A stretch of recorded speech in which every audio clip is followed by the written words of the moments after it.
Hey guys. This is part 2 FO What if Naruto was adopted by the goddess Artemis? Hit like and subscribe if you like this one, and also please check the author in the description. Let's start.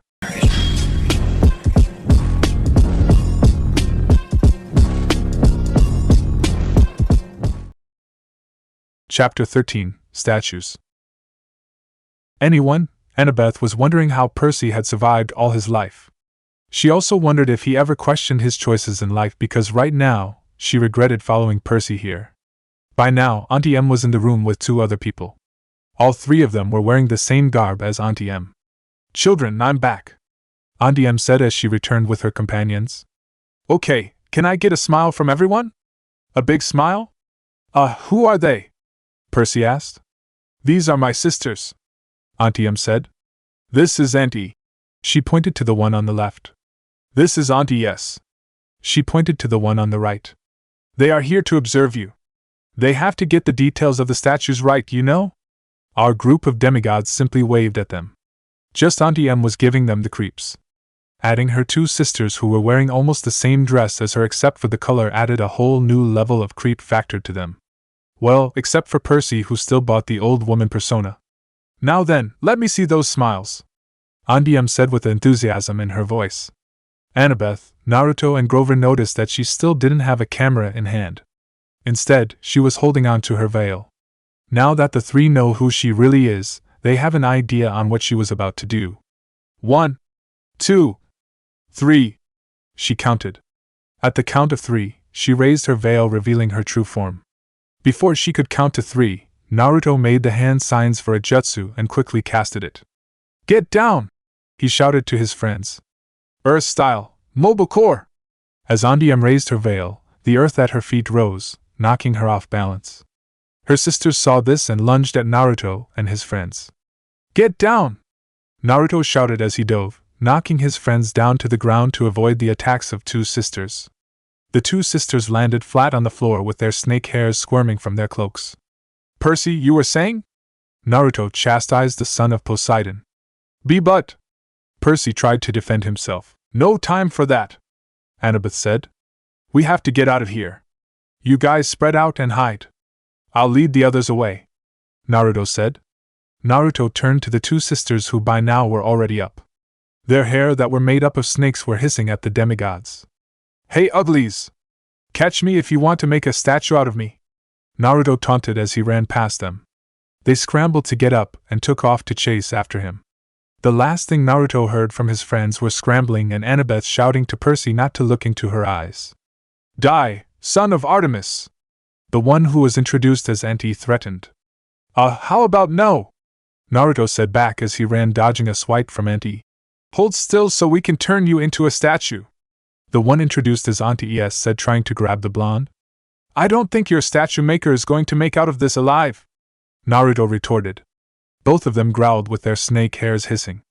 Naruto took out 2 kunai from his pouch and threw them at his pursuers. Being airborne, they easily swerved sideways to dodge them. No good going long range while they are in the air, Naruto thought. "I got to knock them down to the ground." Naruto had an idea. "Wind style, heavy wind bullet." The blonde shot bullets of compressed air at his targets. The sisters didn't see the jutsu coming, so they got knocked down to the ground. Both of them got shakily to their feet. "Shadow clone jutsu!" Naruto shouted with as he did the hand sign. "You take care of Auntie, or should I say Uraili?" he told the clone. "I'll take care of Steno." His clone nodded and went off. By that time, Steno already had her bearings straight. He looked at Naruto and saw 2 of them now. "What is this?" Steno asked. "Why are there 2 of you? Why should I tell you?" Naruto said as he charged Steno. Steno had her fangs ready as the blonde drew near. She swiped at Naruto. Thankfully, Naruto was agile enough to dodge her claws. In the corner of Naruto's eyes, he saw his clone send a Rasengan to Uraili. As usual, the jutsu did its work, doing tons of damage, but was quickly reforming. Steno tried to take off again, but Naruto was quicker this time. He jumped over to her and kicked her towards a wall. "I will mince you to pieces, demigod!" Steno growled. This time, instead of taking off, she bared her fangs and claws and dove towards Naruto. Just in time, The blonde sidestepped and sent a chakra-enhanced punch square in the jaw. She held her jaw in pain. Naruto's other hand slammed her to the ground. At exactly the same time, Steno stabbed her tail at her opponent. Ha! I got you! Steno triumphantly cried. Her expression immediately changed when Naruto disappeared in a puff of smoke and in his place was a log. No! She wailed as the log fell to the floor. But I hit you! Steno lay on the ground nursing her cheek. Back towards Uraili, her sister, Naruto was now fighting her sister. Somehow, her sister was covered in cuts and burns all over her body. She saw her sister trying to slice Naruto with her claws. Hold still! She shouted in frustration. With one slice, Naruto disappeared, but quickly reappeared kicking her in the air. He then jumped in the air following her. Uraili tried to flap her wings and slice Naruto, who was just behind him. But Naruto was flexible in the air, managing to maneuver out of the way and instead kicking her higher in the air. With one last kick, Naruto sent her falling towards Steno, who was now beginning to get up. Both of them groaned in pain. When Naruto landed back to the ground, he didn't give them a chance to recover this time. He channeled lightning chakra to his blades and charged them. Before they could get up, he stabbed them straight on the chest. I can't move, Steno said as she disintegrated into golden dust. Too strong, Uraili managed to say before she too disintegrated. Why do I get a feeling I would see them again in the future? Naruto said to himself as he pressed the ends of his kunai, causing them to go back to pen form. He shrugged it off. By instinct, he went over to what was left of her opponents to look for spoils to bring home. Lying in the middle of the dust was one of Steno's fangs. Score! He cheered as he pocketed the fang. After that, he went on to see his friends. Back with Percy, Annabeth and Gyaro, Naruto found his friends just about done with their fight. Grover was complaining with his eyes tightly closed. Oh yuck, mega yuck! Percy looked like he had just swung his sword. Annabeth was next to him, wrapping Medusa's head with her black veil. Good job, guys! Naruto congratulated his friends. I knew you could handle her. Naruto! They all shouted when they saw Naruto walking back. Annabeth was a bit more enthusiastic, jumping into a hug, knocking the blonde down to the ground. Percy looked a little jealous, looking away. What about you? Annabeth asked. I was worried. You took on two of them. Naruto just grinned at her and winked. That sent the message. Percy looked like he wanted to throw up. Why didn't the head evaporate? He asked. Once you sever it, it becomes a spoil of war, Annabeth answered. Same as your minotaur horn. But don't unwrap the head. It can still petrify you. Grover climbed down of a grizzly statue. He had a big welt on his forehead. His green rasta cap hung from one of his little goat horns, and his fake feet had been knocked off his hooves. The magic sneakers were flying aimlessly around his head. You were really brave there, Grover, Naruto praised. Yeah, the Red Baron, Percy chimed in. Good job. He managed a bashful grin. That was fun, to be honest, the whacking her with a stick part. The crashing into the statue part, not so fun. Grover plucked his shoes out of the air and wore his fake feet again. Percy put away his sword. Together, they made their way to the warehouse. Behind the counter, they found some grocery bags to double wrap the Medusa's head, and so they could carry it easier. They plopped it on the table where they ate and sat down. So, we have Athena to thank for this monster? Percy asked, breaking the silence. Annabeth flashed him an irritated look. She explained Medusa's history with Percy's dad, which explained why she wanted to keep Percy as a statue. She explained why Athena turned her and her sisters into Gorgons, which explained why Medusa wanted to slice her up. Oh, so it's my fault we met Medusa? Percy asked. No, but it's your fault we had to fight, Naruto said. Annabeth straightened and copied Percy, saying it's just a photo. What's the harm? Such a sweet old woman. She continued. Shut up, you guys, Percy said, blushing. Percy just stared at the bag. On its side, the words "We appreciate your business" were printed. He got up. Where are you going? Annabeth asked. I'll be back, he said before running to the back of the warehouse. A few minutes later, he came back with a box in hand. He placed the box on the table and stuffed the Medusa head inside of it. After that, he filled out a delivery slip: the Gods, Mount Olympus, 600th floor, Empire State Building, New York, NY, with best wishes, Percy Jackson. They're not going to like that, Grover warned. They'll think you're impertinent. I am impertinent, Percy said. Do you even know what impertinent means, Percy? Naruto teased. Shut up, Naruto, Percy said. Anyway, this will teach them about losing their stuff from now on. As Percy said the word bolt, an idea made its way to Naruto's head, giving him a mischievous grin. Wait, Naruto said before Percy could seal up the package. I'm gonna send something too. From his bag, he brought out a lightning bolt plushie. Percy started to crack up. Where did you get that? Percy asked in between laughs. Back at the bus stop when I went to buy food, Naruto answered. Check this out.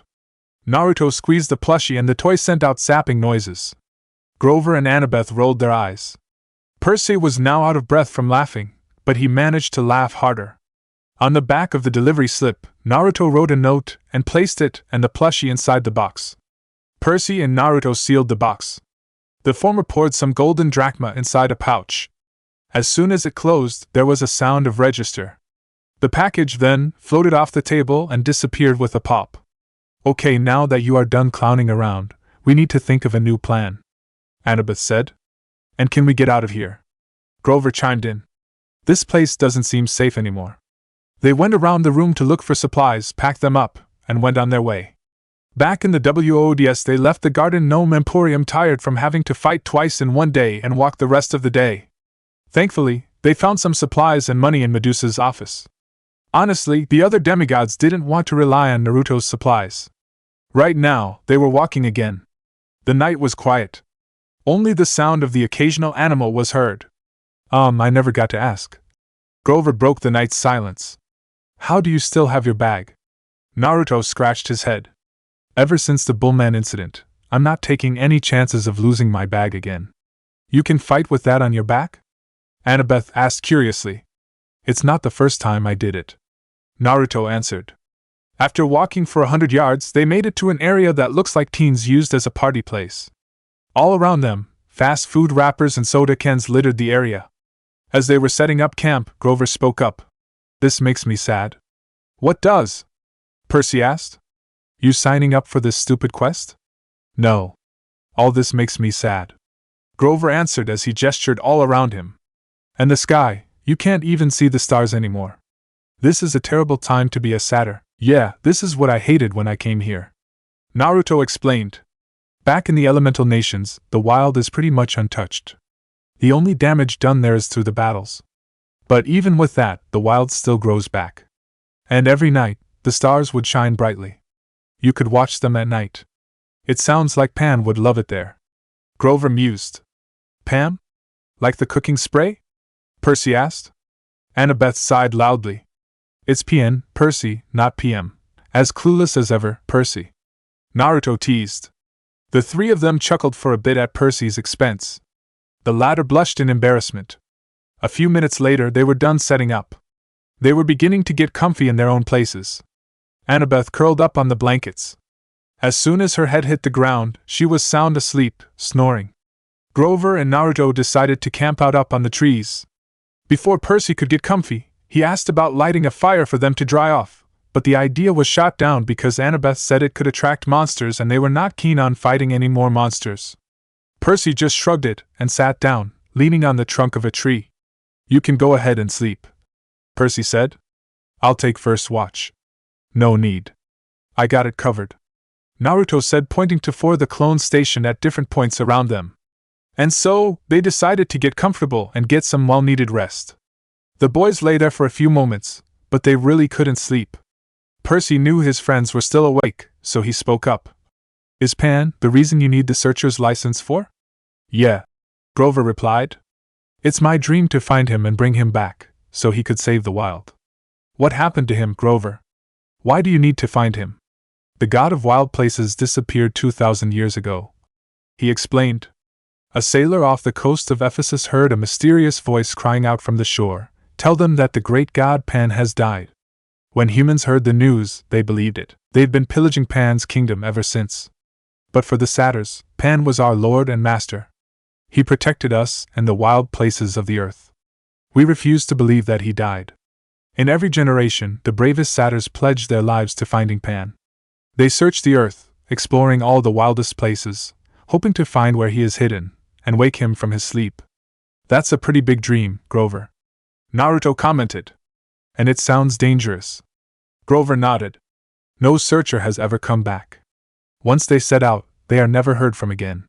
And you still want to be a searcher? Percy asked. Yeah, it's my life's dream.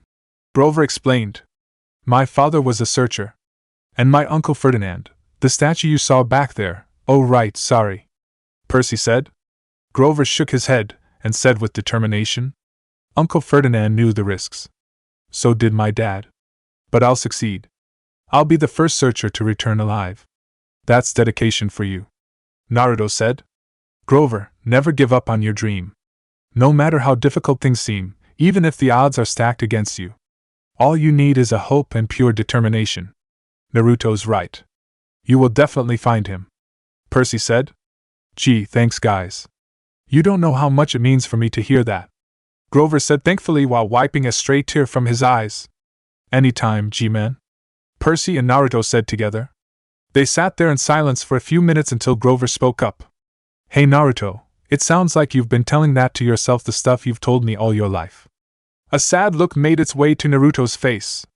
Well, I grew up on my own. I never knew my parents. The other villagers didn't care much about me. And so, I dreamed of being the Hokage, the leader and the strongest ninja of the village, so that they would acknowledge me. Although, it turned out I didn't need to be Hokage for some people to acknowledge me. That sounds like a hard life. Grover commented, but why would the other villagers not care for you? Percy asked. That part of Naruto's story bothered him. Now this was the part he didn't want his friends to learn about for fear they would shun him too. Naruto simply answered him with, long story. After that, the three fell into silence, left to their own thoughts. Grover thought hopefully about his search for Pan. Percy was thinking about his quest to go to the underworld. And Naruto, he was taking in the night sky. Though he felt sad that he couldn't see the stars, the light of the moon still gave him comfort. So, how do we get to the underworld without dying first? Percy asked. And if we do, what chance do we have against a god? They really have not thought about it ever since they left for the quest. Both of his friends shrugged. Getting there, we'll worry about that later. First, we have to get to LA, Naruto said. As for facing a god, that's another story. We certainly can't count on Persephone this time. She is the only one who could appease her husband. Grover nodded. Back at Medusa's when you were searching her office? Annabeth was telling us, oh, I forgot. Annabeth will have a plan all figured out.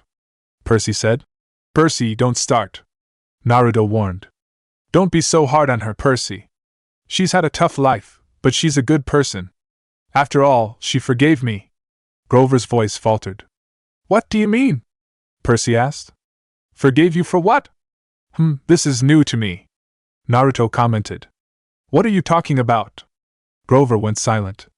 He seemed more interested in his pipes. Wait a minute, Percy said. Your first keeper job was 5 years ago. Annabeth has been at camp 5 years. She wasn't. I mean your first assignment that went wrong dash, I can't talk about it. Grover said, and his quivering lower lip suggested he'd start crying if I pressed him. But as I was saying, back at Medusa's, Annabeth and I agreed there's something strange going on with this quest. Something isn't what it seems. You think? I'm the one getting blamed here. Percy complained. That's not what I mean. Grover said. He's right, Percy. It seemed like they were looking for something. I mean, back at the bus, they were screeching, where is it? Naruto explained.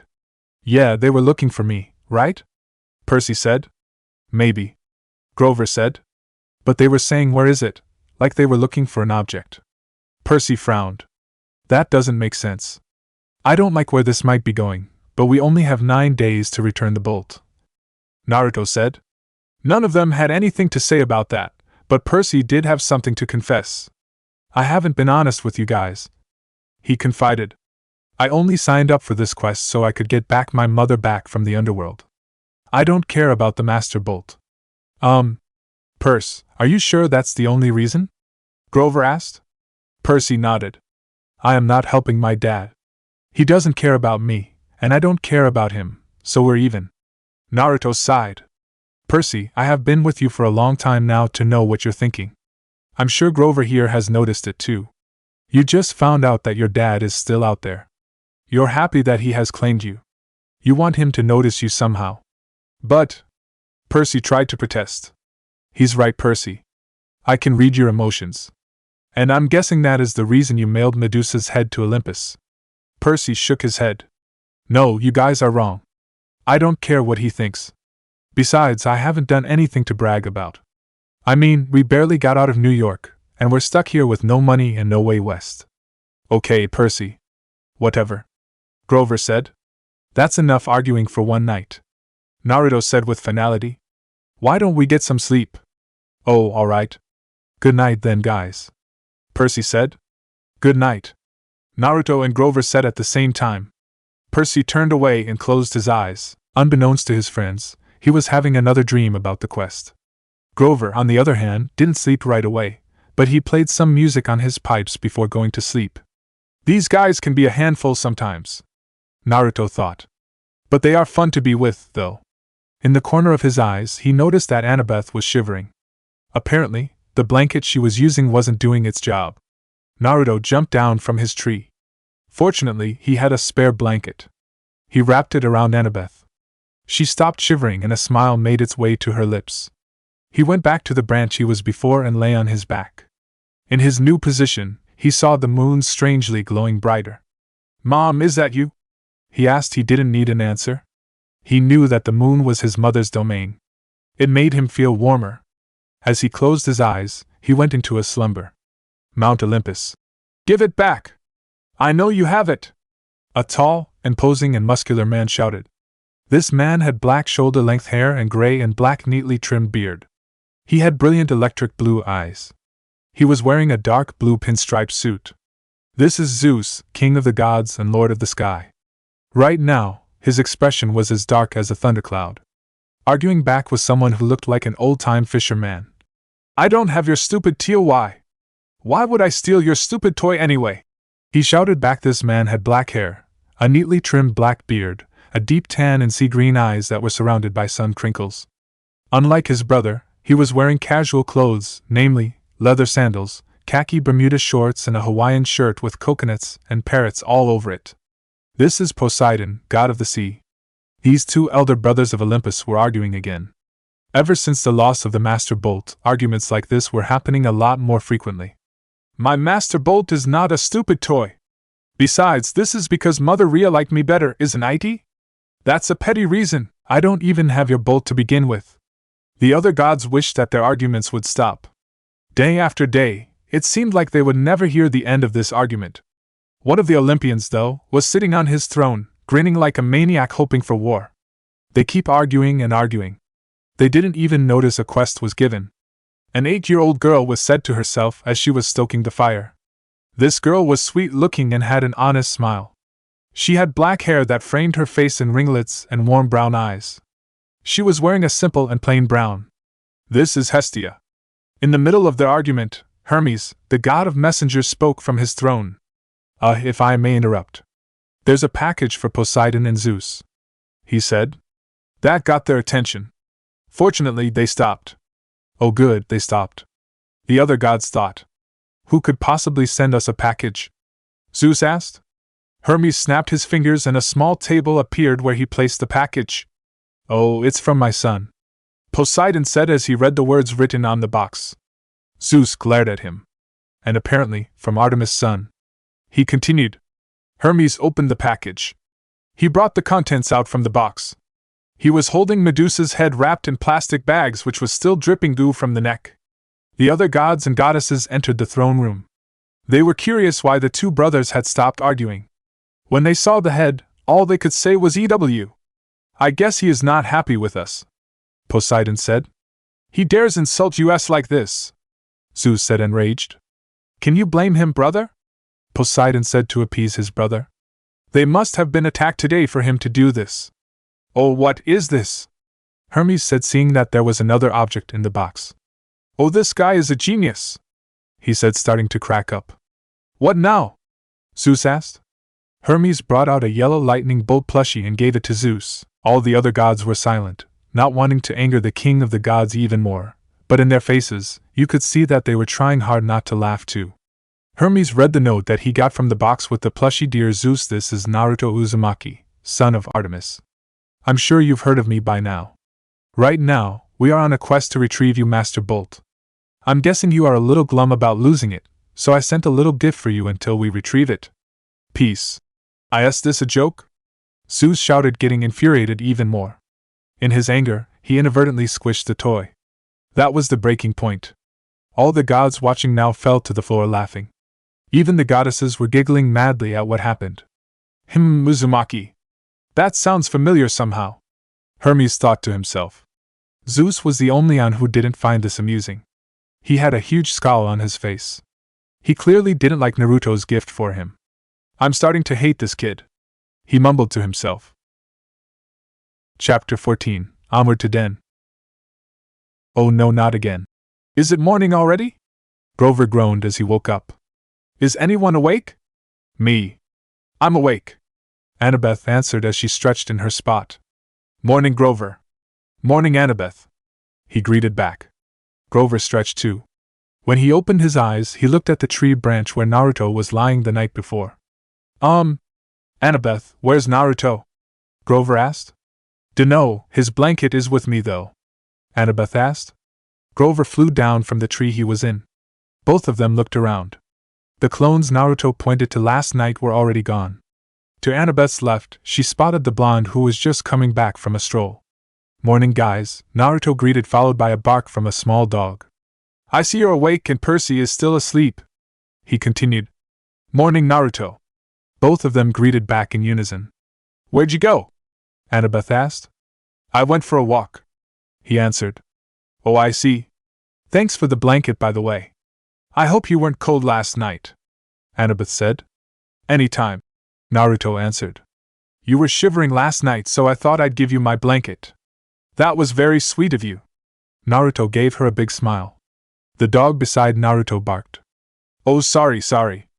Guys, this is Gladiola. She says say hi, humans. Hi, Gladiola. Both of Naruto's friends greeted. Wait. You! Grover exclaimed. Yep, Naruto answered nonchalantly. I'm just as surprised as you are. Guess this is one of the gifts I got from my mom. Wow! That's so cool, Grover said. He then glanced at Percy, who was still sleeping. Should we wake Percy? Later, Annabeth said. After I cook breakfast. She turned to Gladiola and said with a smile, You're welcome to join us too, Gladiola. Gladiola barked in gratitude. A few minutes later, after Annabeth was done cooking, she said, Okay, time to wake Percy. Naruto was about to go, but she quickly stopped him. I'll do it. Looking over Percy, she could see a pool of drool was forming at the side of his mouth. She then grabbed Percy by the shoulder and shook him awake. Percy's eyes fluttered open. Well, the zombie lives, Annabeth said. He was trembling like he just came from a nightmare. How long was I asleep? He managed. Long enough for me to cook breakfast, and for Naruto to go strolling, she answered. Percy glanced at Grover and Naruto. Gladiola barked suspiciously. No, he's not, Grover said. He's a friend too, Naruto added. Percy blinked. Are you talking to that thing? Gladiola growled. Her, Naruto corrected. She is our ticket west. Be nice, Grover told him off. Yeah, check this out. Naruto showed him a flyer with the words missing plastered on the top and a picture of Gladiola just below it. You guys can talk to animals? Percy asked. They ignored his question. Instead, Grover introduced Percy to Gladiola. Gladiola, this is Percy. Percy, Gladiola. Percy glanced at Annabeth, hoping to see if she would crack up. He figured his friends were pranking him. Unfortunately, she was dead serious. All of them were. No, Percy said. I am not saying hello to the poodle. Forget it. We said hi to Gladiola, Percy. You should too, Gladiola growled. Okay, Percy said with his arms raised. Hi, Gladiola. They're happy? She barked as if saying, damn right. As Percy was eating, his friends explained to him how Naruto came across the poodle while he was strolling through the woods. He was dumbfounded when he learned that Naruto was able to talk to animals due to his mother. They explained that Gladiola ran away from her family, so they posted a $200 reward for his return. Gladiola really didn't want to go back home, but she was willing to after they had talked when Annabeth was preparing breakfast. How does Gladiola know about the reward? Percy asked. Duh. Grover said. He read the signs. So we bring Gladiola home, we get the money, and we buy tickets to Los Angeles. Annabeth said in her best strategy voice. Not another bus, Percy said warily. Naruto shook his head. Nope. Gladiola said there's an Amtrak station half a mile that way. Naruto pointed downhill. She said it leaves at noon. First on the checklist of the group was to get Gladiola back to her owners. Thankfully, they didn't have to look for the house because the poodle knew how to get home. When they got to the house, they knocked on the door. A large lady opened the door. Naruto and the gang introduced themselves and told the lady that they were there to return Gladiola. As soon as the lady saw her poodle, she shouted in glee, picked the dog up and smothered her. When Naruto saw this, he felt phantom claws scratch his face. The owner reminded him of Tora the cat, the one he and Team 7 repeatedly caught back in the hidden leaf. After they got paid, they said their goodbyes to the lady and to Gladiola. Then they were on their way to the train station. When they got a little farther from the house, Naruto said to his friends, Now I understand why Gladiola ran away. His friends save for Percy snickered at the older blonde's statement. Now, they needed to make their way to the Amtrak station. On the way to the train station, only Percy was silent. He had this dream about a voice in a deep pit coaxing him to join him and help him rise. Until now, he was still shaken. Naruto was making jokes so his friends would forget their fatigue. He knew that they were not used to this unlike him. Thankfully, no monsters attacked and they got into the train safe and sound. Naruto's friends stopped for a moment to catch their breaths. You guys stay here, Annabeth said. I'll go and buy us some tickets. The rest of the group nodded, and she left to go get the tickets. They had to wait for a bit, since there were quite a bit of people in the train station.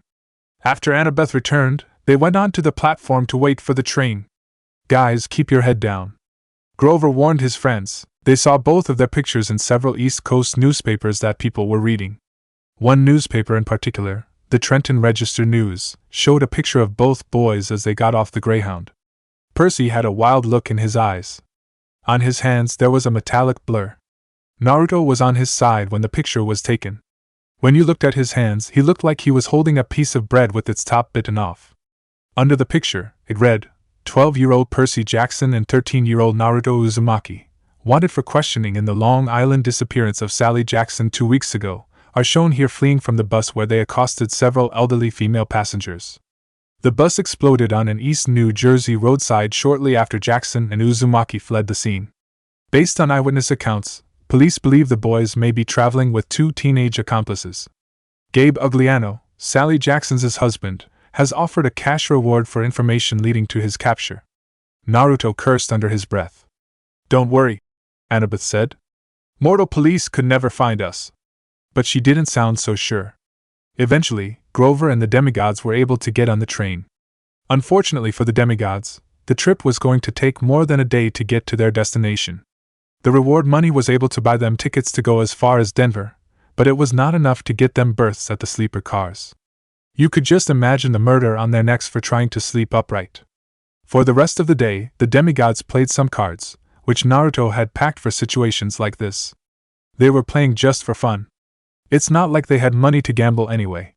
Those cards Naruto brought managed to get them through the rest of the day. When night came, they were tired, so they fell asleep soundly. Throughout the night, Grover's bleating and snoring was waking his friends every now and then. Later that night, Naruto was once again woken up by Grover's snoring. At that time, he caught Percy mumbling in his sleep. I won't help you, he said. I wonder if he's dreaming about this quest. Naruto thought. To Percy's left, Grover shuffled in his sleep. He mumbled something about enchiladas, then moved about. This made his fake feet fall off, exposing his goat feet. Naruto saw this, and quickly sprang up to stick his shoe back into place. He looked around to see if anyone saw this happen. Fortunately, it was only Annabeth who was awake. She was leaning on Naruto's shoulder, and Naruto scrambling off his seat, waking her up. Sorry I woke you up. Naruto apologized. It's okay, Annabeth said. Naruto smiled. Did you sleep okay? He asked. As okay as Grover's snoring could make, she answered. They both quietly chuckled. Their conversation was interrupted when Percy mumbled a little louder this time. No. I won't help you, he moaned. Just give back my mother. Naruto and Annabeth looked at each other. Percy woke up with a start from his dream this time. You okay? Naruto asked. He nodded. So, who needs your help? Annabeth asked. What? Percy asked, confused. You were mumbling in your sleep, she said. So, who were you dreaming about? Percy looked reluctant to say something. But he changed his mind and decided to tell his friends about it. It was a good thing that his friends were silent while they listened to his story. That doesn't sound like Hades, Annabeth said as soon Percy finished the story.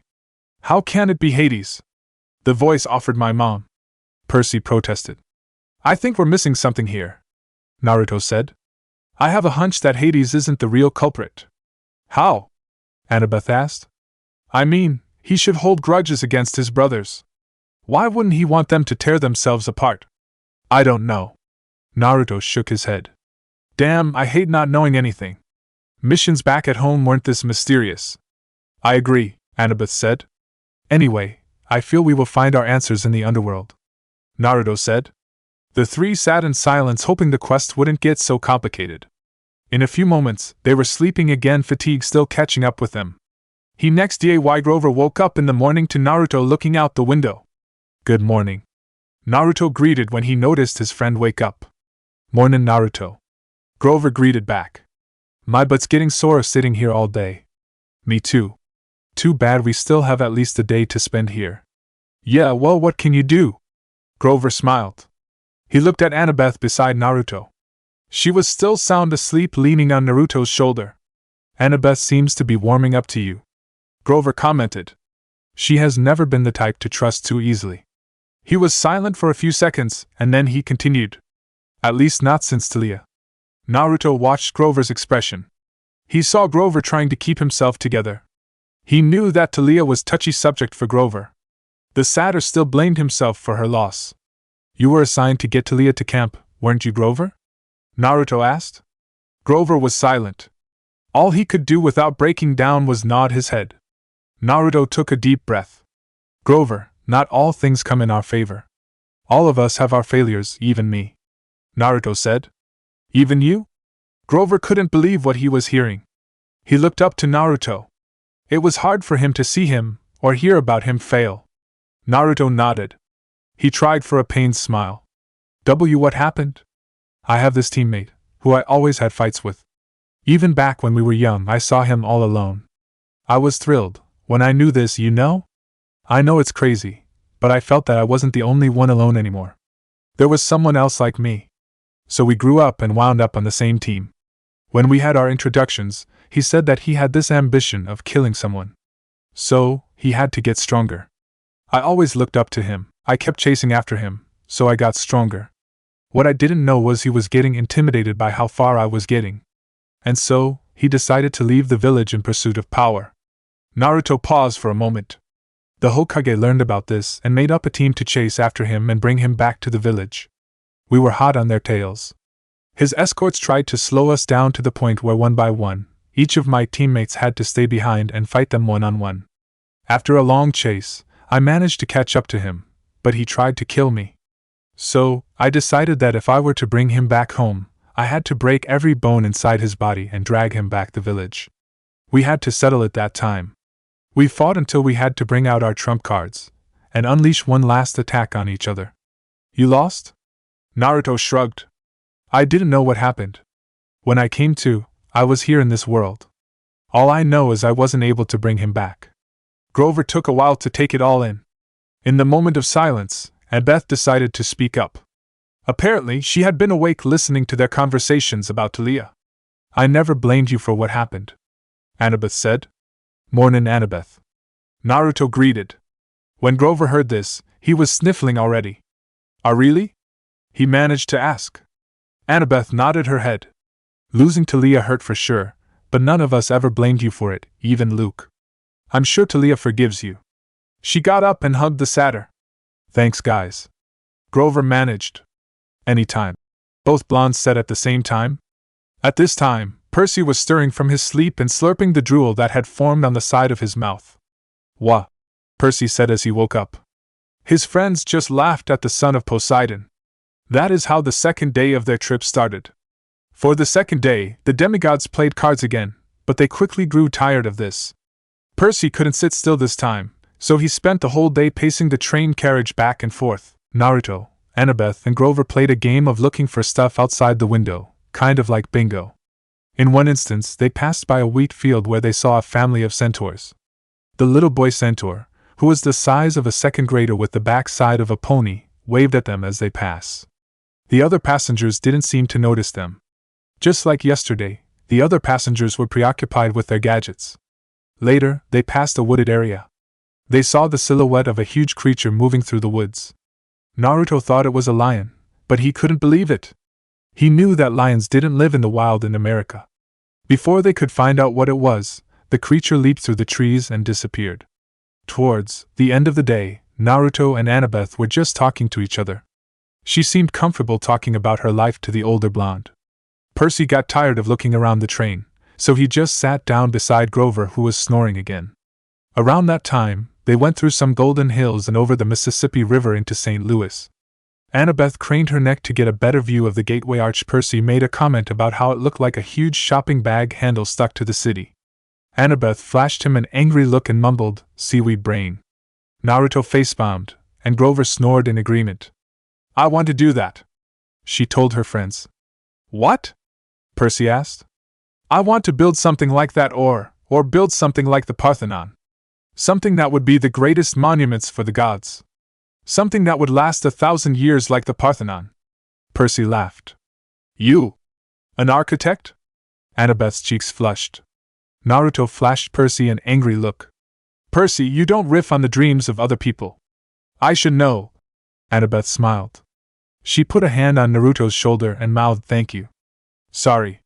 Percy apologized. "Yes, Percy, an architect. As children of Athena, we are expected to build things. Never give up your dreams," Naruto said. She grinned.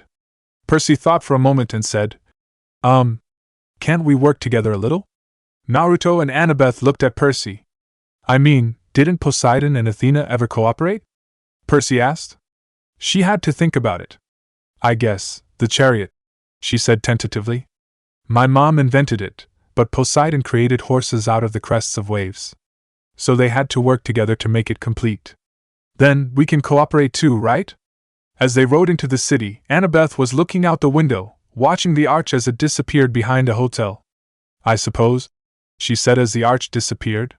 "Good," Naruto said. "I hope you guys won't fight anymore." "We won't," both of them said with a bleat of affirmation from a sleeping Grover. A little later, the train pulled up into the Amtrak station. The intercom told the passengers that they would have a 3-hour layover before departing to Denver. Grover stretched in his place and moaned. "Food." Annabeth shook him awake. "Come on, goat boy. We're going sightseeing." "Sightseeing?" "Yep. The Gateway Arch," she explained. "This may be my only chance to ride to the top. You coming or not?" Percy looked like he wanted to protest. He and Grover exchanged looks. "Come on, guys. Give her a chance," Naruto urged. The satyr shrugged. "As long as there's a snack bar without monsters. I had enough of getting attacked." "Fair enough," Naruto said. "Let's go." Annabeth pulled her friends along with Naruto following along. The arch was a mile away from the train station.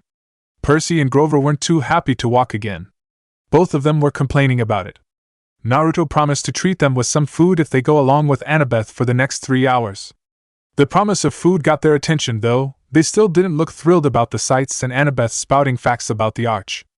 Only Naruto was listening intently to her explanations and occasionally asking questions. To be fair, it was his first time to see the arch. For the past year, the only thing the blonde had seen was Manhattan and Camp Half-Blood. While munching on their treats, Percy kept looking around, especially at the other people in the line, and leaned over to Grover, who had his nose in a jelly bean bag. "You smell any monsters?" he asked. Grover momentarily looked up to sniff the air. He shook his head. "Underground air always smells like monsters." But Percy didn't seem convinced, so he spoke up, interrupting Annabeth's explanation, causing both blondes to look at him. Guy, you know the god's symbol of power? Yeah? Annabeth said with an irritated look on her face. Doesn't hate, Percy began to say, but Grover quickly covered his mouth. He cleared his throat. Percy, we're in public. You mean our friend downstairs? He looked at the floor to like it would open up to swallow them. More like way downstairs, Naruto joked. Why yeah. Our friend way downstairs has a hat like Annabeth's, right? Percy asked. The Helm of Darkness, Naruto said. Annabeth nodded. Yeah, that's his symbol of power. I saw it next to his seat during the winter solstice meeting. Wait, Naruto said excitedly. You went to Mount Olympus last winter solstice? Yes. Us year-rounders go to there for a field trip of sorts, she explained. Naruto wolf whistled. Anyway, she continued, his helm is a lot more powerful than my invisibility hat. My hat only allows me to go invisible, while the helm allows him to melt into shadow or pass through walls. The user can't be touched, or seen, or heard, and he can radiate fear so intense it can drive you insane or stop your heart. He literally becomes darkness itself. So, how do we know for sure he's not watching us right now? Percy asked. We don't. It was Grover who replied. Okay, now that we got that out of the way. Annabeth, please continue. Naruto urged, to which Annabeth obliged. She was happy that someone else was as interested as her. They made it to the elevator to take them to the top of the arch. Seeing how small the car was made Percy feel queasy just by looking at it. Nevertheless, they entered the elevator anyway. Before the elevator door could close, a hand shot forward to stop it, and a very plump lady walked in with her chihuahua. The lady definitely reminded them of Gladiola's owner. When the newcomer was in place, the elevator door closed, and the car started going up. The lady decided to make small talk. No parents? They're below, Annabeth told her. Scared of heights. Oh, the poor darlings. The chihuahua growled at the group. The woman told her dog off. Now, Sonny. Behave. The dog stopped growling, kept eyeing them, especially Percy. Naruto was thinking to himself. He should have understood what the dog was saying, but this time, he didn't. That distracted him from listening to Annabeth. His name is Sonny? Percy asked. No, she said. Then she smiled like that cleared everything up. At the top of the arch, Percy was glad that the lady went the opposite way. Being at the top of the arch, though, didn't help Percy's queasiness. He pretty much wanted to get down. Naruto decided to listen to Annabeth, but a nagging feeling was telling him that something was wrong about that chihuahua. Annabeth was talking about structural supports, this time, and how she made the windows bigger and designed a see-through floor. Naruto and Annabeth, heck even Grover if he still had food, could have stayed there for hours, but luckily for Percy, Grover was running out already and a park ranger announced that they would be closing in a few minutes, much to Annabeth's dismay. Percy then steered his friends to the elevator car. Unfortunately, the car was only able to take Annabeth and Grover, since there were already 2 other tourists in the car. Next car, sirs, the park ranger said. No. We'll get out, Annabeth protested. We'll wait for you too. Nah, it's okay. We'll see you guys at the bottom, Percy said. Are you sure? Grover asked. Yeah. If you get out now, that would take more time, Naruto said. Plus, we got each other's back. Annabeth and Grover had a nervous look on their faces, but they let the doors close and the elevator car proceeded to go down. Now, the only ones left in the top of the arch are a family, complete with mother, father and a little boy, the park ranger, and the plump lady with the chihuahua, along with Naruto and Percy. They both smiled at the plump lady, and she smiled back at her with a forked tongue between her teeth. Dude, she can't be human, Naruto whispered to his friend when he saw the tongue. Percy rubbed his eyes to check if he had really seen it. Why am I getting a feeling that we're going to fight again? He complained. The chihuahua decided to take the moment to start barking at Percy. Now, Sonny, the lady said. Does this look like a good time? We have all this nice people here. The little boy was admiring the chihuahua. Doggy! His parents pulled him back. The chihuahua bared his teeth, foam dripping from his black lips. Okay then, son, the fat lady sighed. If you insist. I started forming in Percy's stomach. Did you just call that chihuahua your son? He's a chimera, dear, the chubby lady corrected. Not a chihuahua. It's an easy mistake to make. She rolled up her denim sleeves, revealing that the skin of her arms was scaly and green. When she smiled, it showed that her teeth were fangs. Her pupils were sideways slits, like a reptile's. The little boy was now screaming. His parents pulled him back, and they retreated straight to the park ranger, who stood, paralyzed, gaping at the monster with his back to the elevator doors. Naruto and Percy, though, stood their ground as they watched as the chihuahua, or chimera as the lady said, slowly got bigger. Chapter 15: Showdown at the Arch and Phoning Home.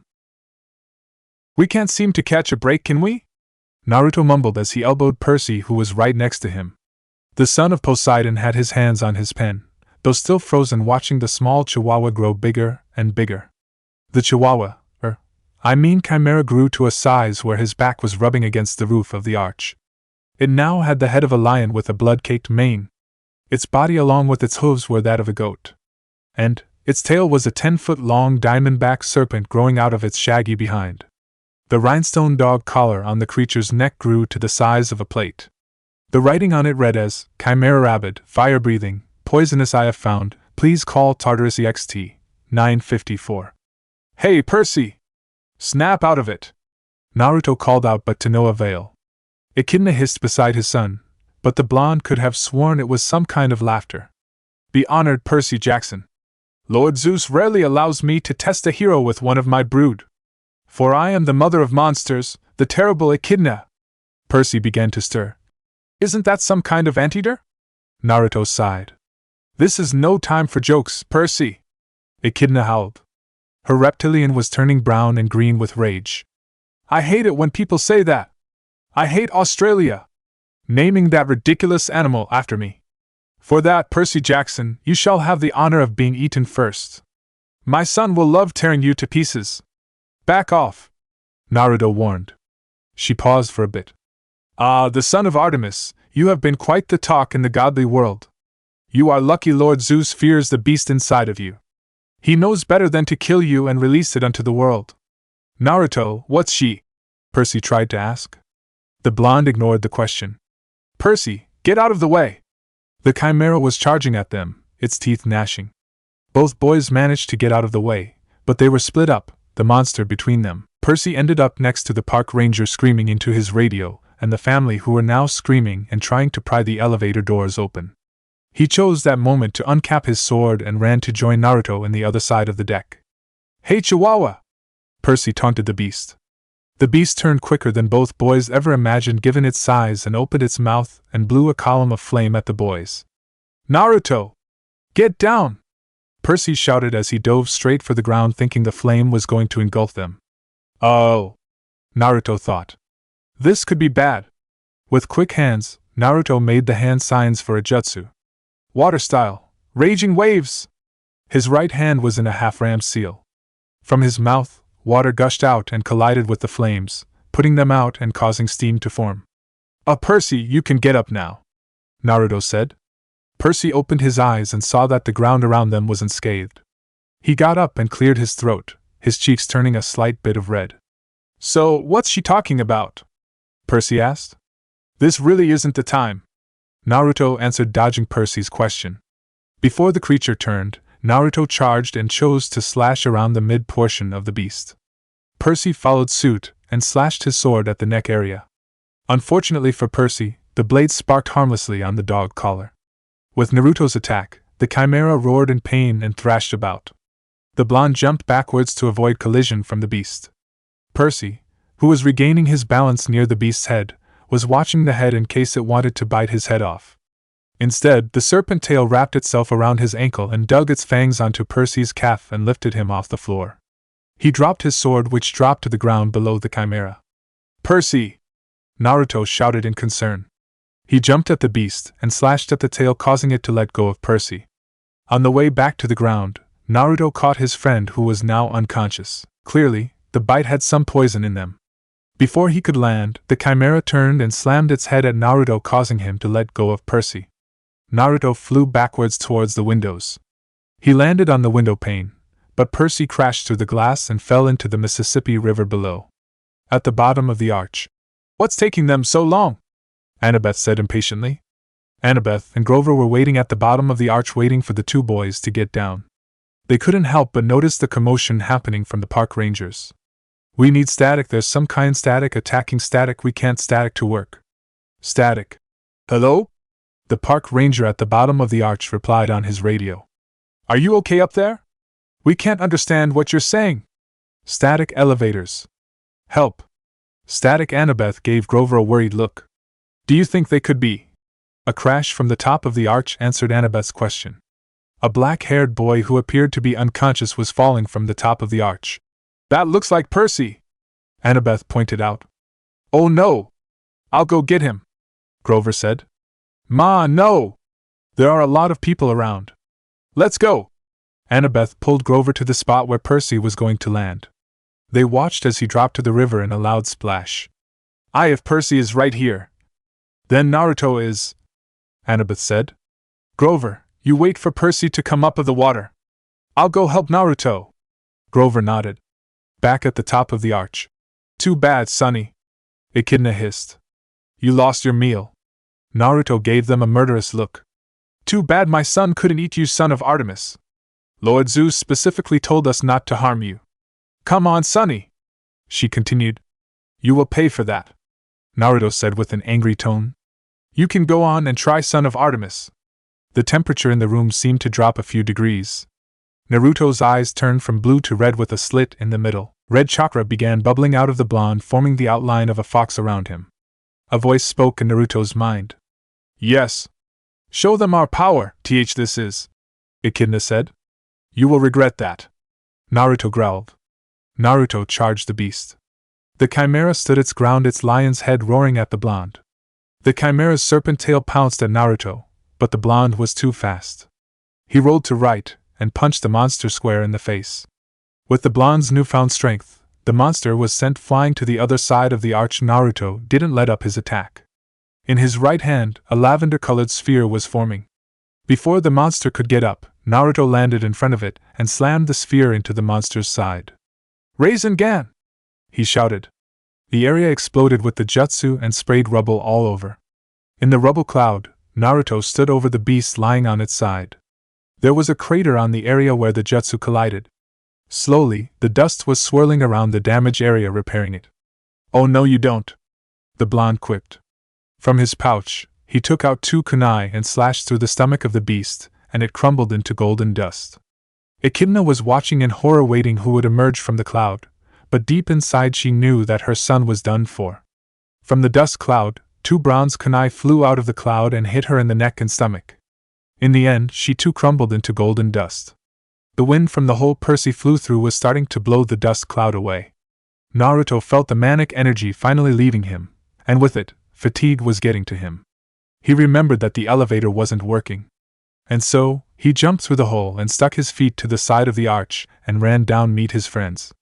At the bottom of the arch as Naruto was getting down from the side of the arch, he saw that all around the arch, what seemed like every emergency vehicle in St. Louis and news media were circling the area. He remembered the news article he and Percy had in the newspaper, so he figured that he would get taken if the police were to see him.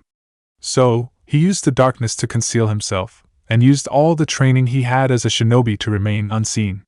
When he got down, he decided to run on the surface of the river, running away from the scene. About a block away from the arch, he heard Percy, Annabeth, and Grover talking. On the other side of the bank, a little girl said, "Mama! That boy is running on the water." "That's nice, dear," she said, ignoring her daughter. Naruto jumped up and startled his friends. After shaking the latest event off, Annabeth dove on the blonde and gave him a bear hug which knocked him over. "Naruto!" Annabeth shouted. "I thought we were gonna lose you." Is Percy okay?" was all Naruto was able to say. "I'm okay, man. The water cleared the poison from my system. But that was quite a fall. Well, I landed in the water." "Naruto, you fought the Chimera and her mother by yourself, and you're worried about Percy?" Grover said with worry. "Well, it was taken care of." Naruto's voice trailed off. More sirens blared in the distance. "We got to get out of here," Annabeth said. The group made their way back to the Amtrak station, hoping that none of the authorities would find them. On their way there, from the window of a shop selling TVs, they heard the news anchor say, "That's right, Dan, we have learned that Percy Jackson and Naruto Uzumaki were involved in this incident. Authorities have been looking for this too for a serious bus accident 3 days ago in New Jersey. It is believed that these boys are traveling west. For our viewers, here is a photo of Percy Jackson and Naruto Uzumaki." The boys in the news froze when they heard their names. "Great. Now we're wanted fugitives," Naruto complained. "We have to get out of town," Grover said. They ducked through alleys until they got station. Thankfully, they got to the station just when the train was about to leave the station. The train trundled west with the sounds of police sirens blaring throughout the city. The next AFTRNO, and it was June 14th. 7 days were left before the solstice when the train rolled into Denver. On the way, Naruto was filled in on his talk with the river spirit in the Mississippi River. Naruto just sighed upon hearing this. Once during the trip, Percy tried to ask Naruto about what Echidna was talking about back at the arch. Naruto just dodged the question by answering, "It's a long story." When they got off the train, Percy's stomach grumbled. The last meal they had was the night before in the dining car. Also, it was becoming apparent that they haven't showered in a while, and it was becoming obvious. "Let's try to contact Chiron," Annabeth said to her friends. "We have to tell him about your talk with the river spirit." "But we can't use phones, right?" Percy asked. "I'm not talking about a phone," she said with finality. The four of them wandered through downtown for about half an hour, with Percy and Naruto still curious about what Annabeth was talking about. The air around them was hot and dry, which contrasted the humid weather of St. Louis. Finally, they found an empty do-it-yourself car wash. They entered and made their way to the stall farthest from the street while keeping their eyes open for patrol cars roaming the area. What are we doing?" Percy inquired. "It's 75 cents, Grover grumbled. "I've only got 2 quarters left." "Annabeth? Don't look at me," she said. "The dining car wiped me out." Percy fished out his pocket and found a quarter. He handed it to Grover. "Excellent," Grover said. "We could do it with a spray bottle, of course, but the connection isn't as good, and my arm gets tired of pumping." "What are we gonna do?" Naruto asked. Grover fed the quarters to the machine and set knob to find mist. "IMG, instant messaging?" Percy asked. "No, it's iris messaging." Annabeth shook her head. "The rainbow goddess carries messages for the gods. If you know how to ask and have an offering, of course she'll do the same for us." "You summon the goddess with a spray gun?" Grover pointed the nozzles in the air and water hissed out in a thick mist. "Unless you have an easier way to make a rainbow," he spoke up. "I got to see this," Naruto commented. In the late afternoon light, colors broke from the vapor and created a rainbow. Annabeth held out her palm. "Drachma, please?" she asked. "Wait, I got one here." Percy handed one from his pocket. The young lady raised the coin over her head. "Oh goddess, accept our offering." She flipped the drachma into the rainbow. It disappeared in a golden shimmer of light. The group waited. For a moment, nothing happened. "So, Percy began. As he was about to say something, the strawberry fields with the Long Island Sound in the distance appeared in the rainbow. The feed seemed to be on the porch of the big house. Standing on the railing with his back to the quest group was a familiar sandy-haired teenager in shorts and an orange tank top holding a bronze sword in his hand. "Look!" Percy called out. The sandy-haired teen turned with wide eyes. "Cool," Naruto commented. "It's like he's right in front of us." "Hey, you guys!" His scarred face broke into a grin. "Thank the gods! Are you guys okay?" "We're, fine," Annabeth answered. She seemed to be flustered and was hiding it from her friends. "We thought, Chiron, I mean," she continued, stumbling on some of her words. "He's down at the cabins." Luke explained. The smile on his face faded. "We're having some issues with the campers. Is everything cool with you? Is Grover all right?" "I'm here," Grover called. He held the nozzle to one side and stepped into view. "What kind of issues?" he asked. "Chiron had to. What's that noise?" Luke yelled. As Luke was about to explain, a huge Lincoln Continental pulled into the car wash, blaring hip-hop from the car stereo. The car slid into the next stall, the bass causing the pavement to shake. "I got it," Naruto yelled through the noise. "Bye, Luke. See you later." Naruto waved goodbye to Luke before entering the stall next to them. "Chiron had to break up a fight," Word got out of the Zeus-Poseidon standoff, so things got pretty tense here. We're still not sure who leaked the info, probably the same scumbag who summoned the Hellhound. So now the campers are taking sides like back at the Trojan War all over again. Aphrodite, Aries, and Apollo are backing Poseidon, more or less, while Athena is backing Zeus. Luke explained with his voice straining, trying to compete with the loud music. Percy shuddered at the thought. He couldn't imagine Clarice and her siblings siding with his dad. In the next stall, the music volume decreased dramatically. "Oh," was all they could say, along with a sigh of relief at the decrease of the volume. "So, what's your status?" Luke continued in normal speaking voice this time. "Chiron will be sorry he missed your call." Percy told him everything. He explained his dreams and their escapades. Annabeth and Grover pitched in to fill in more details and adding things from their perspective or stuff that Percy forgot to say. Luke was silent, listening to the stories the group was telling him and occasionally nodding to encourage them to continue. Beep, the spray machine signaled that there was 1 more minute left for their call. "Oh, I see," Luke said. "I wish I could be there. I'm afraid we can't help you guys from here. I'm glad Naruto's there to keep an eye on you guys. I hope my shoes are doing you some good. It would make me feel better if they helped you." "Oh, yeah?" Percy stammered, trying not to sound like he was lying. "Yeah, it helped a lot, especially with that fight with Medusa." "Really?" Luke grinned. "They fed you and everything?" "Yeah, it had." He didn't get to finish. The water shut off and the mist evaporated. Naruto then entered the stall where his friends were, with a huge grin on his face and a familiar gleam in his eyes.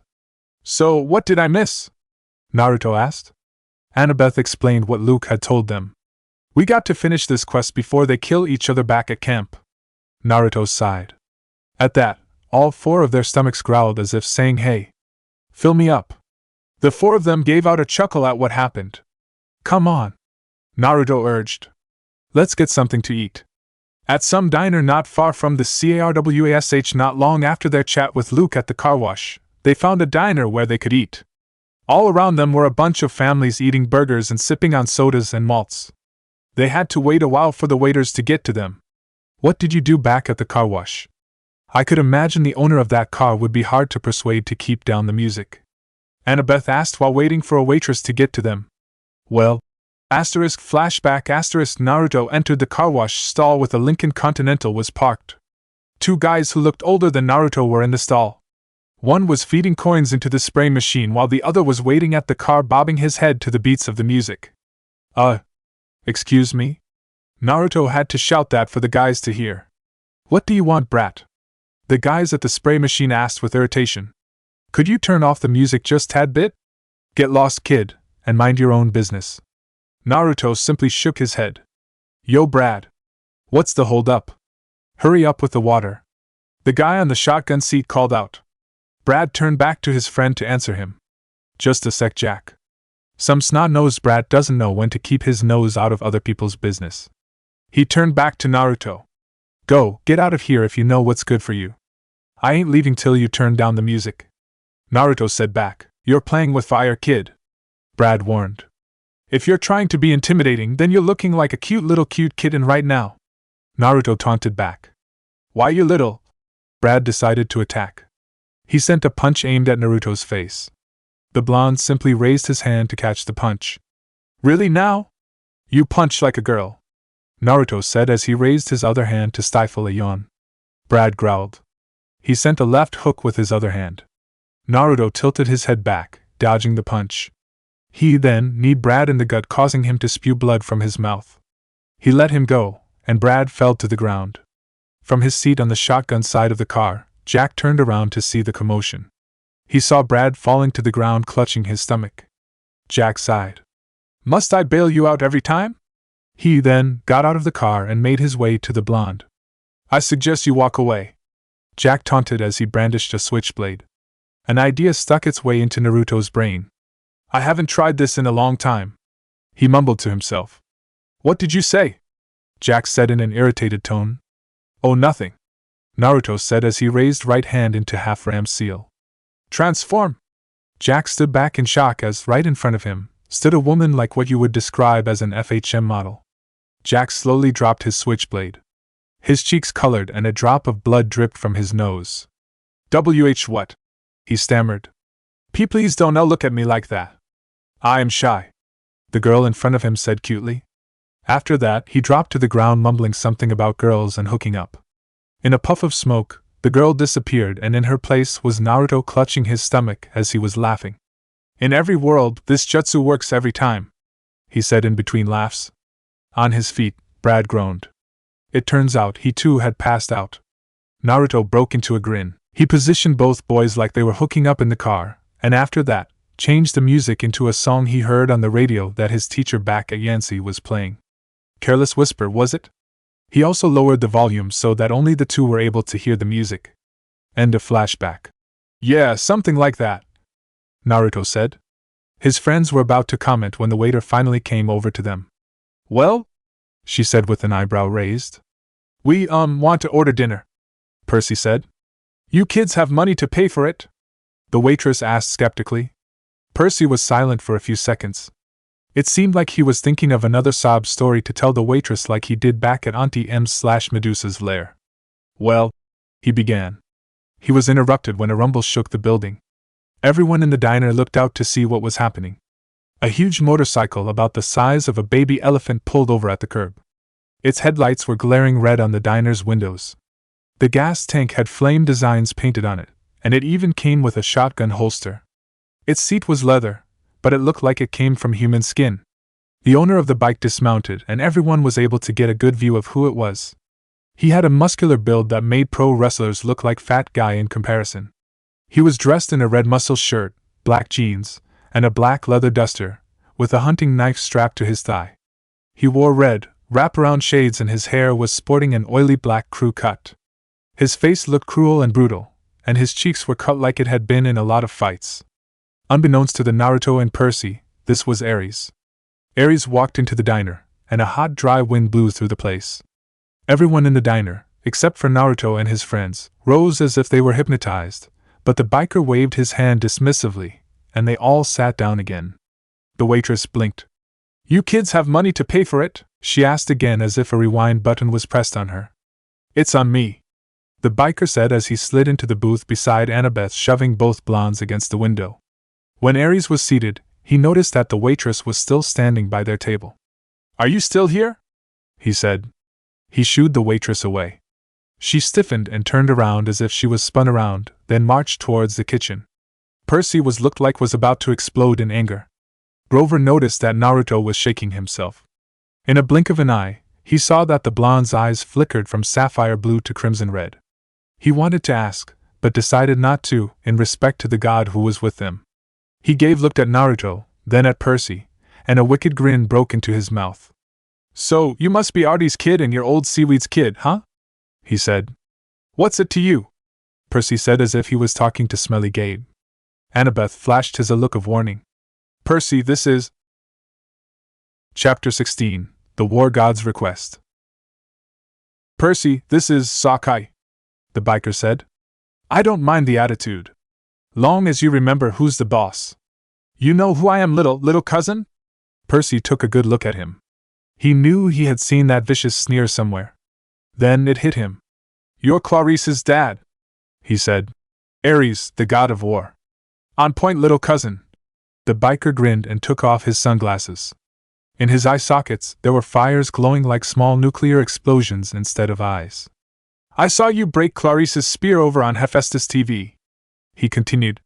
She was your Aries, Naruto shouted as he was broken from his split personality. I was expecting you to look like the Aries in the God of War games. What? Aries didn't know what to say at the blonde's comment. Annabeth hit Naruto with his shoulder while the other two were stifling their laughter. Oh, Naruto said. I was just pointing it out. The God of War was able to gather his composure and cleared his throat. Well, they don't always get us right, do they, little nephew? Yeah. I guess so. At that moment, the waitress came back with heaping trays of cheeseburgers, onion rings, fries, and chocolate shakes. The demigod's eyes lit up at the sight of the food, but Naruto didn't seem satisfied and said, I don't suppose you have any ramen here? I'm afraid not, young man. The waitress shook her head. Oh, thanks anyway, ma'am, Naruto replied. It's so hard to find ramen here. He grumbled to himself. Here. Aries handed the waitress a few golden drachmas. But these aren't. The waitress tried to complain. Aries snapped his fingers. Look again, he said. Oh, I am sorry, sir. She apologized and excused herself. You can't just. Percy tried to say, but Grover covered his mouth and said, Lord Aries, to what do we owe this meeting? I'm here to give you squirts a proposition. I need you to do me a favor. Percy pushed off Grover's hand and asked, What favor could we do for a god? Nothing much, just something a god doesn't have time to do himself. I left my shield at an abandoned water park here in town. I was going on a date with my girlfriend when we were interrupted, and I wasn't able to get my shield. I want you kids to fetch it for me. Why should we? Naruto said as his eyes flashed from red to blue. We're already on a quest. Aries looked at him with amusement. The blonde was slowly getting affected by the god of war's aura again. So the rumors are true. You really are a Jinchuriki. No wonder Pops is afraid of you. Percy instantly recognized the word. He remembered Echidna mentioned the word back at the arch. The others, on the other hand, were surprised at the new word they heard. What's he talking about, Naruto? Percy asked. Naruto ignored him. If we get that shield, what's in it for us? I know all about your quest, punk. When the item was stolen, he sent out his best out looking for it, me, Athena, Artie, Apollo, you get the drill. If we couldn't sniff it out, I doubt you punks will. And as I can see, you're out of supplies. We're doing fine on our own, Naruto said, while his friends just stared at him. Yeah, right. As far as I see, you got no money, no wheels, no clue what you're up against. If I hadn't come to bail you out with that waitress, you'd be screwed. Come on, just help me out, and I'll tell you something about a certain Sally Jackson. He proposed. The boys perked up at the mention of Sally's name. Mom? Aunt Sally? Aries grinned. That got your attention. The water park is a mile west of Delancey. You can't miss it. Look for the Tunnel of Love. Naruto, we have to. Percy pleaded. Fine. Naruto relented with gritted teeth. Just know that I'm not doing this for Aunt Sally, not for you. Whatever, punk. Aries shrugged. I'll meet you back here when you're done. Don't disappoint me. The group went out of the diner, leaving Aries at the table. Not good. Grover bleated. This is not good. Aries sought you out. They looked back at the table. Aries was gone, so was his motorcycle. This is stupid. Naruto complained. Why do we have to listen to that jerk? Look, Naruto, as much as I hate Aries, we can't ignore the gods unless you want some really bad fortune. I mean, he could turn you into a rodent if he wanted to, Annabeth said. Plus, he knows something about my mom. We can't let that go, Percy added. Naruto sighed. Okay. Let's just go. At the WATRPRK, the group begrudgingly made their way to the water park. By the time they made it to their destination, the sun was already sinking behind the mountains. Judging by the sign, the water park had once been named Waterland, but due to aging, some letters were already smashed off, so it read WATRAD. The main gate was padlocked and topped with barbed wire. Inside, there were huge dry water slides, tubes, and pipes, curled everywhere leading to empty pools. Old tickets fluttered everywhere across the place. The scenery told the demigods that a substantial amount of time had passed since there were people here. When you add the setting sun to all of this, the place looked creepy. If Aries takes his girlfriend here for a date, I hate to see what she looks like, Percy commented. Annabeth and Grover looked at their clueless friend. I wouldn't say that if I were you, Grover said. Why? What's the problem? Percy asked. Percy, you don't want to insult Aries' girlfriend. She can be, temperamental. Who? Percy asked, still clueless. Aphrodite's his girlfriend, right? Naruto said. The other two nodded. But I thought she was married with the blacksmith god, Percy said. Hephaestus, right?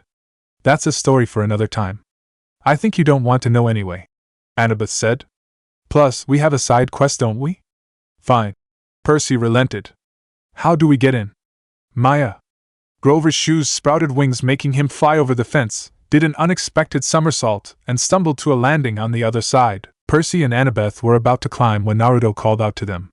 Wait. What? They asked. Naruto held out his hand and formed a mini Rasengan on his palm, and slammed it on the lock, destroying it. He opened the gate and the three entered the compound. They took one good look around before beginning their search. There were absurd names for rides like Ankle Biter Island, Head Over Wedge, and Dude, Where's My Swimsuit? The names almost made Naruto want to crack up. Almost. No monsters came out to get them. Nothing made even the slightest noise. They found a souvenir shop that was still open. Surprisingly, it wasn't cleared of merchandise before the water park closed down. There were snow globes, pencils, postcards, and racks of.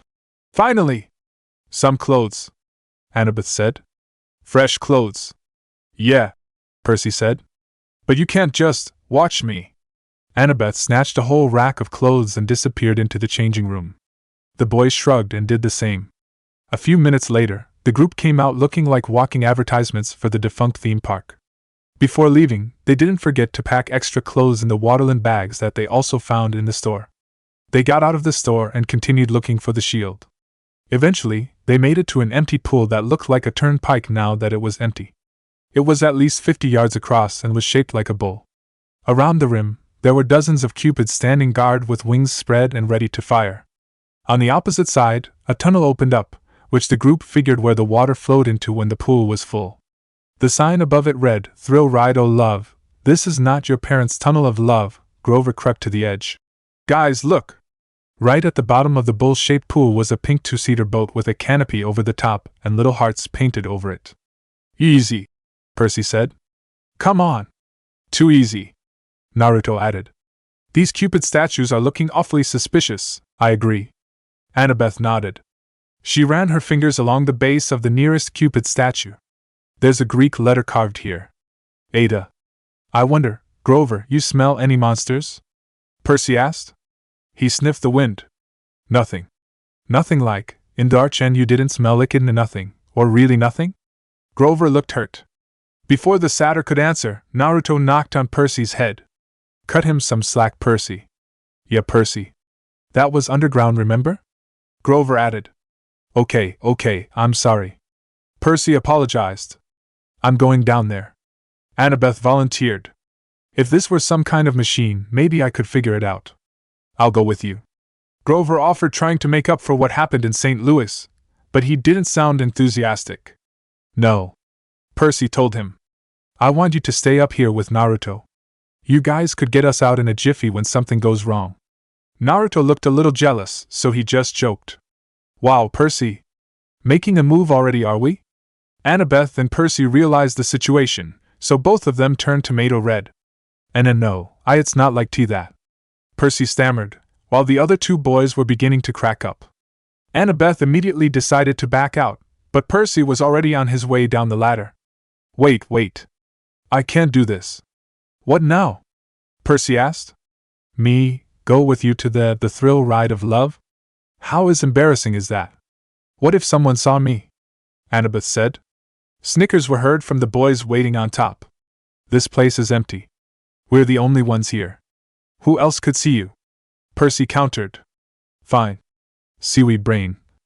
Thrill ride of love. She mumbled to herself. Way to make it more complicated, guys. Percy thought. The duo made it on the boat. The shield was propped up on one of the seats. Next to it was a lady's scarf. Up close, the two could see a mirror wrapped around the whole rim of the pool facing the boat. Percy picked up the scarf, and the smell of perfume permeated his nose. He smiled, a dreamy smile, brought it up to his face. Before he could rub it on his cheek, Annabeth grabbed it out his hand and stuffed it in her pocket. Oh no, you don't. Stay away from that love magic, she scolded. What? Oh, just get the shield, seaweed brain, and let's get out of here. With Naruto and Jirovr back at the top of the pool, Naruto was observing the area for obvious traps. Annabeth's embarrassments made her forget to check the area for traps. They're still arguing? Grover commented. Naruto chuckled at the satyr's comment. The blonde began noticing something wrong with the scene of the boat. Thin areas in front of the boat seemed to shimmer like the wires that Shinobi used, only it was gold. He saw Percy about to grab for the shield, so he tried to warn him. Percy! Wait, no! It was too late. Percy already grabbed the shield. With Percy and Annabeth as Percy grabbed the shield, Annabeth heard an audible snap, like a wire was cut. Oh no! It's a trap! She said. You were supposed to check for traps, Percy scolded. Shut up! It's too late now, Annabeth said in defense. Another Greek letter glowed on the boat. Noise erupted around them, like a million gears grinding, as if the whole pool was a giant machine. The Cupid statue drew their bows into a firing position. Percy was about to suggest to get down, when the Cupids fired, but not at them. They fired at each other, across the rim of the pool. Silky cables trailed from the arrows, arcing over the pool and anchoring where they landed to form an asterisk. This can't be good, Naruto mumbled. Guys! Grover yelled from across the room. We have to get out of here! Percy yelled at Annabeth. Well, duh! Annabeth yelled back. Both of them ran towards their friend. Grover was trying to open a section for their friends. Likewise, Naruto tried cutting the wire, but the wire was enchanted and kept wrapping back together. Live to Olympus in 1 minute. 59 seconds. 58 seconds, where'd that come from? Percy asked. All around them, the Cupids' heads opened, revealing cameras pointed at the car where the shield was. Of course! Annabeth screamed in realization. What? Percy asked. Hephaestus, the daughter of Athena, continued. The Ada is H in Greek. I'm so stupid. He must have set up this trap for Aries and his wife. We're about to look like fools. They almost made it to the rim of the pool, but Annabeth stopped dead in her tracks when she heard the familiar pitter-patter of little legs. The mirrors around the pool opened like hatches which revealed thousands of tiny metallic spiders poured out. As soon as she saw them, she screamed. SSS Spidersis! Annabeth said. SPSPSPA! Oh no! Naruto said. Percy and Annabeth had to retreat back to the boat. Well, for Annabeth, she was more of dragged to the boat car, since she was frozen in fear. Arg! Naruto complained. This is getting nowhere. The blonde quickly made the necessary hand signs and breathed in deeply. Wind style, wind scythe jutsu! A sharp wind blew towards the net, cutting it to pieces. The wind was able to slice through the net. 15. 14. At the exact moment, Percy was able to summon water from the pipes, washing away the spiders. That the water was working well, and was dragging the boat away in the current towards the exit. The only problem is there was no way to stop the boat. They were going to slam into wall outside. Grover, the switch! Naruto ordered as he jumped in the pool and ran for the boat without waiting for Grover to answer. Hey there! Naruto greeted his friends as he got there. Hang on tight. 3, 2, 1. The Cupid cameras were now rolling. Grover raised his hands from the control panel, signaling he tried every button in the control panel. Damn it! This thing isn't working. Naruto complained. The water in the pool rose to the point that they were almost at the level of the net. Percy followed his gut feeling and concentrated on the boat, controlling it to ride the current. Surprisingly, the boat was responding. Then, the boat turned towards the tunnel and they rocketed through the darkness. Naruto held on to Annabeth. She was still shaking at the ordeal she had with the spiders. The boat hugged corners and plunged 45-degree plunges past a bunch of Valentine Day stuff. At the end of the ride, there were 2 other boats, smashed upon a chain gate of love which led to the exit pool. We're gonna have to jump, Naruto suggested. Are you crazy? Percy scolded. Unless you want to be smashed to pieces, the blonde pointed out. Percy strapped the shield to his arm. The 2 of them ready for the jump. On my mark! The 2 boys said at the same time. Fine. You do it! Naruto relented. Percy waited for the right moment. Just before they crashed, Percy shouted for them to jump the gate. Naruto was able to clear the gates, but Percy wasn't as lucky. The son of Poseidon foot was caught in the gate, making him fall face first to the ground. Fortunately, Grover caught Percy through his shirt, slowing their fall. The demigods sat on the ground catching their breath. 100 yards away from them, there were still Cupid statues filming them. A grin made its way to Naruto's lips, and he got up and walked to one of the Cupid cameras. What are you? Grover asked in between breaths, but he was not able to finish. Ladies and gentlemen, gods and goddesses, thank you for tuning in. This show is made possible by Aries and his shield. Remember, if you want a good show, Aries is your go-to god. Good night, Olympus! After that, the cameras stopped rolling and retracted back into the statue. Even the lights shut off. Percy, Annabeth, and Grover just looked at each other and burst out into laughter. Come on, guys! We got a shield to return. Annabeth said as soon as the round of laughter was over, back at the diner. Well, well, well, Aries greeted the demigods when they arrived. You didn't get yourself killed. Why do I get a feeling you knew it was a trap? Naruto said with bipolar-like behavior returning. Aries gave out a wicked grin. Bet that crippled blacksmith was surprised when he netted a couple of stupid kids. You looked good on TV. Percy shoved the shield at the war god. Jerk! Annabeth and Grover caught their breath. Aries grabbed the shield and spun it in the air.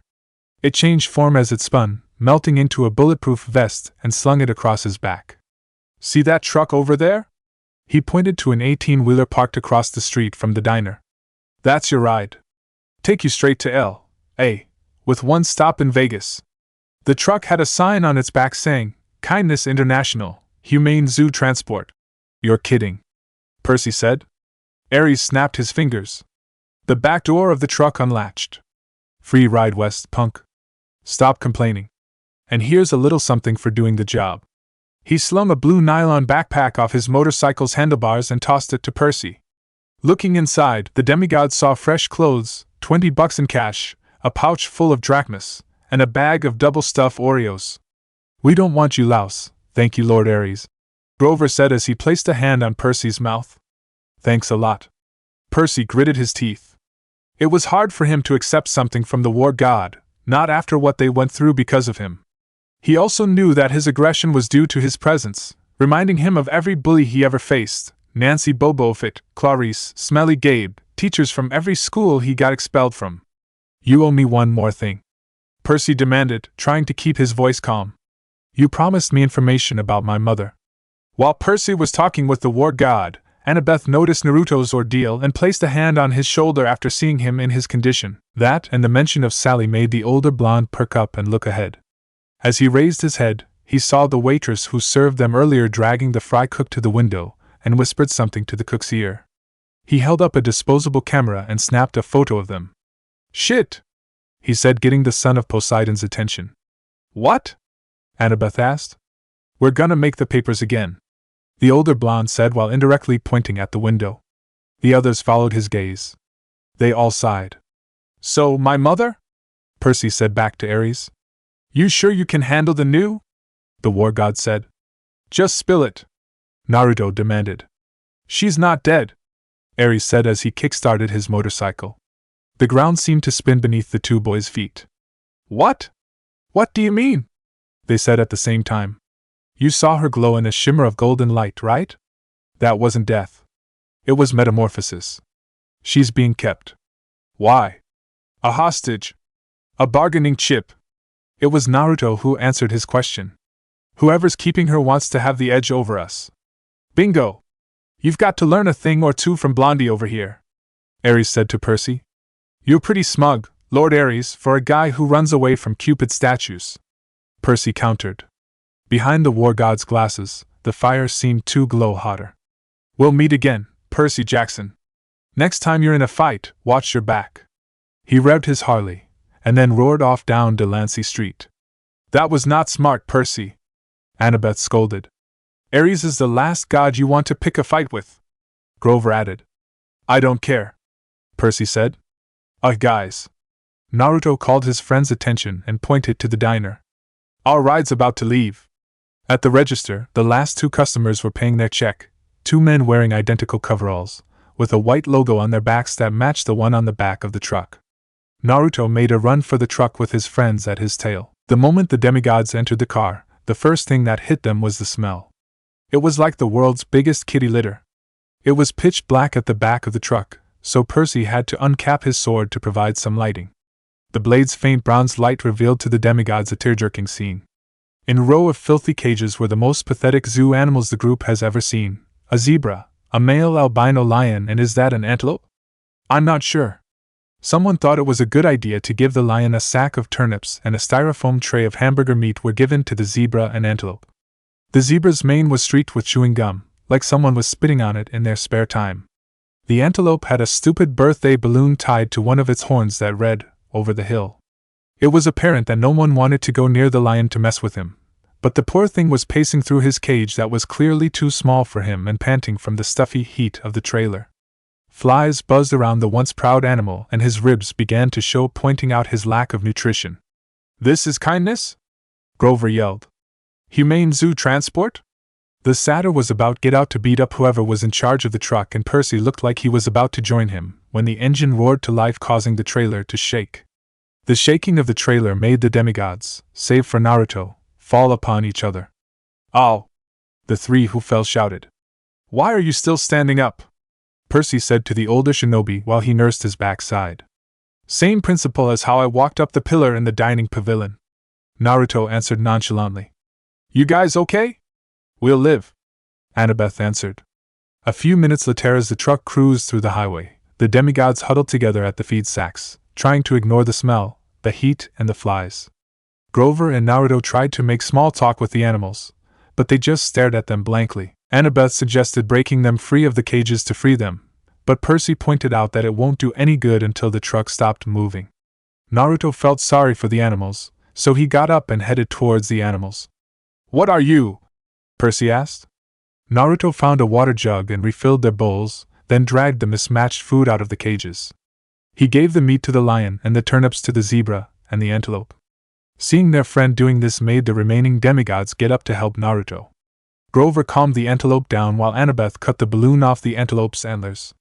Annabeth wanted to do the same with the zebra, but Percy pointed out that it was risky with the moving truck. Grover and Naruto promised the animals that they'd help them in the morning. Then the demigods settled in for the night. Chapter 17: The Lotus Hotel. The ride at the back of the truck felt like forever. For our demigods, time seemed to flow differently when they didn't see what was going on outside. The only thing they could do was try to get as comfy as possible. Grover curled up on the bag of turnips. Annabeth sat beside some of the crates eating the stuffed Oreos that Aries gave them. Naruto and Percy sat close to the daughter of Athena so they can get some of the food too. Guys!" Annabeth said out of the blue. "Sorry for freaking out at the water park." All the others looked at her in direction. "That's okay," Percy answered. "It's just..." She shuddered. "Spiders, and I can't keep relying on you guys all the time. I mean, Naruto had to bail me out." "That thing with the spiders." Percy changed the subject. "It's because of Arachne, right? She challenged your mom to a weaving contest." Annabeth nodded. "Arachne's children have been taking revenge on the children of Athena ever since. If there's a spider even a mile away from me, it will find me. I hate those creepy little things. Anyway, thanks Naruto. That's what teammates are for, remember?" Naruto said. "We got each other's back. Besides, we got Grover, the first flying goat," Percy added. Annabeth let out a small smile. "Thanks guys." The whole time, the demigods thought their satyr friend was asleep, but he mumbled from the corner. "I was pretty good, wasn't I?" A round of laughter came through the group. "Oh yeah!" Percy exclaimed. "There was the term Aries said back at the diner. Echidna said it too. What was it again? Jinchuriki?" "Why?" Annabeth asked. "Any idea what that means?" Percy asked. Naruto, upon hearing them talking about it, pretended to be asleep. He wasn't ready to tell his friends about it yet for fear that their attitude towards him would change. "Let's ask Naruto," Annabeth suggested. Naruto faked a snore to signify he was asleep. In his mind, he had his fingers crossed that his friends would buy it. "Oh, he's already asleep," Annabeth said. The remaining three decided to talk about other stuff until they fell asleep. Naruto opened his eyes in a new location. He was in an alleyway somewhere he didn't know. Hiding behind a dumpster was a group of demigods. One of them was a boy that looked like a younger version of Luke. The last one looked like a kid version of Annabeth. And the last one was a girl with shoulder-length, spiky black hair, electric blue eyes and freckles across her nose. Naruto found himself blushing when he saw the black-haired girl. They seemed to be cooking some food. When Naruto took a whiff of the food they were eating, his stomach grumbled. And so, he found himself walking towards the group. The older girl in the group saw Naruto walking towards them and drew a spear out of nowhere and aimed it at the blonde. The blonde was surprised at black-haired girl's actions and instinctively felt at his ankle to draw a kunai. Fortunately, his pouch was there, so he drew a kunai, ducked under the spear and aimed the kunai under her chin.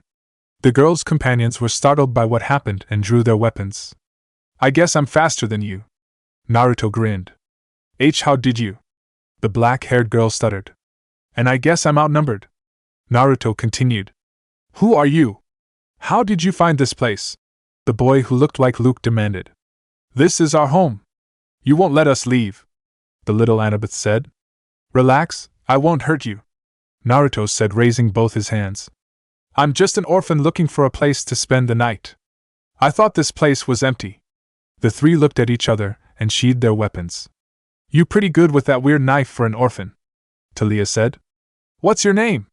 The name's Naruto. He introduced himself. Who are you guys? I'm Taliah. Sorry for the outburst, we were just getting attacked lately. The name's Luke. I'm Annabeth.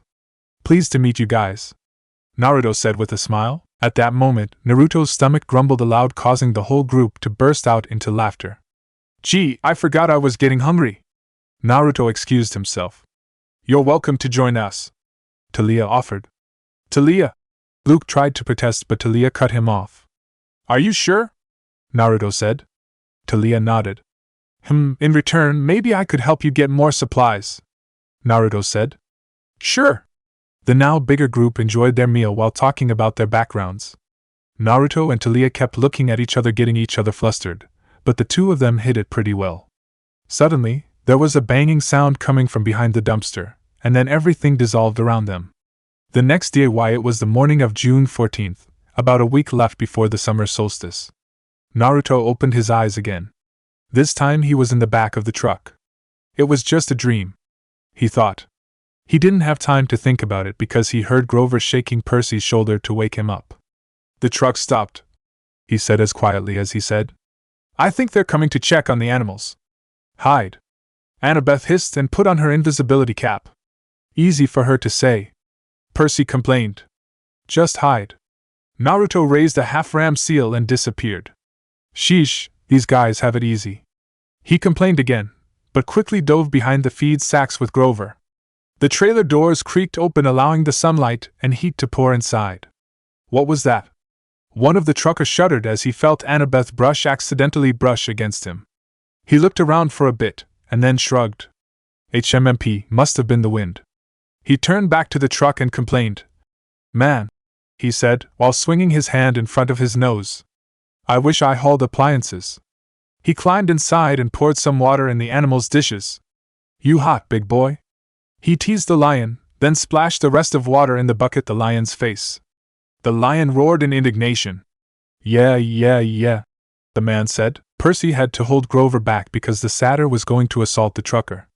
The trucker then threw a squashed Happy Meal box at the antelope. He smirked at the zebra and said, How you doing, Stripes? Least we'll be getting rid of you this stop. You like magic shows? You gonna love this one. They'll saw you in half. The zebra turned to Percy with fear evident in his eyes. Free me, Lord. Please, Percy heard clearly in his head. He was too stunned to react. Knock, knock, knock. A banging sound came from outside of the car. It must have been Annabeth. What do you want, Eddie? The trucker yelled, slightly annoyed. A voice came out from the outside. Maurice? What did you say? What are you banging for? Knock, knock, knock. What banging? Maurice rolled his eyes and went back outside, cursing at his partner. Once he was out of the truck, Annabeth appeared next to Percy and said, These guys can't be legal. No kidding, Grover said. He paused as if listening to the animals talking. The lion says these guys are animal smugglers. That's right, Percy heard in his mind. We've got to free them, Grover said. He and Annabeth looked to Percy since he was the leader of the quest. Open my cage, Lord. Please. I'll be fine after that. Percy was still in thought. He was wondering why he understood the zebra, but not the lion. Naruto placed a hand on Percy's shoulder. Come on, Percy. He is calling out to you. Right, Percy said. The older blonde turned to the whole group. Okay guys, pick a cage and open the locks. Outside, the two truckers were still arguing and throwing curses at each other. The team then picked their respective cages. Naruto picked the lion's cage since the others were scared of it. Percy picked the zebra's cage since the zebra was calling out to him. Grover picked the antelope's cage, while telling the animals not to flee just yet after the cage was open. Lastly, Annabeth scoured the place for any other animal that might have been hidden. Surprisingly, she found a smaller cage tucked in the innermost part of the truck. Inside it, there was a wolf pup snoring in the corner. Once the animals were free, the zebra, in particular, turned to Percy and bowed, while the other animals waited for Grover's cue. The satyr held up his hand and said something in a series of bleats. As soon as Grover was done, Maurice poked his head back inside to check on the animals, but the zebra leaped over him and into the street. Outside, the demigods could hear people yelling and screaming, and cars honking. Maurice was about to turn and chase after it, when Naruto threw one of the food bowls at the trucker, knocking him out cold. Eddie started chasing the zebra, but the police were hot on his tails. "Oops," he said, scratching the back of his head. "Threw it too hard. Let's get out of here," Annabeth said. The demigods jumped off the trucks and ran to a sidewalk and began walking like nothing happened. From what Naruto could tell, it looks like they were in Las Vegas. "Will the animals be okay?" Percy asked Grover. "I mean, the desert and all, don't worry, I placed a satyr sanctuary on them," the satyr explained. "Meaning?" "Meaning they'll reach the wild safely," he said. "They'll find food, shade, whatever they need until they find a safe place to live. Why can't you place a blessing like that on us? It only works on wild animals." "So it would only affect Percy?" Annabeth joked. "That's a good one." Naruto chuckled. "Hey!" Percy protested. "Only kidding," Annabeth said, still laughing. They continued walking through the streets of Las Vegas. It was easily 110 degrees, and the demigods were sweating a lot, which added to the filth that they got from the truck. It was a good thing that everyone was focused on the escaped animals to care about them. "Any of you guys have an idea where we are?" Naruto asked. His three friends shook their heads. "This is the first time we've been here too, so your guess is as good as mine," Percy said while the others nodded. "More importantly, we need another way west," Annabeth said. "But we have a week left before the solstice, right?" Grover asked. "Yeah, but unless we find another ride west, we're stuck here and out," Naruto explained. The demigods wandered aimless through the streets, not knowing where they were going. They passed the different sites, like the Monte Carlo, the MGM. They saw pyramids, a pirate ship, and the Statue of Liberty, which was pretty small, but that was enough to make the teens homesick. Eventually, they must have made a wrong turn because they were at a dead end. In front of them, there was a building. Over to the side of the main entrance, the sign read as Lotus Hotel and Casino. The entrance was a huge neon flower, and the petals are lighting up and blinking. No one was entering or exiting the building, but the door was open, so that the air conditioning was spilling out into the street. For some reason, it smelled like a lotus flower, not that any of them had smelled one before. The doorman saw them coming and called out, "Hey kids! You look tired. You want to come inside and sit down?" At first, Percy and the others were skeptical about trusting the doorman. I mean, they'd been attacked by monsters ever since they left camp. Though, it didn't help that they were hot, hungry, and itching to change clothes. "It wouldn't hurt to check it out," Percy reasoned. "We got a week left, and not to mention the long day we had." Naruto still looked skeptical, but his mind was debating if they should stay there even just for a day. His growling tummy surely didn't help in his decision-making. "One day should be just fine," Grover said. "We could use the rest," Annabeth added. "Guys," Naruto tried to reason, "we don't have any money." "Oh, don't worry about that," the doorman explained. "The bill's already been taken care of, no extra charges, no tips needed. We should really get," he tried to say, but was interrupted by his growling stomach backslash. "If you guys are hungry, you should try our newly added restaurant," the doorman offered. "It's called the Chiraku." That did it for Naruto. His mind instantly decided to take up the offer of the doorman. "Did I hear you right?" Naruto exclaimed when he heard the golden word. "Yes, sir, it's Chiraku ramen," the doorman replied. "Let's go then. But guys, just for a day, alright?"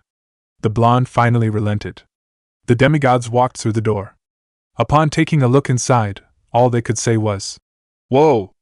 They saw a lobby that was a giant game room with just about every game from every generation, hundreds of them, basically any you can name, connected to a widescreen TV. There was a giant water slide snaking around a glass elevator, which went up about 40 floors. There was climbing wall at the side of the building, and an indoor bungee jumping bridge.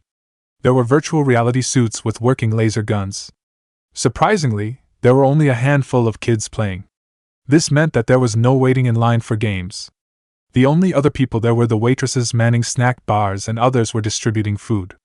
At the corner of Naruto's eye, he saw a sign which read, "This way to Ichiraku Ramen." The blonde marched his way in that direction, but a bellhop called for his attention. "Hey!" the bellhop said. "Welcome to Lotus Casino. Here's your room key." "But we didn't book a room here," Naruto said. "We have rooms already prepared for everyone. Just go to room 4001. If you need anything, like extra bubble baths or skeet targets for the shooting range, just call the front desk. Our number is by the phone up in your room. Before I forget, here are your Lotus Cash cards. They work in the restaurants and all the games and rides." He handed each of them a green plastic card. "How much is in here?" Percy asked. "What do you mean?" The bellhop gave him a quizzical look. "I mean, when does it run out of cash?" The bellhop laughed. "That's funny." "Cool. Anyway, enjoy your stay." Percy just shrugged it off and went to the elevator with his friends and took it upstairs with his friends. Their room was a suite with 4 separate bedrooms, each with bars stocked with sodas, candies, and chips. Each of the bedrooms had a hotline service, fluffy towels and waterbeds with feather pillows. There were big screen televisions with satellite and high-speed internet in each room. The balcony had its own hot tub and a skeet shooting machine and a shotgun, just as the bellhop had said.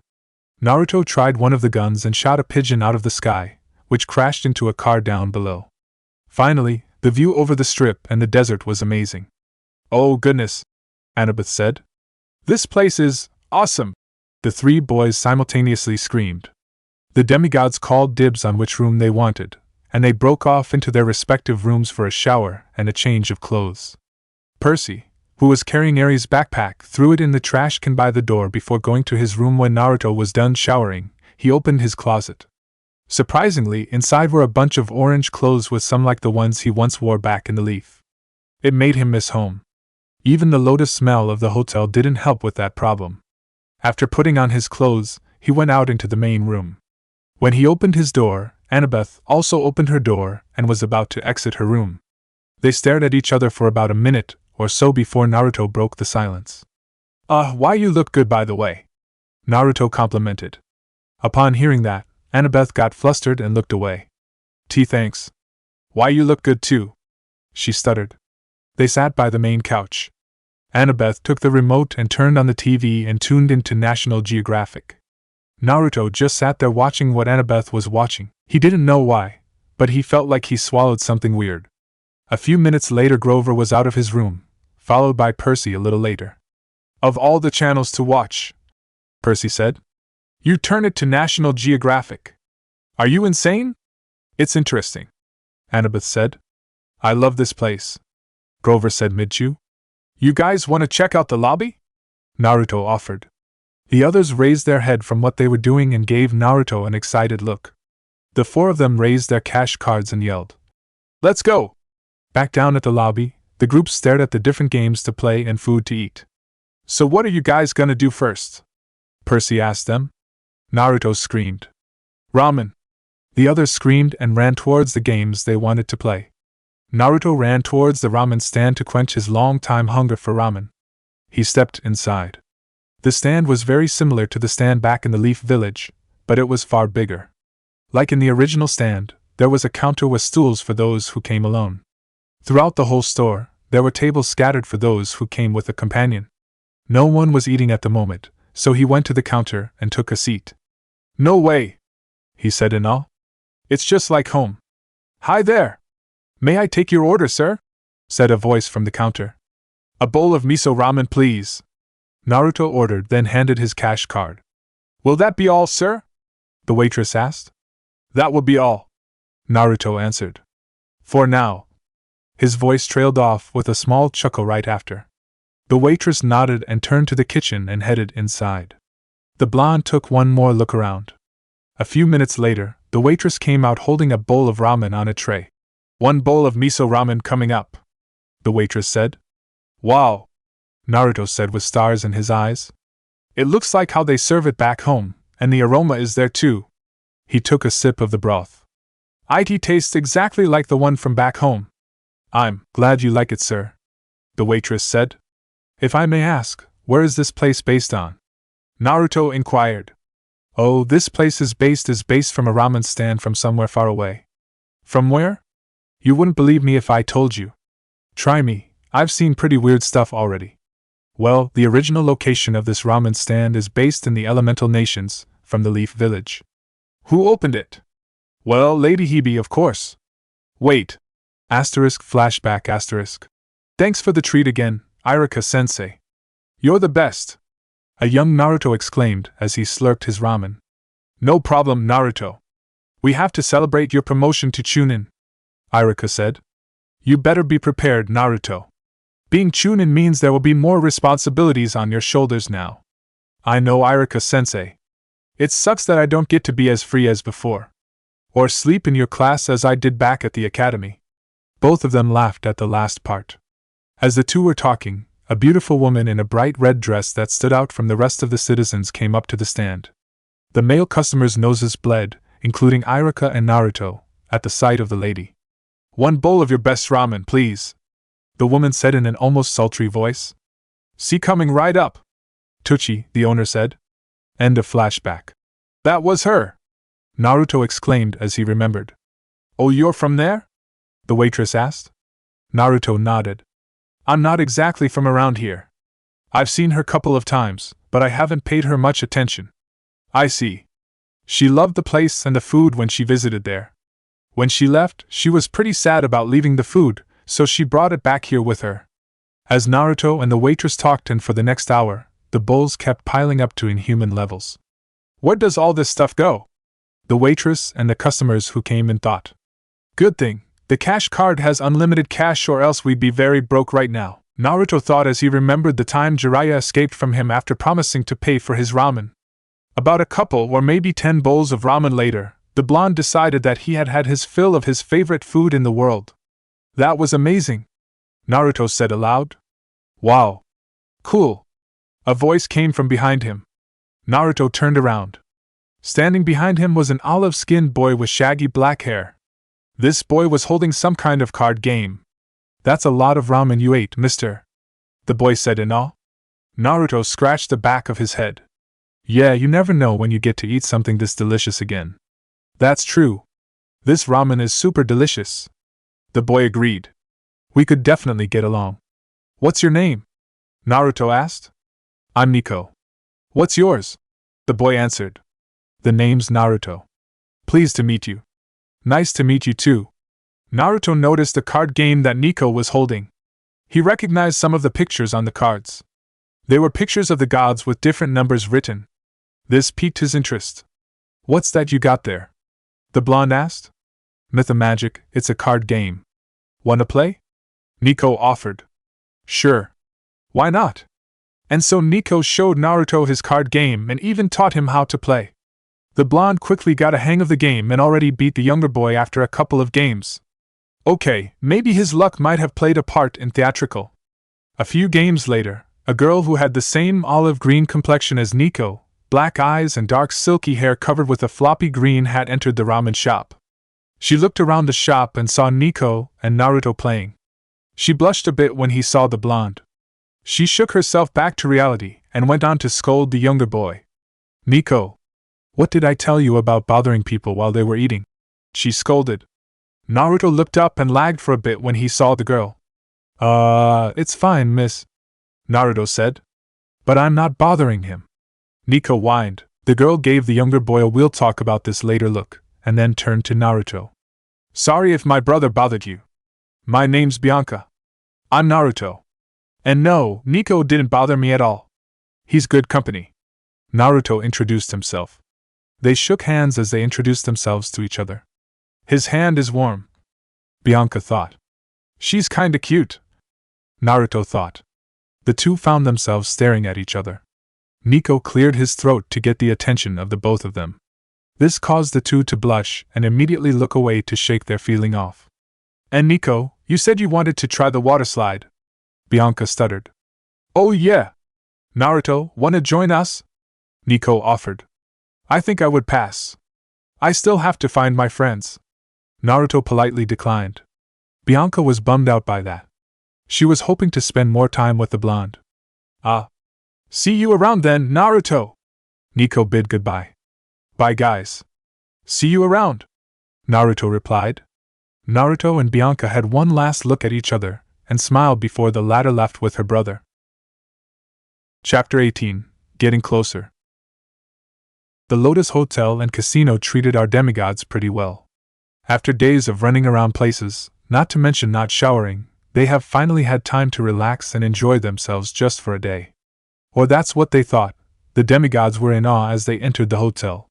It was the first time for all of them to enter a place this grand. The four of them separated right after they left the room. Percy wanted to try the giant waterslide snaking through the different floors of the hotel. Annabeth tried different trivia and puzzle video games, but she ultimately settled on a 3D Sims game. Finally, Grover had his eyes glued on some kind of reverse hunter game where the deer were hunting humans. Naruto, after tiring the ramen chef in the hotel's own Ikaraku ramen, decided to try the other sights and amenities that the place had to offer. The only problem is that there was this nagging feeling in the back of his head that something was wrong or that there was something that he had to do. He couldn't place his mind to it, like he was slowly forgetting about it. Right in another part of the hotel, the blonde made it to the casino. He knew that he won't be able to play as he is now. I always wanted to know what Grandma Tsunade gets when she plays stuff like this, he thought. With a mischievous grin and half-ram seal, he transformed into one of the adults who angrily left the casino after losing big time. The only money in his pockets was the money Aries had given them from the quest for the shield. He really didn't want to leave the money in the room no matter how safe the staff says it is. He doubted that it would be enough for the poker tables, so he tried his luck with the slot machines first. The blonde took a seat in front of one of the slot machines, and dropped a quarter inside the machine. With fingers crossed, he pulled the lever and waited for what would happen. All heads turned to him when the machine made a loud noise and coins started to pour out of it. She would be so jealous, he thought as he chuckled to himself. This went on for a few minutes until he got enough to join the poker tables. 1 hour later, the still disguised Naruto studied his opponents carefully. There were only 3 of them left on the high-stakes table. One guy had a huge smirk as the first 3 cards were dealt. The other was trying to hide his nervousness, seeing that his cards weren't good enough to play. The dealer placed a queen of hearts, a 10 of spades, and a jack of hearts. Check, all 3 of them said. The last 2 cards were slowly placed on the table, a 10 of hearts and a 2 of clubs. One already folded, seeing that his cards had no chance of winning. The only ones left in the game was a guy wearing what you would call dad jeans and a denim jacket and a loose t-shirt, and of course Naruto. Naruto pushed all his chips into the pot, earning gasps from the crowd. Getting overconfident, are we? The older man smirked wider as he pushed his chips towards the pot as well. Naruto remained unnerved. Okay, reveal your hands, the dealer announced. The older man slammed his cards, which were the 2 remaining 10 cards from the deck, on the table. 4 of a kind. Game over, hoser. He then proceeded to pull the whole pot to his side of the table. Not so fast. The disguised blonde cleared his throat and revealed his hand, a king of hearts and an ace of hearts. The older man's mouth fell wide open after seeing Naruto's cards. He was too stunned to say anything. His friends had to haul him away from the table. He is so cool, that was amazing. You're so gnarly. The other people around the table cheered as the blonde collected his chips. Where do I encash these?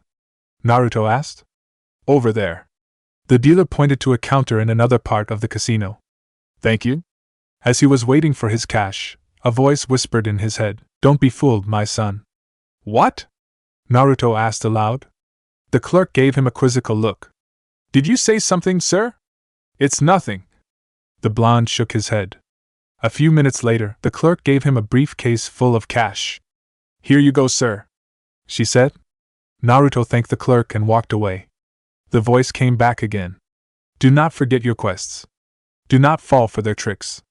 Then it dawned on him. He remembered his quest that seemed to have made resurgence. How could I forget? He said and swore in ancient Greek. He sealed the briefcase away in the seal on his right arm. The blonde ran into the bathroom and poofed back to normal. As he ran out, he met out with Percy, who seemed to be looking for their friends. You figured it out too? Percy asked. More like a voice whispered to me. I think it was my mom, Naruto answered. How about you? There was this guy who talking weird. I think his name was Garen or something. Percy started. Why does it sound like you didn't get the name right? The blonde teased. Percy glared at Naruto. Right, sorry. Naruto chuckled. He continued. When I asked him what year it was, he said it was 1977. This is bad. I can't believe we forgot about the quest. You got that right? I'm trying to think of what we're supposed to do, but I can't think of it out of the top of my head. Heck, I can't even think of my mom's name. This is bad. Naruto commented. We've got to find them and get out of here. I'll get Grover, Percy said. Let's meet back at the entrance. Naruto nodded, then they split up. It didn't take long for Naruto to find Annabeth. The daughter of Athena was still busy building a city on one of those 3D simulation games. Hey Annabeth! Naruto greeted. I hate to burst your bubble, but we've got to get out of here. Annabeth seemingly didn't hear him. Naruto shook her by the shoulders. She looked up annoyed. What? Can't you see I'm busy? That's cool and all, but we've got a quest to complete. Quest? What are you talking about? I've got to build these. She didn't finish her sentence. This place is a trap. Once again, she seemed like she didn't hear a thing. Not until Naruto shook her again. What now? Master Bolt, Underworld, Percy's mom, any of them ring a bell? Oh come on. Let me finish my city. Naruto was trying to stay calm. There are people here from 1977. You check in here and stay forever. So? She asked. Isn't that great? We're having the time of our life. The older blonde took a deep breath. He knew that arguing was pointless. She seemed to be deep under the spell. Just then, an idea hit him. A big grin made it to Naruto's mouth. She focused on Annabeth and made the necessary hand signs. A few seconds later, Annabeth froze in fear like in the water park. She was about to scream, but Naruto placed a hand on her shoulder. She slowly turned around. And Naruto? How long have we? Beats me, but I'm getting a bad feeling about that. Come on, let's meet Grover and Percy. Where? At the entrance. Let's go. Hotel Entrance. Annabeth and Naruto arrived at the entrance to see Percy nursing his head and Grover trying to apologize. Why do you have a hoof-shaped mark on your forehead? Naruto pointed out. Ask him, Percy said, pointing at Grover. I tried to super kick the redneck in the game, but Percy was right in front of me trying to get my attention. Grover said as he laughed nervously. After a few rounds of laughing much to Percy's annoyance, Percy urged his friends to go. Come on, we need to. He didn't get to finish, because the guy from earlier appeared from behind them in the same enthusiastic tone from when they entered the hotel. Hi, the bellhop said. Just in time. We just opened a whole new level of games for Platinum Card members. Nope. We're leaving. All four of them said. Oh. The bellhop's expression drooped. That's a shame. Grover seemed to be getting under the spell again. Maybe we could, Grover. No, the three demigods said. They burst through the doors of the Lotus Casino and ran down the sidewalk. It seemed like afternoon, just the same time they entered the hotel, but there was something different. Dark gray clouds covered the sky, and lightning flashed across the desert. Wait, Percy said. What is Aries' backpack doing here? He must have enchanted it, Annabeth said. Guys, Grover called his friend's attention from a newspaper stand. You're going to want to look at this. His friends made their way over. Percy sighed in relief. Good. We're still in the same year. No, not that. Look at the day. Grover pointed. What? The others exclaimed. It was the 20th of June. We were in there for 5 days, Annabeth said. But it only seemed like hours, Percy said. They all looked crestfallen, but Naruto spoke up. There's nothing else we can do now. Let's focus on the quest. Okay, the other three said in unison. But how do we get to LA? Percy asked. Annabeth perked up like a light bulb lit up on top of her head. She walked up to the road and hailed a taxi cab. I always wanted to do that, she commented. A taxi pulled over to the curb. She loaded her friends as if they actually had money, and told the driver. Los Angeles, please. The taxi driver chewed his cigar and sized the group up. That's 300 miles from here. You gotta have to pay up front. You accept casino debit cards? Annabeth asked. The driver shrugged. Some of them. They're basically the same as credit cards. I gotta swipe 'em first though. Annabeth handed the card over, and he swiped it on the machine. It started rattling, lights flashed, and an infinity symbol came up next to the dollar sign. The driver dropped the cigar from his mouth. He looked back at the group. His eyes were as wide as dinner plates. Where to in Los Angeles, Your Highness? Annabeth beamed a wide grin, and sat up straight. She seemed to like to be called that. Santa Monica Pier, get us there fast, and you can keep the change. Your wish is my command. The driver said, and sped through the desert at least 90 miles an hour. On the way to Santa Monica, the group had plenty of time to talk. Percy told his friends about his latest dream, although he wasn't sure about the details anymore. It seems like the hotel had altered his memory somehow. For the life of him, he couldn't remember the title. The Silent One? Annabeth suggested. The Rich One? Maybe. None of them feels right though. Percy said, scratching his chin. The throne room sounds like it belongs to Hades. I mean, that's how it's usually described. Grover chimed. Percy shook his head. Something's wrong. The throne room wasn't the main part of the dream. And the voice from the pit. It just didn't feel like a god's voice. I don't like where this is going. Naruto spoke up. Why? What's wrong? Annabeth asked. This just doesn't feel like a conflict of the gods. Maybe something older, more ancient. Naruto said. Annabeth's eyes widened. What? You see it too? Naruto asked. Annabeth shook her head. No. But it has to be Hades. It must have been him who sent this invisible guy to steal the bolt, and maybe something went wrong. She said, but she sounded like she was convincing herself about it. I don't think it's that simple, Annabeth.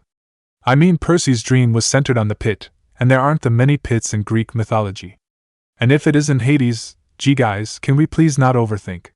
Grover said. It has to be Hades. All of them fell silent after that. A few minutes of silence later, Naruto whispered something to Annabeth's ear. The girl's whole face turned red. When did you? What wrong?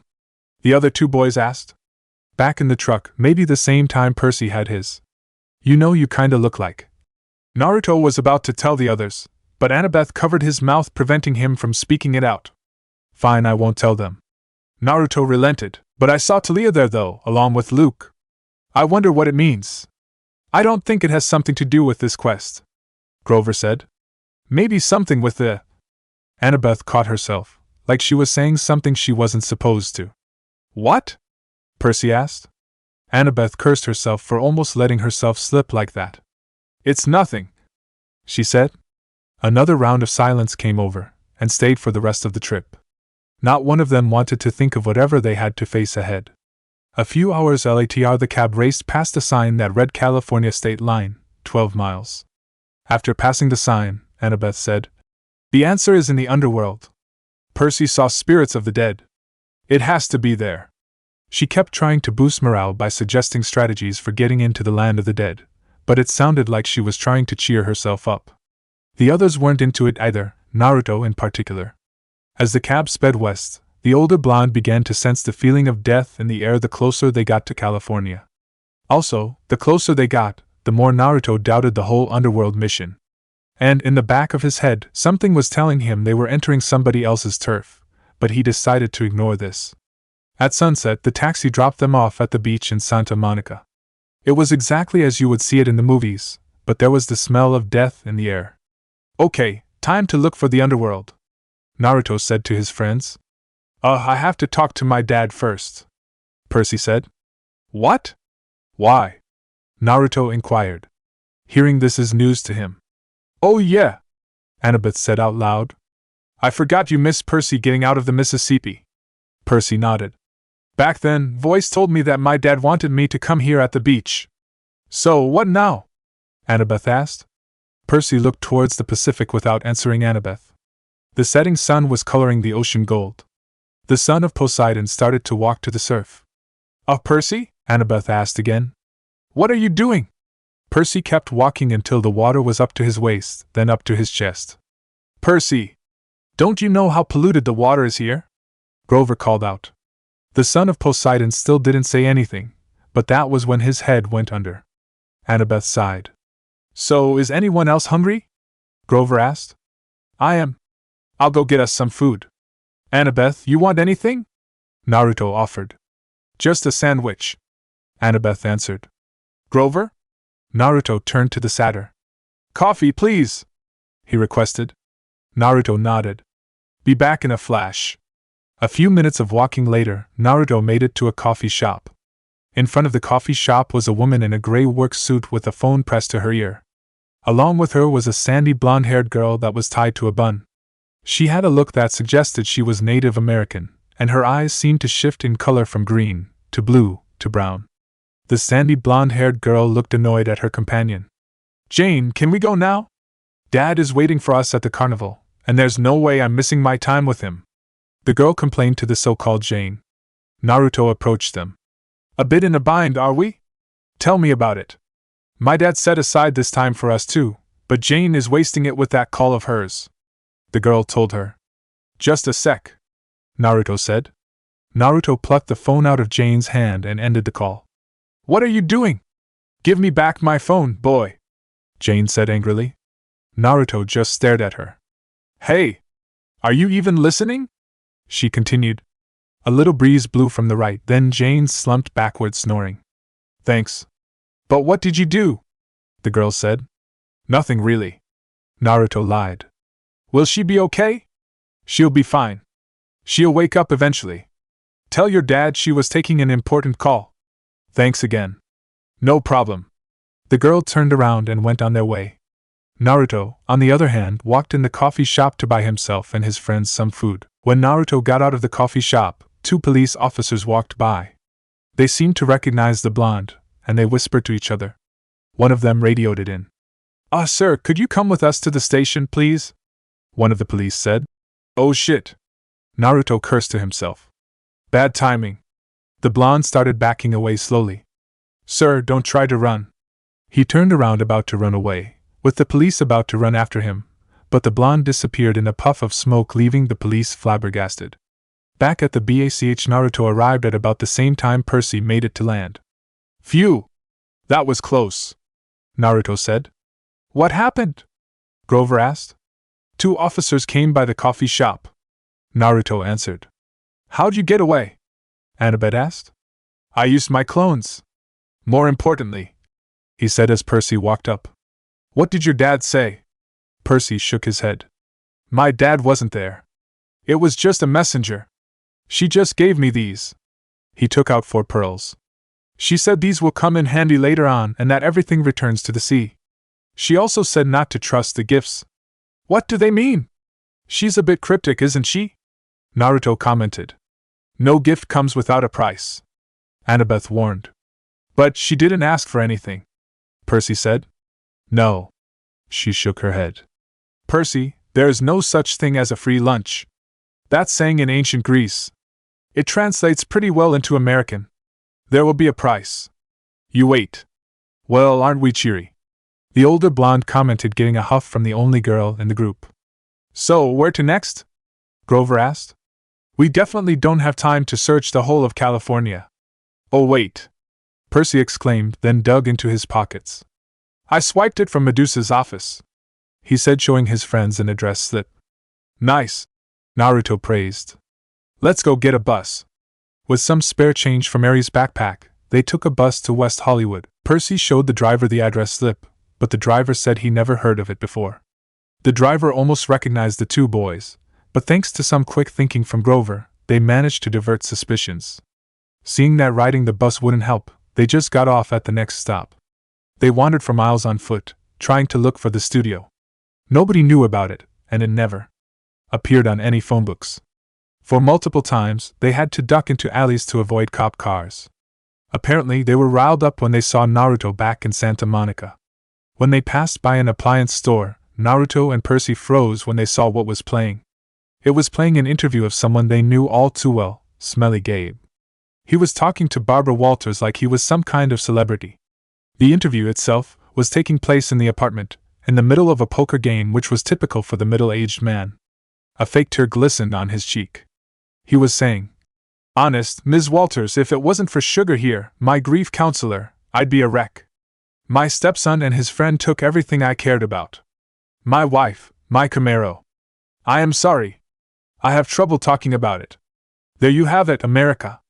Barbara Walters turned to the camera. A man torn apart. Two adolescent boys with serious issues. Let me show you, again, the last known photo of these troubled young fugitives, taken a week ago in Denver. The screen cut to a grainy photo of the group standing outside the diner back in Colorado as they were talking to Aries. Who are the other children in this photo? Barbara Walters asked dramatically. Who is the man with them? Are these boys delinquents? Are they terrorists? Or perhaps they've become brainwashed victims of a frightening new cult? When we come back, we chat with a leading child psychologist. Stay tuned, America. I'm going to kill him when we get back to New York. Percy grumbled. Hey, maybe my mom would turn him into a jackalope. Naruto said. They left the appliance store as soon as the sun was setting on the horizon. About that time, the shady characters of the L.A. night were starting to come out. They passed by gangbangers, bums, and street hawkers, who looked at us like they were trying to figure if we were worth the trouble of mugging. As they hurried past the entrance of an alley, a voice from the darkness called out to them. Percy stopped. Before he knew it, a gang of kids had surrounded them. 6 of them, and all white kids with expensive clothes and mean faces, like the kids at Yancey Academy, rich brats playing at being bad boys. Acting on instinct, Percy drew his sword. When the sword appeared, the other kids started backing away, except for their leader who charged at them with a switchblade. Percy swung his sword. The kid yelped, but the blade passed through him harmlessly. He looked down. What the nice try, kid, the leader said. He was about to attack again, but a loud yawn came from the Naruto. Stop that or your friend's gonna get it, the leader threatened. Did you say something? Naruto asked. I was about to get skewered, but you weren't paying attention, Percy shouted back. Sorry, they just didn't seem worth the effort, Naruto lazily said. We don't have time for this, Annabeth complained. The leader's face turned red seeing that their victims weren't taking him seriously. Arg. Give us your money or else you're not leaving here alive. Just then, a projectile flew past the boy's cheek, leaving a cut on his face. Naruto appeared in front of him, planted a fist on his cheek, then kicked him on the chest, sending him flying into a dumpster. The others turned away and was about to run, but 5 clones of Naruto appeared in front of them and knocked them out with a good punch to the gut. Next time don't go on acting tough if you don't have the balls to show it, he grumbled. Naruto dispelled his clones, and then turned to his friends who were looking at him in awe. Let's go. They started wandering again. 1 block away, they made it to the only store that was open in the entire place. There was a neon sign glaring with the words Krusty's Water BD Olympus. Krusty's Waterbed Palace. Grover translated. Maybe we can ask for directions, Percy suggested. It's worth a try, Annabeth said. The 4 of them entered the store. Customers! A voice came from the inside that made the 4 of them jump. Chapter 19, The Underworld. Customers! A voice boomed from the inside the store, making the 4 of them jump. Walking from the inside of the store was a raptor in a leisure suit that looked like it came from the Lotus Hotel. It looked like it belonged in the 70s. He was 7 feet tall, with absolutely no hair.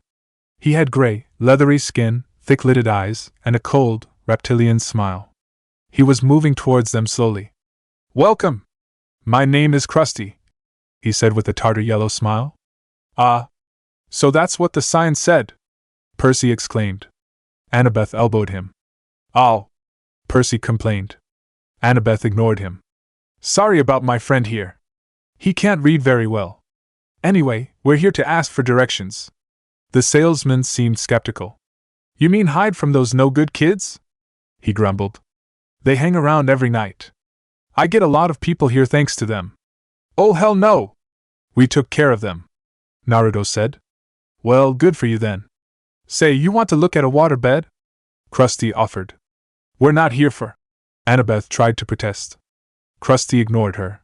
He placed a hand on Percy's shoulder and steered him further inside the store. Hey! Percy protested. The daughter of Athena sighed in frustration. While they were walking, Naruto asked, guys, don't you think Krusty is short for something? Annabeth tried to think. As the both blondes were thinking, Grover dove into one of the mattresses. Guys! This is cool! We can get massages! He urged his friends. Krusty said as he was stroking his chin. Almost. Almost what? Percy asked. Krusty ignored him. Instead he turned to Annabeth and showed her to another mattress. Do me a favor and try this one here, honey. Might fit. What do you mean might fit? Naruto asked. Again, Krusty didn't reply.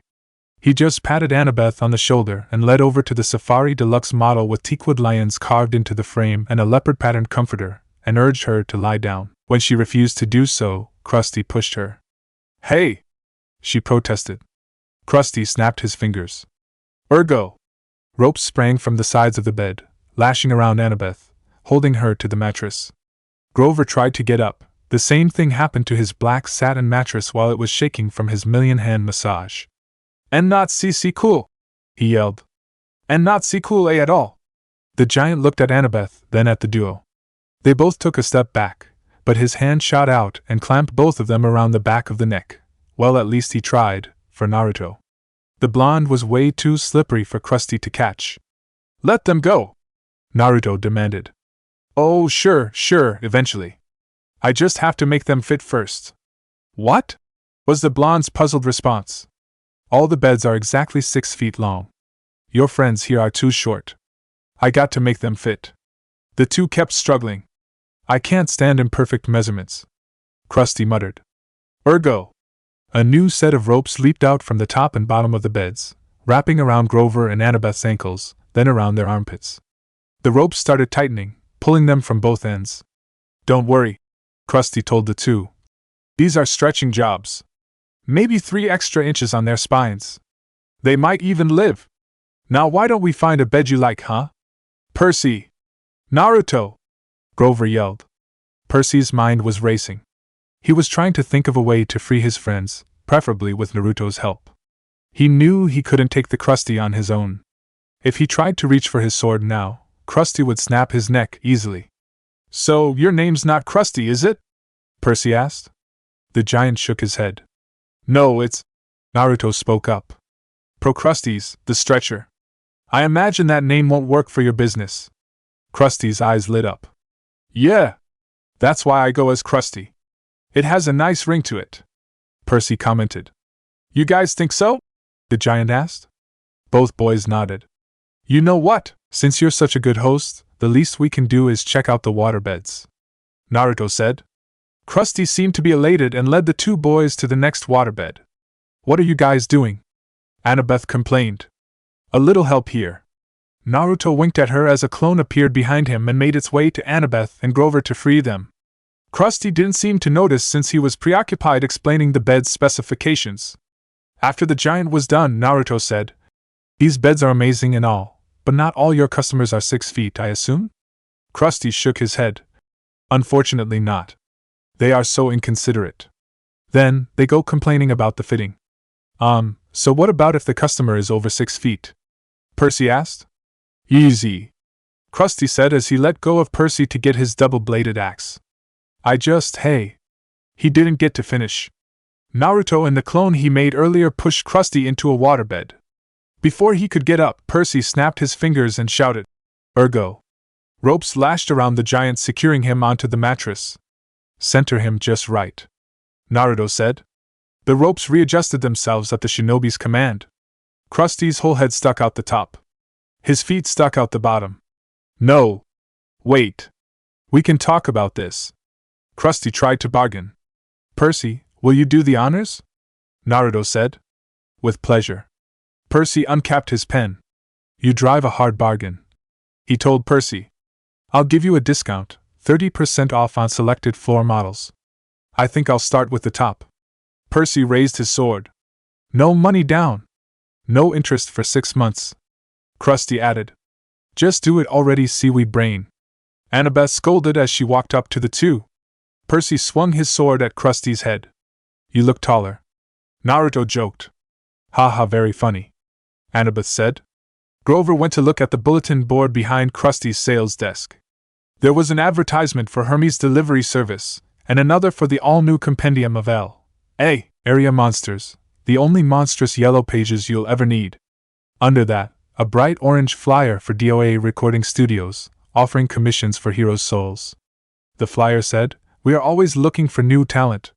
DOA's address was right underneath with a map. "Guys, I know where the studio is," the satyr told his friends. "Where?" Percy asked as he recapped his sword. "It's a block from here," Grover said, showing the map. "Cool, then let's go," Naruto said. When the blonde said that, the group heard the doors open and two female voices talking to each other. Naruto drew a kunai and hid behind the mattresses. This prompted his friends to draw their own weapons and scurry off to hide. He signaled his friends to stay quiet. Due to the commotion of the group, a pen fell from the desk revealing their presence inside the store. The two girls became cautious, drew their weapons and shouted, "We know you're there. Come out!" The demigods came out of hiding to face them with weapons still drawn. In front of them were two girls maybe about 14 years of age wearing silver jackets and camo pants. They were holding their bows ready to fire. As soon as the girls saw Naruto, they lowered their bow and said, "Wait! You! What are you doing here?"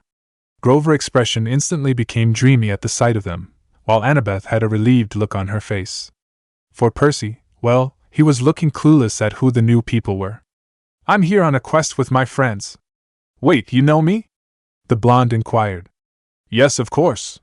There's a lot of talk around the hunt about you ever since our mistress claimed you," one of them answered. "Wait, by hunt you mean my mom's hunt?" Naruto asked.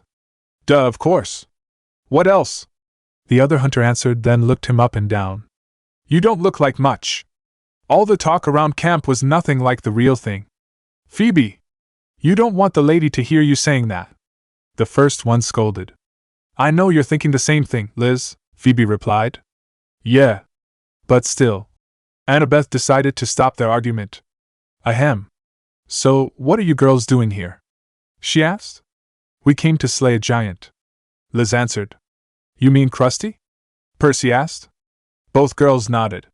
"Yeah, about that," Naruto said. "We already took care of him." "What?" Phoebe exclaimed. "Now you come and take our jobs too?" "No, it's not like that," Annabeth explained. "We got caught, so they freed us." "Is it true?" Phoebe asked. All of them nodded, except for Grover, who was still looking at the girls dreamily. "Anyway, it was nice to meet you, and sorry about my sudden arrival. I take it you girls were stirred up when you heard the news," Naruto said. "Are you kidding?" Phoebe said. "A lot of the hunters would very much like to have your head. They still can't accept that you are the lady's son." "Oh. That's a bummer." Naruto looked down with sadness on his face. "I was thinking that you guys could be my sisters or something like that." He looked up to them, this time with a smile.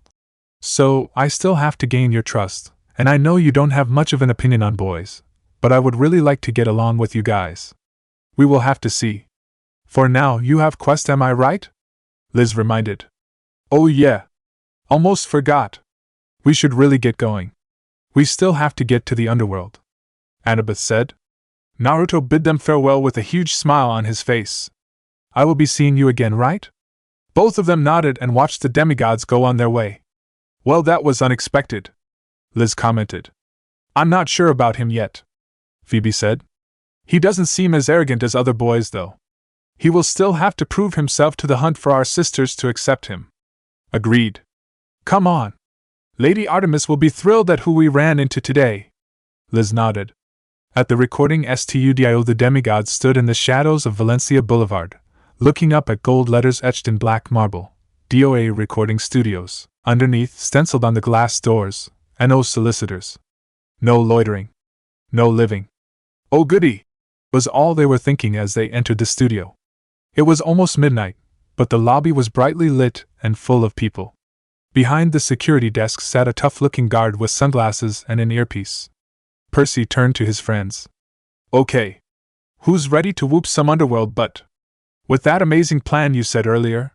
Naruto said. "Why yeah, about that." Grover tried to protest. "Are you sure the plan would work?" Annabeth asked. Guys, I think we should trust in Percy's plan," Naruto offered. "I mean, we got here with each other's help, and I don't think we would go anywhere if we stopped trusting each other now." "Right," Annabeth said. "I'm sorry, Percy. I trust you. I trust all of you. She gave Grover a nudge. Oh, right, he chimed in. We got this far. We'll find the master bolt and save your mom. No problem. Percy looked at his friends and felt really grateful. Over the course of their journey, they have almost died, felt hungry together, and evaded the police. Here they are now, about to enter the underworld, and they were still trying to be brave. Naruto placed a hand on Percy's shoulder. Lead the way, Captain. Percy held the pearls in his pockets. Let's go. We got this. They walked inside the DOA lobby. Music played softly on hidden speakers. The carpet and walls were steel gray. Pencil cacti grew in the corners like skeleton hands. The furniture was black leather, and every seat was taken. There were people sitting on couches, people standing up, people staring out the windows or waiting for the elevator. Nobody moved, or talked, or did much of anything. Out of the corner of their eyes, the demigods could see them all just fine, but when they focused on any one of them in particular, they started looking transparent. They could see right through their bodies. They approached the security guard's desk, which was raised, so they had to look up at him. He was tall and elegant, with chocolate-colored skin and bleached blonde hair shaved military style. He wore tortoiseshell shades and a silk Italian suit that matched his hair. A black rose was pinned to his lapel under a silver name tag. Percy read the name tag, and then looked at him in bewilderment. Your name is Chiron? Do I look like a centaur to you? The security guard said. Annabeth sighed. Oh, Percy, we've been through that back in Yancey, remember? Naruto whispered to his dyslexic friend. The attendant leaned across the desk. There was in his glasses except the group's reflection, but his smile was sweet and cold. Can you not read, young lad, like your friend here? He had a strange British-style accent, but it sounded like it was his second language. Tell me, mate, do I look like a centaur? And no. Percy slowly replied. Sir? He added smoothly. Sir? I said. He pinched the name tag and ran his finger under the letters.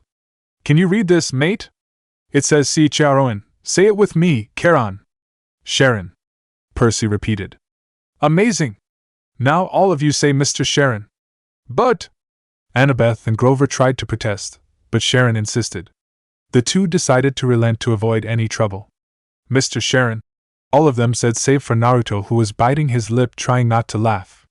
Sharon noticed this, so he turned to the blonde and said, I didn't hear you there, young lad. Annabeth elbowed him. Oh right, sorry. Naruto said. Mr. Sharon? Well done. He sat back. I hate being confused with that old horseman. And now, how may I help you little dead ones? Percy opened his mouth to speak, but the question was stuck in his stomach. He turned to his friends for support. We want to go to the underworld. It was Annabeth who answered. Karen's mouth twitched. His mind went blank for a second. Is everything all right, sir? Annabeth asked. Sharon shook his head back to reality. Sorry, I'm just used to the usual screaming, like there must be a mistake, Mr. Sharon. It's just refreshing. It is? Annabeth asked, not expecting his response. Yep, mates. Straightforward and honest, just how I like it. Sharon said. So how did you die then? Annabeth nudged Grover. Oh, he said. Drowned, in the bathtub. All four of you? Sharon asked. Not for me. I was taking a walk when a black cat crossed my path, so I had to take the long way home. Somewhere along the way, I got lost on the path of life, so I didn't see the cliff in front of me. Naruto explained. That left Sharon and his friend's mouth hanging. Mate, I don't know if that was a lie or not, but wow. After taking in Naruto's story, Sharon asked Annabeth and Percy. What about you two? Did you drown with your friend here? I died when my bus blew up. Percy answered. I ate some stranger's food which was, poisoned. Annabeth answered. Sharon looked mildly impressed.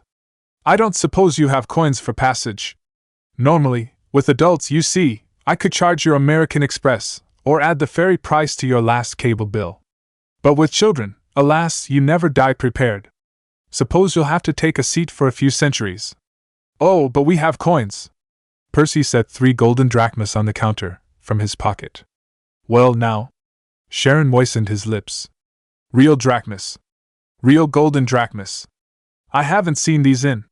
His fingers hovered greedily over the coins. Then Chiron realized something and looked at Percy. Here now, he said. You couldn't read my name correctly. Are you dyslexic, lad? No, I said. I'm dead. Chiron leaned forward and took a sniff. You're not dead. I should have known.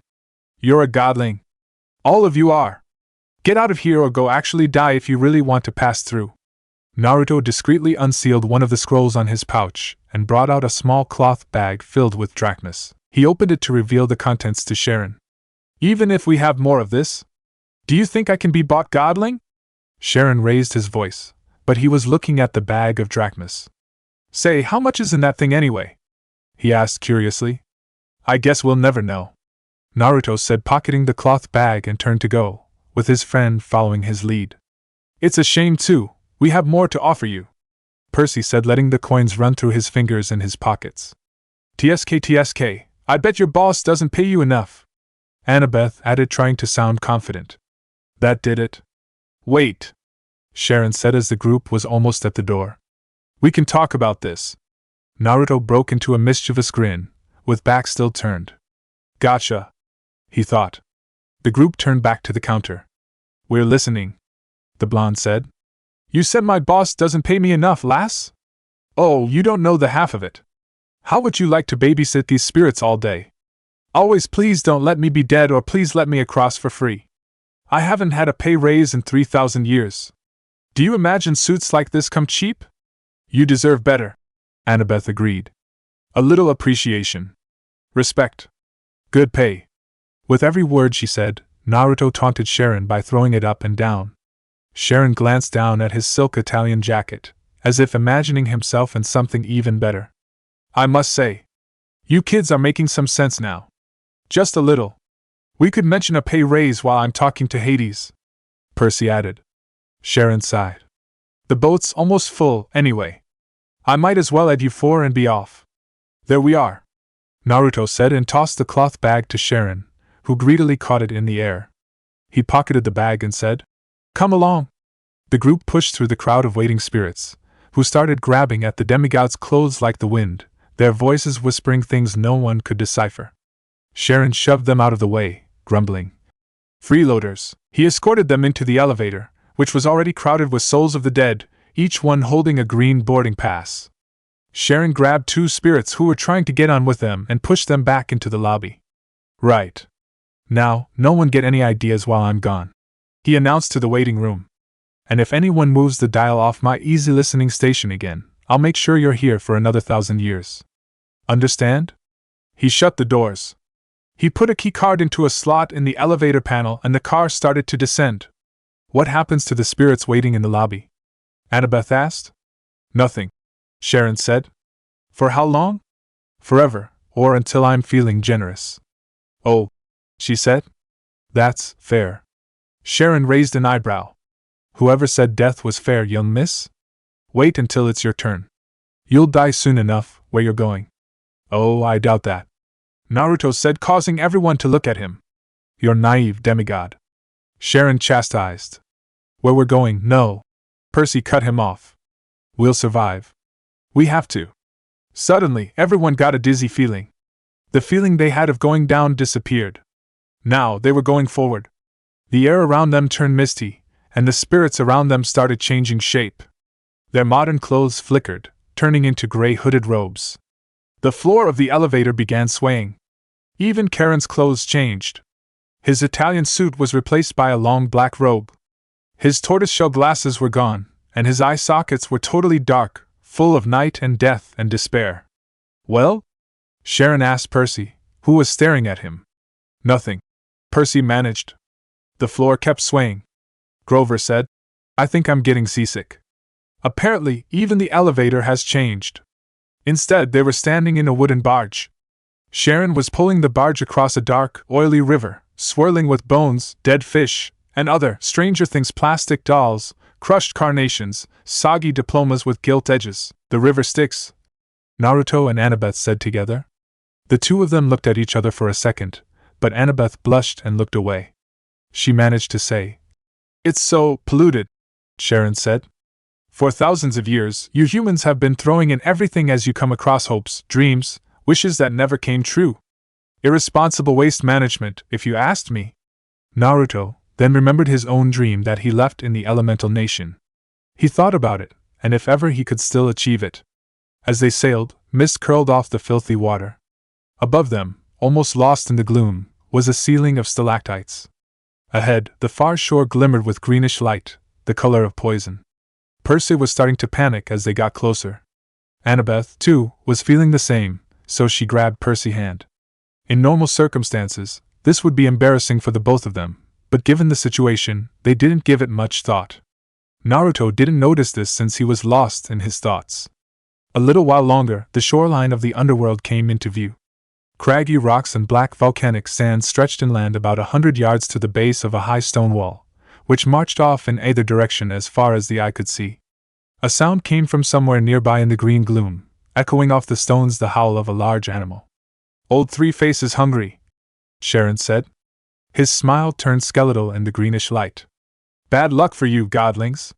"Good thing we have the plan," Percy said. The boat they were in slid into black sand, and everyone began to disembark. Chiron said, "I'd wish you luck, mate, but there isn't any down here.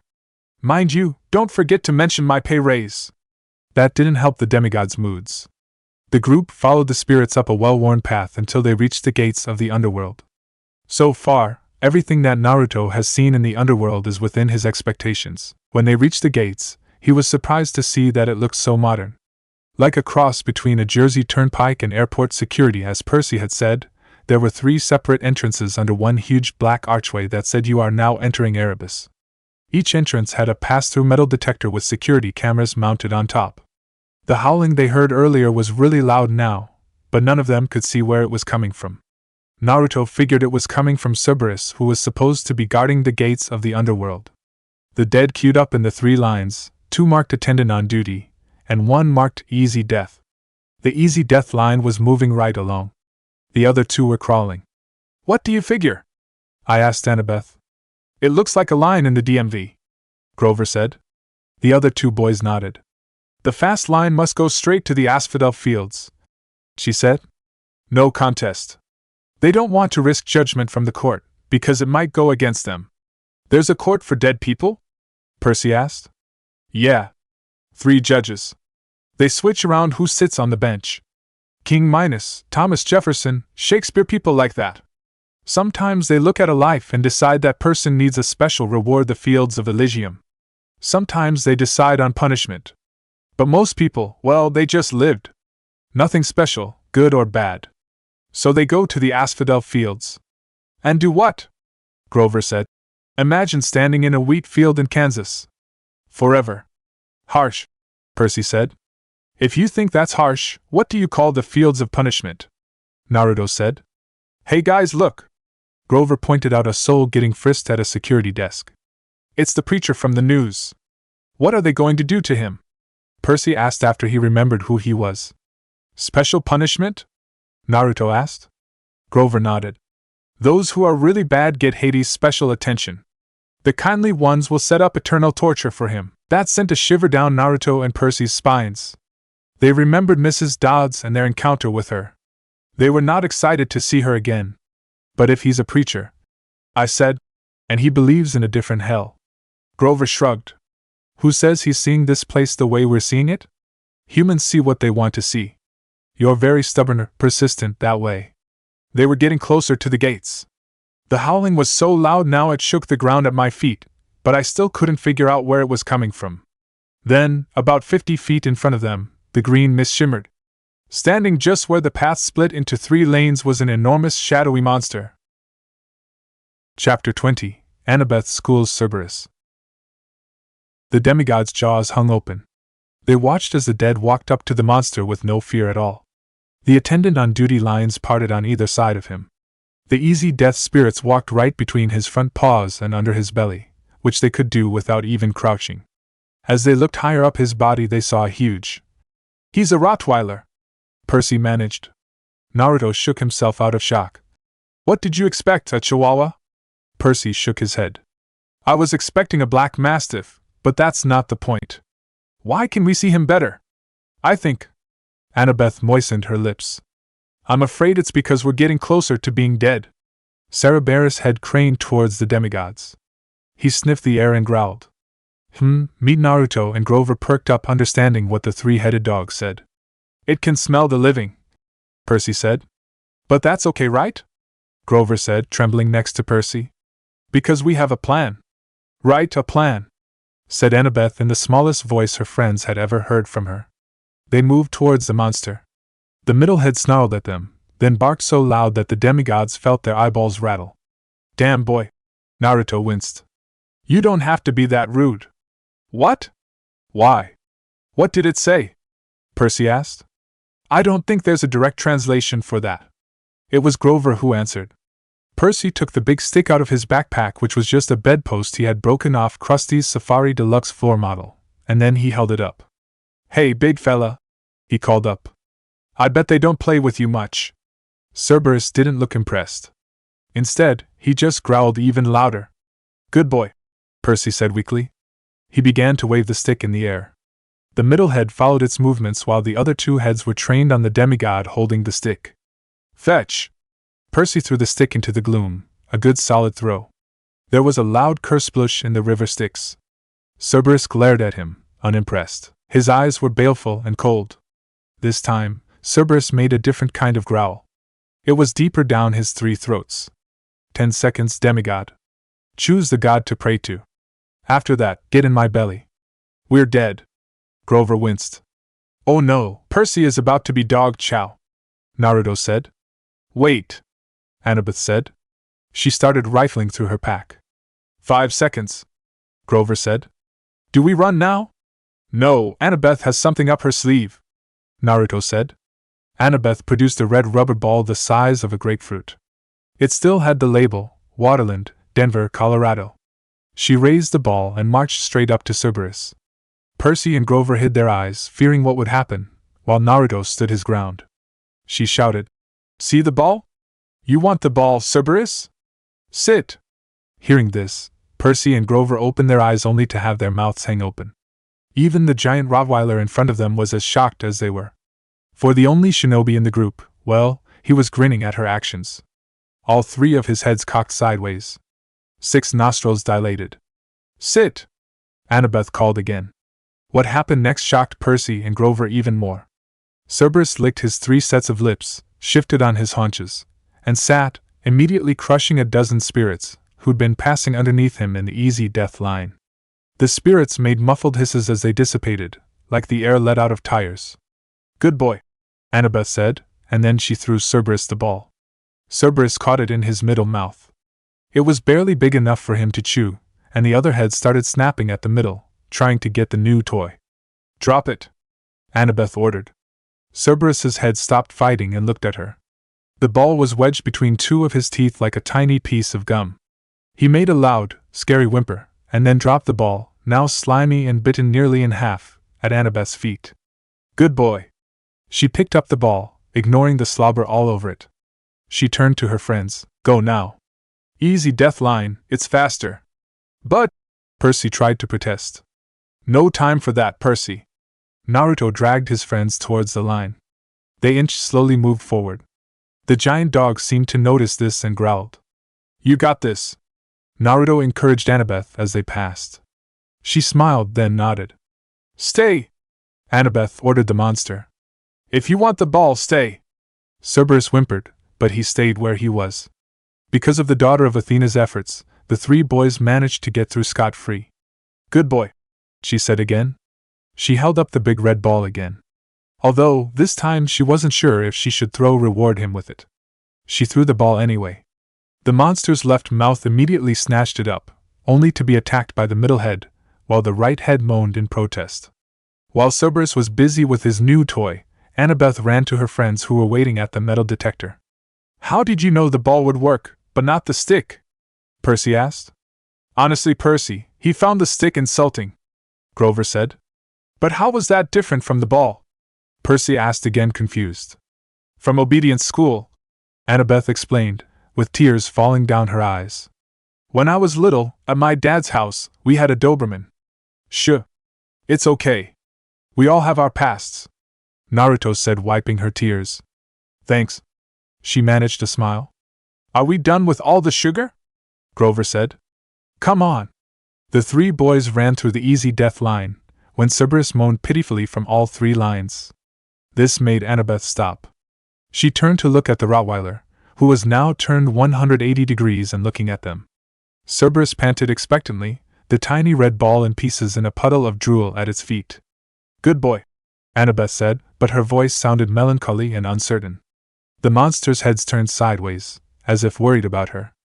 Naruto saw this and went back to her. He placed a hand on Annabeth's shoulder. You don't want to leave him alone, huh? Naruto said. Here. Naruto raised his hands into a hand sign. In a puff of smoke, another Naruto appeared beside the original. With a half-rammed seal, the other Naruto transformed into a perfect copy of Annabeth. Annabeth's expression brightened up, and hugged Naruto. Thanks. Come on. Let's go! Grover and Percy pushed through the metal detector, followed closely by Naruto and Annabeth. The metal detector screamed and set off flashing red lights. Unauthorized possessions! Magic detected! Cerberus started to bark, but was still focused on his new playmate. They burst through the easy death gate, which started even more alarms blaring, and raced into the underworld. A few minutes later they were hiding, out of breath, in the rotten trunk of an immense black tree as security ghouls scuttled past them, yelling for backup from the Furies. So, what have we learned today? Grover asked in jest. To wing it? Naruto tried. That three-headed dogs prefer red rubber balls over sticks. Percy tried as well. No. Grover shook his head at both answers. We've learned that Percy's plans really bite. But Annabeth and I had the same idea. Percy protested. Well, it would work for other dogs, I guess. Naruto offered. Hey! I thought you were on my side, Percy said. As the three boys were joking around, Annabeth was smiling as the joyful barks of Cerberus playing with his new friend. Fields of asphodel. It's like a giant football field, Percy commented. More like a concert, Annabeth corrected him. Yeah, but someone died backstage or something, Naruto added. Those were the ways our group of demigods described this place. The black grass they were walking on had been trampled by eons of dead feet. A warm, moist wind blew like the breath of a swamp.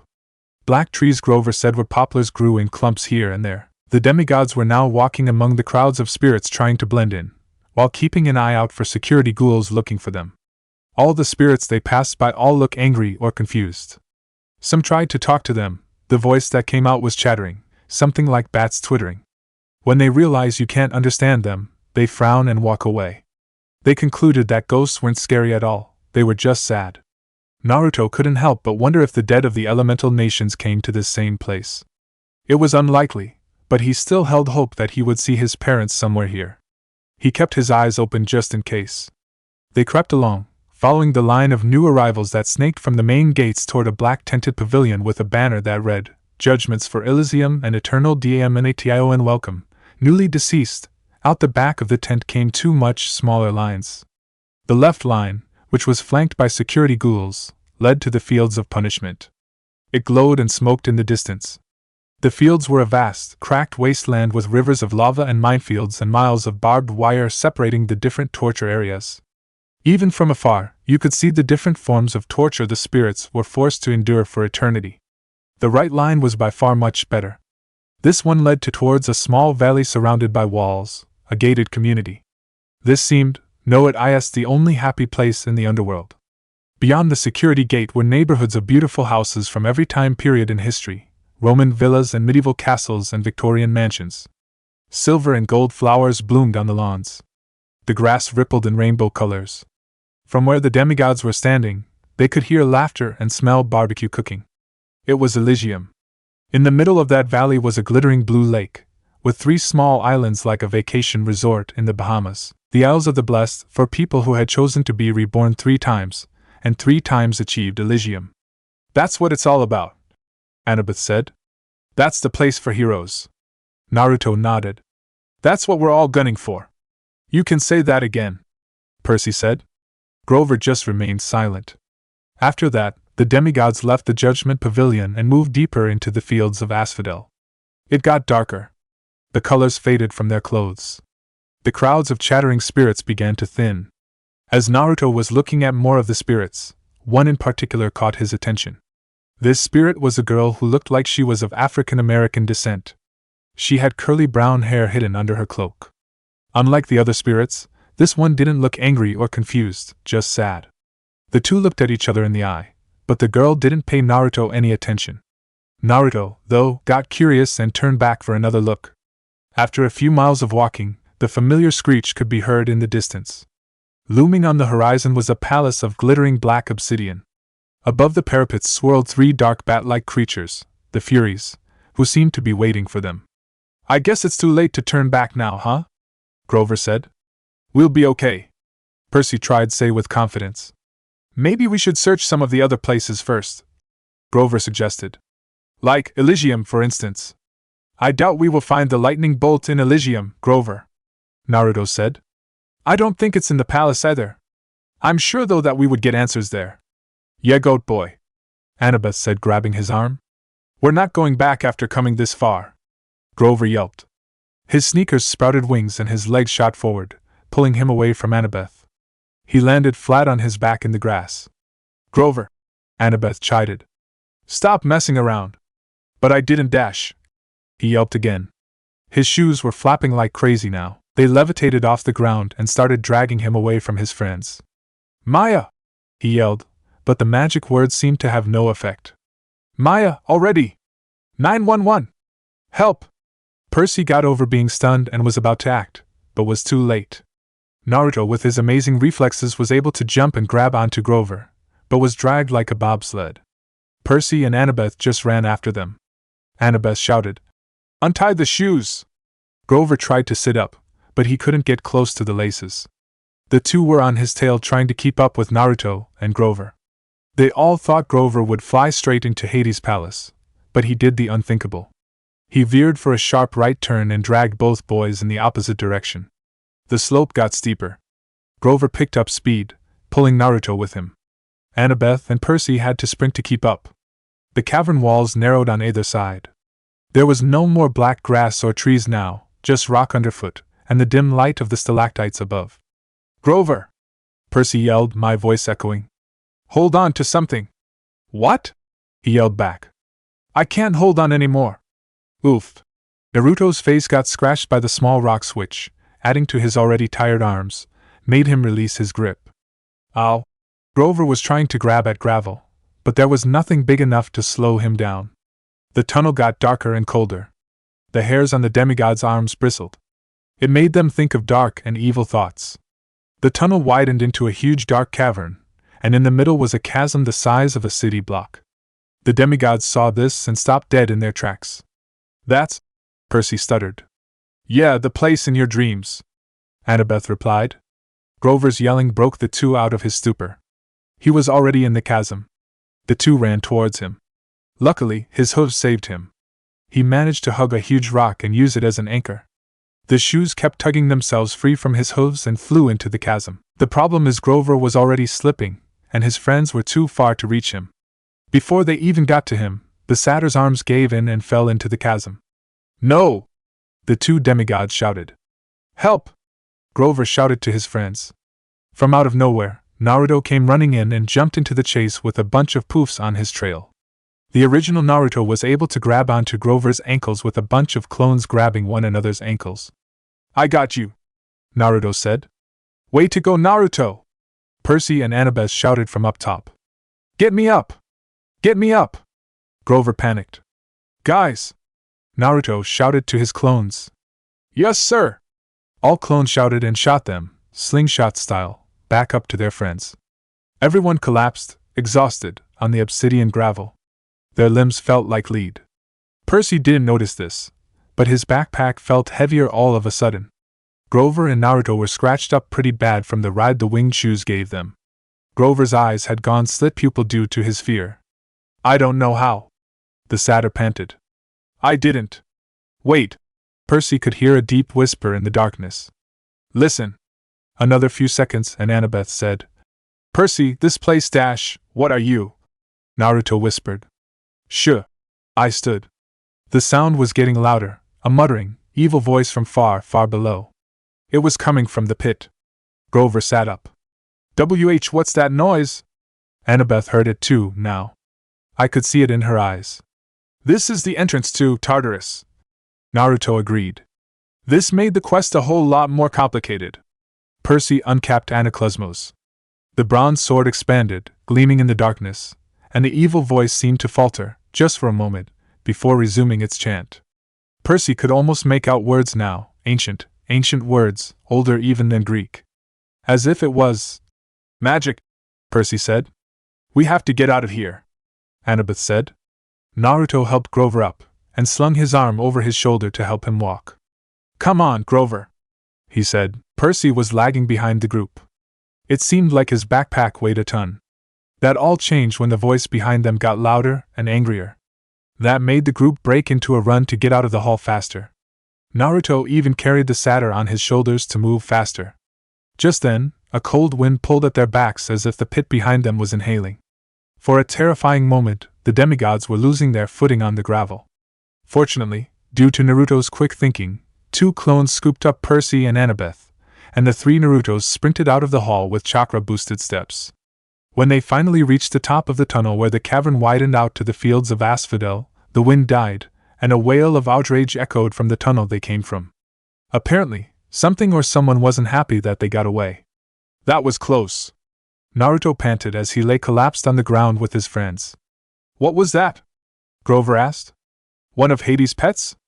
I doubt that, the older blonde answered. You don't mean? Annabeth said. The very idea of who was in the pit terrified the group. Even Naruto, who had encountered terrifying shinobi back in the elemental nations, was scared to bits. This was definitely on a whole other level than anything he faced before. They decided not to talk about it anymore, especially not now that they are one room across the pit of Tartarus. Hades' palace seemingly was the better place to be in right now, unless you wanted to walk around the fields of asphodel for eternity. Percy capped his sword, put the pen away. Let's keep going, he told his friend, and then turned to Grover to ask. Can you walk? The satyr tried to swallow some saliva, though his mouth was dry. Yeah, sure. I never liked those shoes anyway. Well then, let's go, Naruto said, getting nods from his friends. Hades' Palace. The Furies circled the parapets, high in the gloom. The outer walls of the fortress glittered black, and the 2-story tall bronze gates stood wide open. Engraved on the gates were scenes of death. Some were from modern times, an atomic bomb exploding over a city, a trench filled with gas mask-wearing soldiers, a line of African famine victims waiting with empty bowls, but all of them looked as if they'd been etched into the bronze thousands of years ago. I wonder if these already happened, Naruto wondered aloud. Maybe they're prophecies, Percy added. Who knows? Grover said. They headed inside the courtyard. It contained the strangest garden the demigods had ever seen. Multicolored mushrooms, poisonous shrubs, and weird luminous plants grew without sunlight. Precious jewels made up for the lack of flowers, piles of rubies as big as my fist, clumps of raw diamonds. Standing here and there like frozen party guests were Medusa's garden statues, petrified children, satyrs, and centaurs, all smiling grotesquely. In the center of the garden was an orchard of pomegranate trees, their orange blooms neon bright in the dark. The Garden of Persephone, Annabeth said. Keep walking. So, she's a fan of Medusa's works, Naruto said. Too bad we took her out. She'll reform eventually, Annabeth said. Grover! No! Percy pulled Grover away. The satyr was about to eat some of the pomegranates from the tree. The tart smell from the fruit was overwhelming him. But I'm hungry, the satyr complained. You can't, Grover, Naruto explained. Unless you want to live here.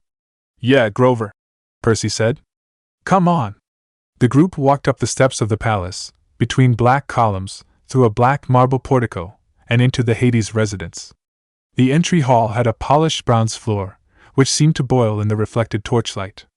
There was no ceiling, just a cavern roof, far above.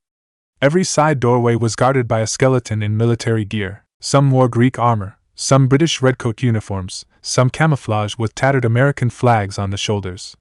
They carried spears or muskets or M16s.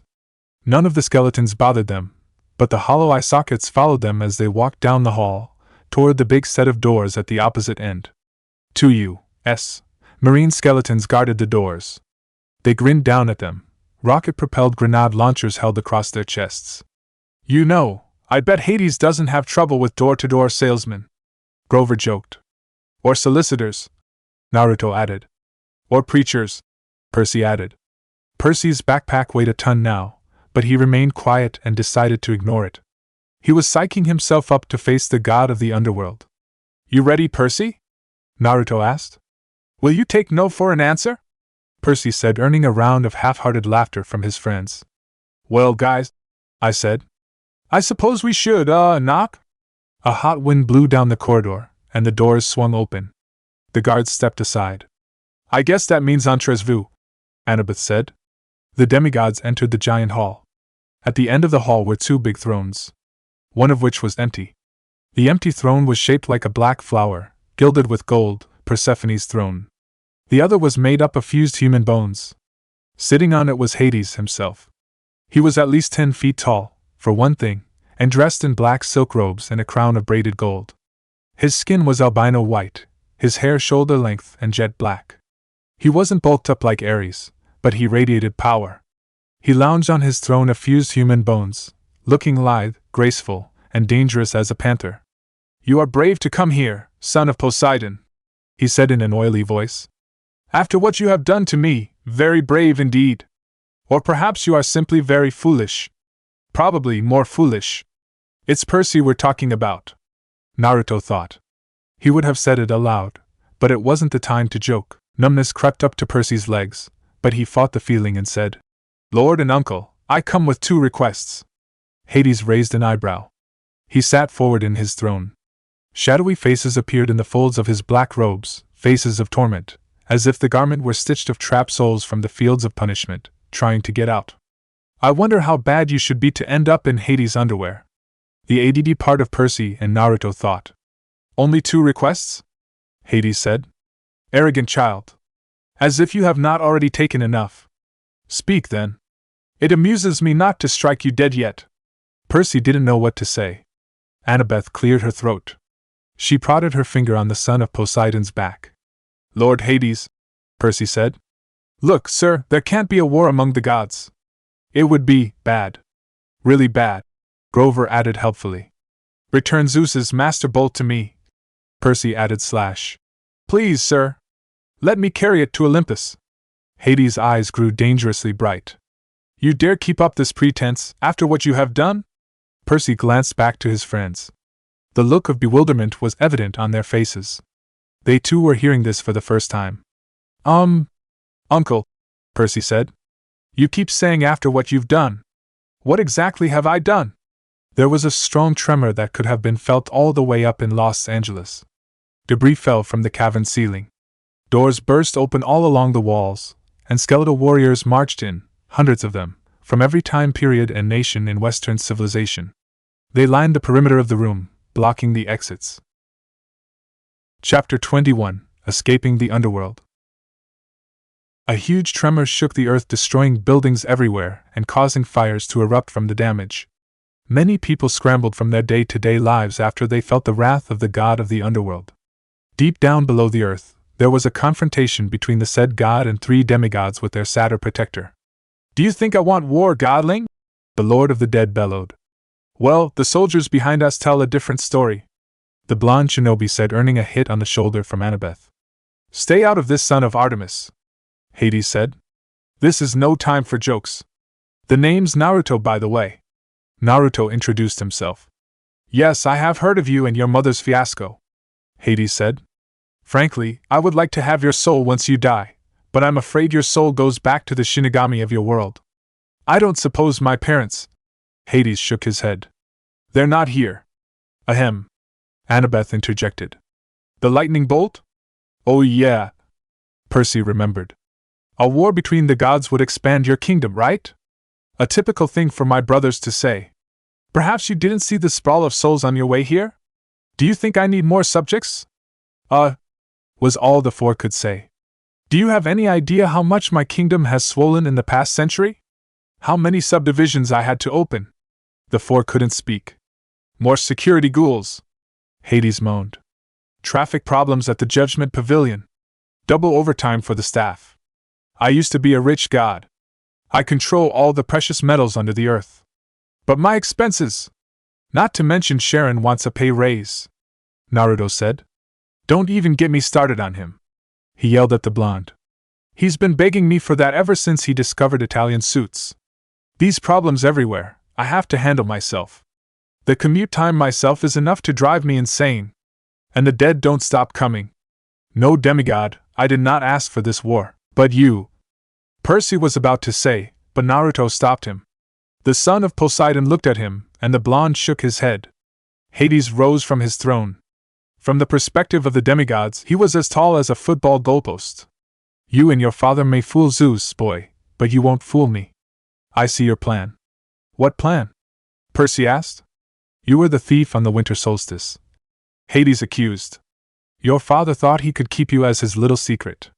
He directed you into the throne room on Olympus, took the master bolt and my helm. Had I not sent my fury to discover you at Yancy Academy, Poseidon might have succeeded in hiding his scheme to start a war. But now you have been forced into the open. You will be exposed as Poseidon's thief, and I will have my helm back. Wait a minute, Lord Hades, Annabeth said. Your helm is missing too? Do not play innocent with me, girl. You, the satyr, and that boy have been helping this hero come here to threaten me in Poseidon's name, no doubt to bring me an ultimatum. Does Poseidon think I can be blackmailed into supporting him? Wait just a darn minute, Naruto said, his eyes flickering from blue to red. Percy hasn't even been to Olympus. Why are you blaming it on him? Silence, Hades yelled at the blonde. I am not afraid of your power, boy. You are just a weapon brought into this world by your mother, no doubt to aid her father in the war. Those Olympians have the gall to send someone to threaten me here in abode when no one would offer me the slightest justice, the slightest help. It was bad enough I had to keep the word of my greatest weapon from leaking out. So I searched for you myself, and when it was clear you were coming to my domain to deliver your little threat, I did not try to stop you. Percy, Annabeth, and Grover recoiled at Hades' mention of Naruto's power. Naruto, Annabeth tried to ask.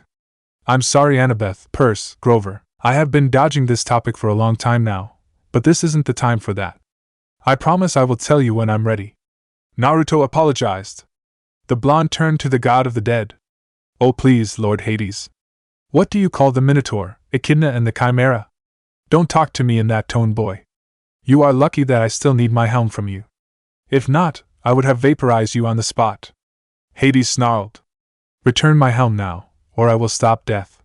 That is my counterproposal. Or better yet, I will open the earth and have the dead pour back out into the surface world. And you, Percy Jackson, your skeleton will lead the armies of the dead out. The skeletal soldiers stepped forward, cocking their guns and brandishing their swords and shields. It was Percy's turn to get mad this time. You're as bad as Zeus.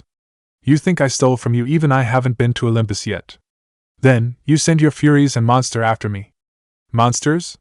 To answer your question, Naruto Uzumaki, I had nothing to do with them. I didn't want to give a swift death. I wanted you brought before me alive so I could subject you to every form of torture available in the fields of punishment.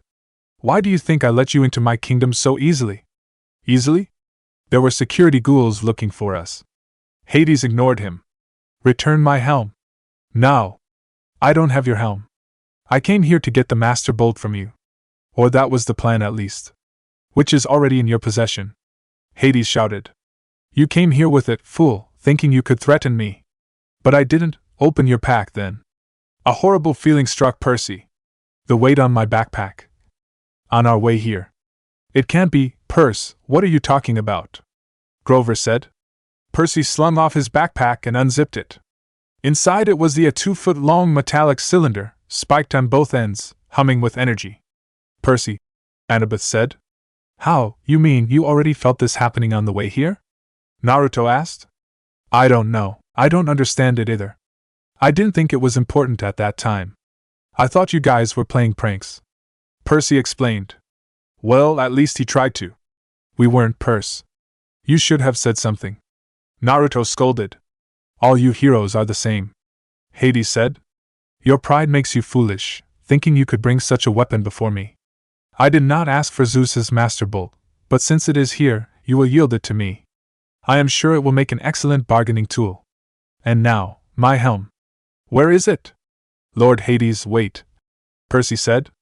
This is all a mistake. A mistake? Hades roared. The skeleton warriors behind them began to take aim. From somewhere up above, there was a familiar fluttering of leathery wings. The Furies swooped down to perch on top of their master's throne. One of them, the one Naruto and Percy recognized as Mrs. Dodds, grinned eagerly and flicked her whip. Hades shook his head. There is no mistake, Percy Jackson.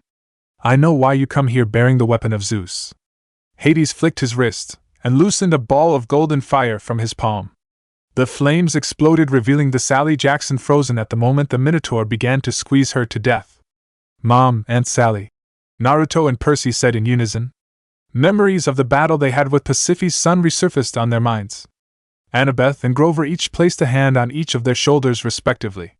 Yes, Hades said with satisfaction. I took her. I knew that you would come to bargain with me eventually. Return my weapon, and perhaps I will let her go. Displease me, and she will stay here forever. Percy placed his hands in his pockets and held the pearls in his palms. These could save my mom. He thought, the pearls. Hades said. Yes, my brother and his little tricks. Bring them forth. Percy brought out the pearls and looked at them in his hand. Only 4? Hades chastised. You do realize that each pearl only protects a single person. Try to take your mother then, demigod. Which of your friends will you sacrifice for her? Or give me the backpack and accept my terms? Percy looked at his friends, their faces grim.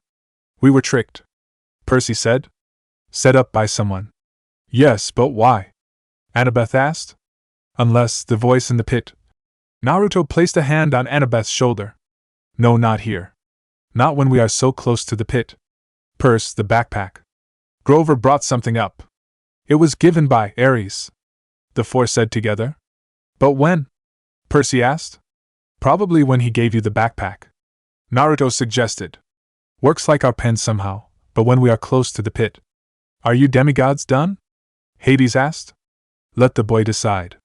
Percy, you can't give him the bolt. Grover said. I know that. Percy answered. Use the last pearl on you, Mom. Grover suggested.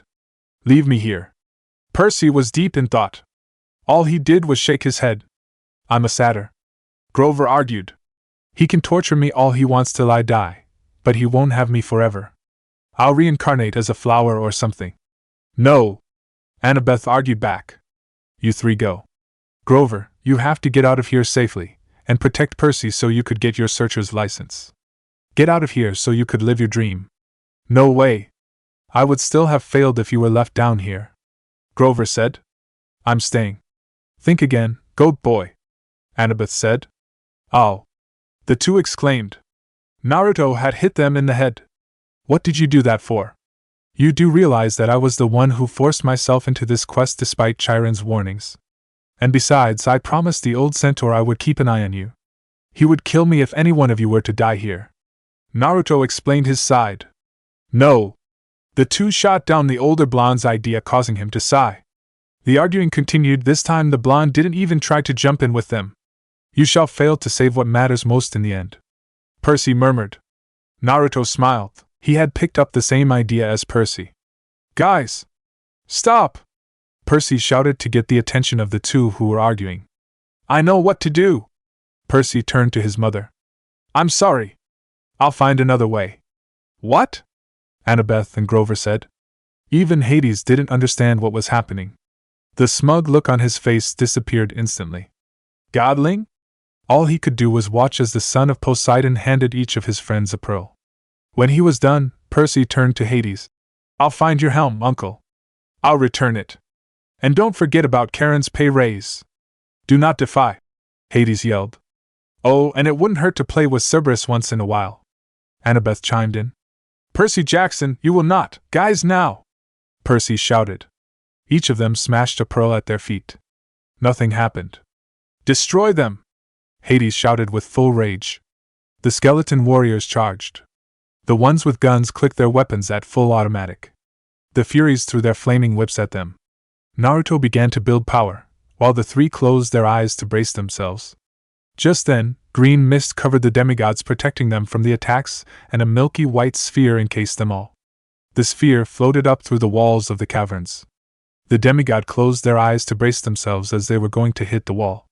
Hades yelled in rage and threw curses as he watched the demigods escaping. Another earthquake shook his domain. Los Angeles was not having a peaceful night. "Follow them to the surface world!" Hades ordered the Furies. Santa Monica Bay, why the bubbles they were in continued to go up higher even after they hit the underworld ceiling. When the demigods opened their eyes, the bubbles broke through surface of the bay. They even knocked a surfer off his board. Percy grabbed Grover to drag him over to a life buoy. Naruto did the same to Annabeth. A curious great white shark was circling around them. "Beat it!" Percy said, causing the shark to turn and race away. The surfer dude raced away screaming about bad mushrooms or something. "I'm so going to kill Aries," Percy said. "But he's a god, Percy," Annabeth said. "Don't worry. I'll have his back on this," Naruto said. "Guys, don't tell me it's..." Grover said. "Yes, it's the 21st already," Percy said. Naruto looked over to the city. Los Angeles was on fire. Plumes of smoke were rising from neighborhoods all over the city. Apparently, Hades' outburst a while back affected the mortal world. "We have to get to Olympus now," Annabeth said. "It's the solstice. We have to return the lightning bolt." The sound of motor cut off their conversation. A Coast Guard boat was approaching them to pick them up, but they were too busy to keep them for long or to wonder why 4 kids were in street clothes got to the middle of the bay. Their radio was jammed with distress calls. The kids from the bay were the least of their worries.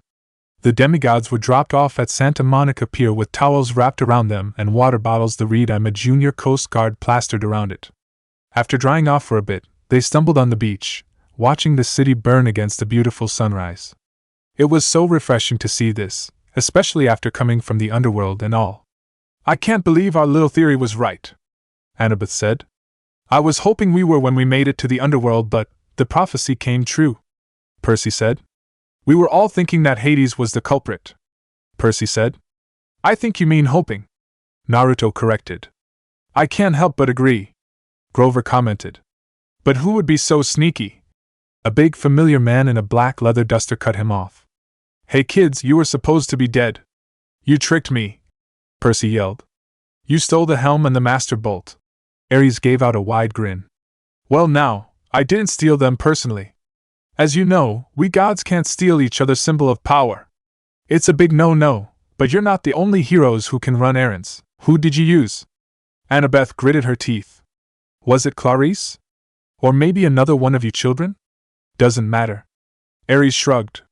"Point is, kids, you're impeding the war effort. See, you were supposed to die in the underworld. Then old Seaweed will be mad at Hades for killing you. Corpse Breath will have Zeus master bolt, so Zeus will be mad at him. And Hades will be looking for this." He pulled out a ski cap, the kind worn by bank robbers, and placed it on the handlebars of his bike.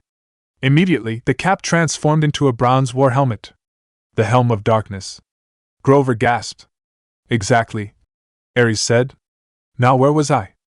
Oh yeah, Hades will be mad at both Zeus and Poseidon because he doesn't know who took this. Pretty soon, there'll be a 3-way slugfest. But they're your family," Annabeth protested. "That's the best kind of war." Aries shrugged. "Always the bloodiest. There's nothing like watching your relatives fight. Besides, it would knock those 3 down a peg." "You gave us the backpack in Denver," Percy said. "It was in there the whole time." "Well, yes and no," Aries said. "It's too complicated for your little mortal brain to follow. Basically, the backpack is the Master Bolt's sheath, just morphed a little. The bolt is connected to it, kinda like that sword you got. It always returns to your pocket, right?" Percy didn't react. "Anyway, I tinkered with the magic a little, so the bolt would only return to its sheath once you punks are in the underworld. The closer you get to Hades, bingo, you got mail. If you died along the way, no loss. I still had the weapon. The bolt was already in the bag when we were getting sucked in the pit, right, Percy?" Naruto asked the son of Poseidon. Percy nodded. "What if we got sucked in that pit? Then, you would have lost the weapon." "That's..." Aries twitched. "Yeah, you could have also kept the weapon to yourself," Annabeth added. "Why send it to Hades?" Aries said nothing for a few seconds. It was like he was in a trance, waiting for instructions from deep inside his head. "Fire power, why didn't I?" he mumbled.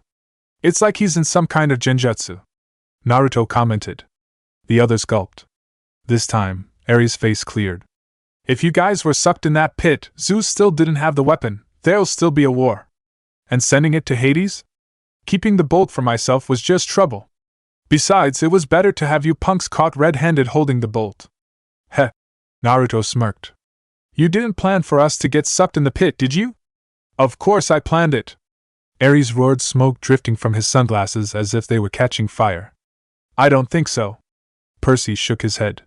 Someone else was sent to steal the bolt and the helm. Then Zeus sent you along with the others to look for his weapon. You caught the thief, but you didn't turn him over to Zeus. Something convinced you to let him go. You kept the weapons until someone else could make the delivery. I am the god of war. I take orders from no one. I don't have dreams. Aries got angrier. Naruto smirked even wider. We didn't say anything about dreams. Aries' mouth hung wide open.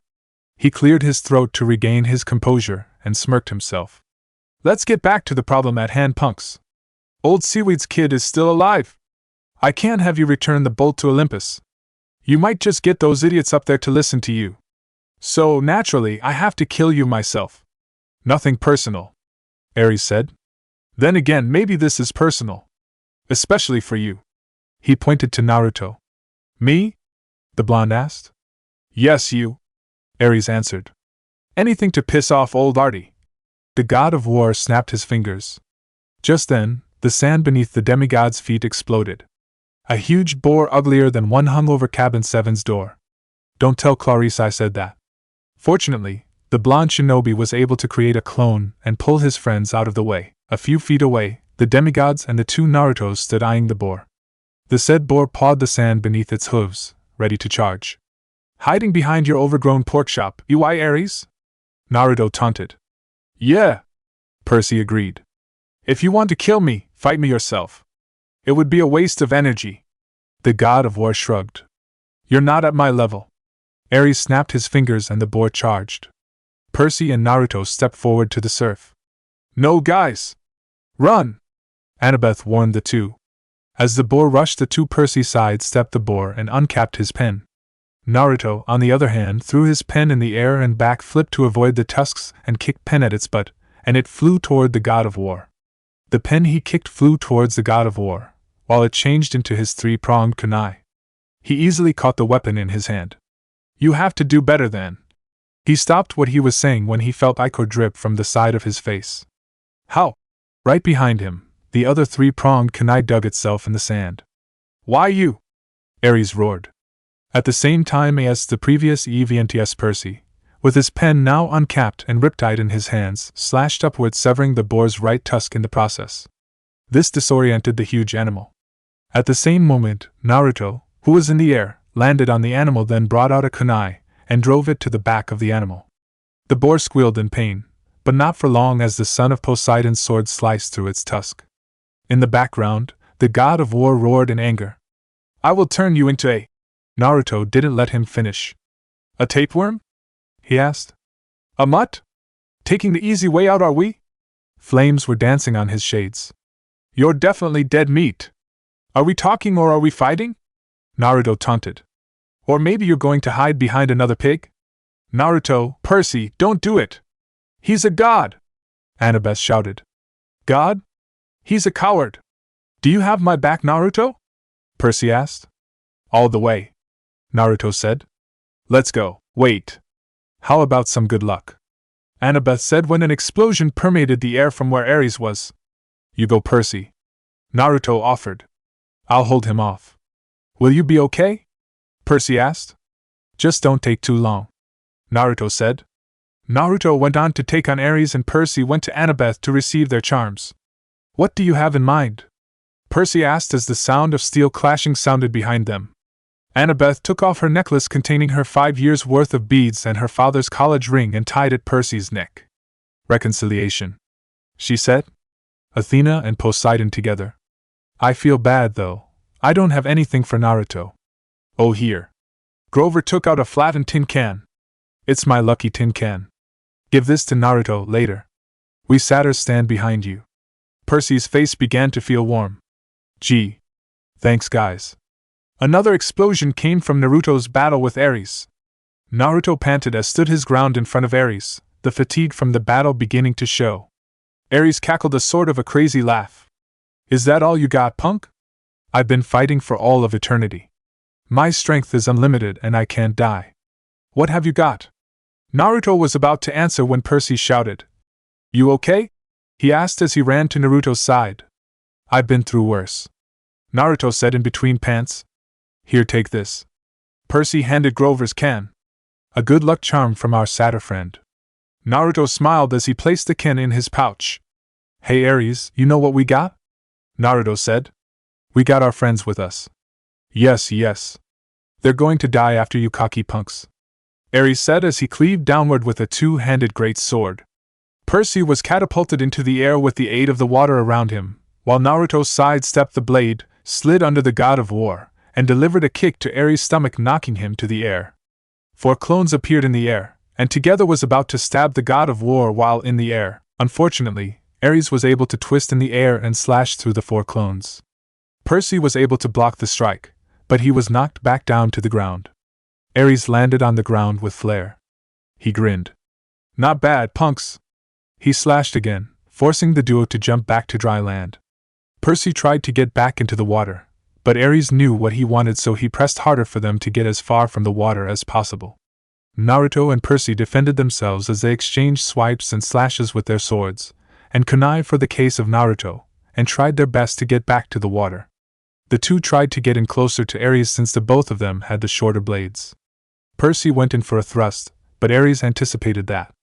He knocked Riptide out of his hands and kicked him in the chest. He went airborne for about 20, or maybe 30 feet, knocking Naruto back, who was charging right behind Percy. Percy! Naruto! Cops! Annabeth warned. Drip, drip, drip. Ugh! A blonde-haired boy groaned. What happened? Drip, drip, drip. On fuck! The blonde rose with a start, remembering his battle. Aries! He looked around. He was in a dark room filled with pipes and dripping water. In one corner of the room was a hallway. Not this again, Naruto complained. The blonde stood up and stretched. He followed the corridor and found himself into a huge room with a huge golden gate. So you're back, a voice said from inside the gate. I can sense you are up against one of those troublesome gods. So you noticed, Naruto said. Can we speed this up? I gotta get back to the fight. You're here for more power, the voice said again. Pretty much, yeah, the blonde replied. You owe me rent after all, the voice chuckled in his cage. Fine then. Indulge in my power. Red chakra circled around him, then covered him completely. Santa Monica Beach. Naruto! Percy! Cops! Annabeth warned. Ugh!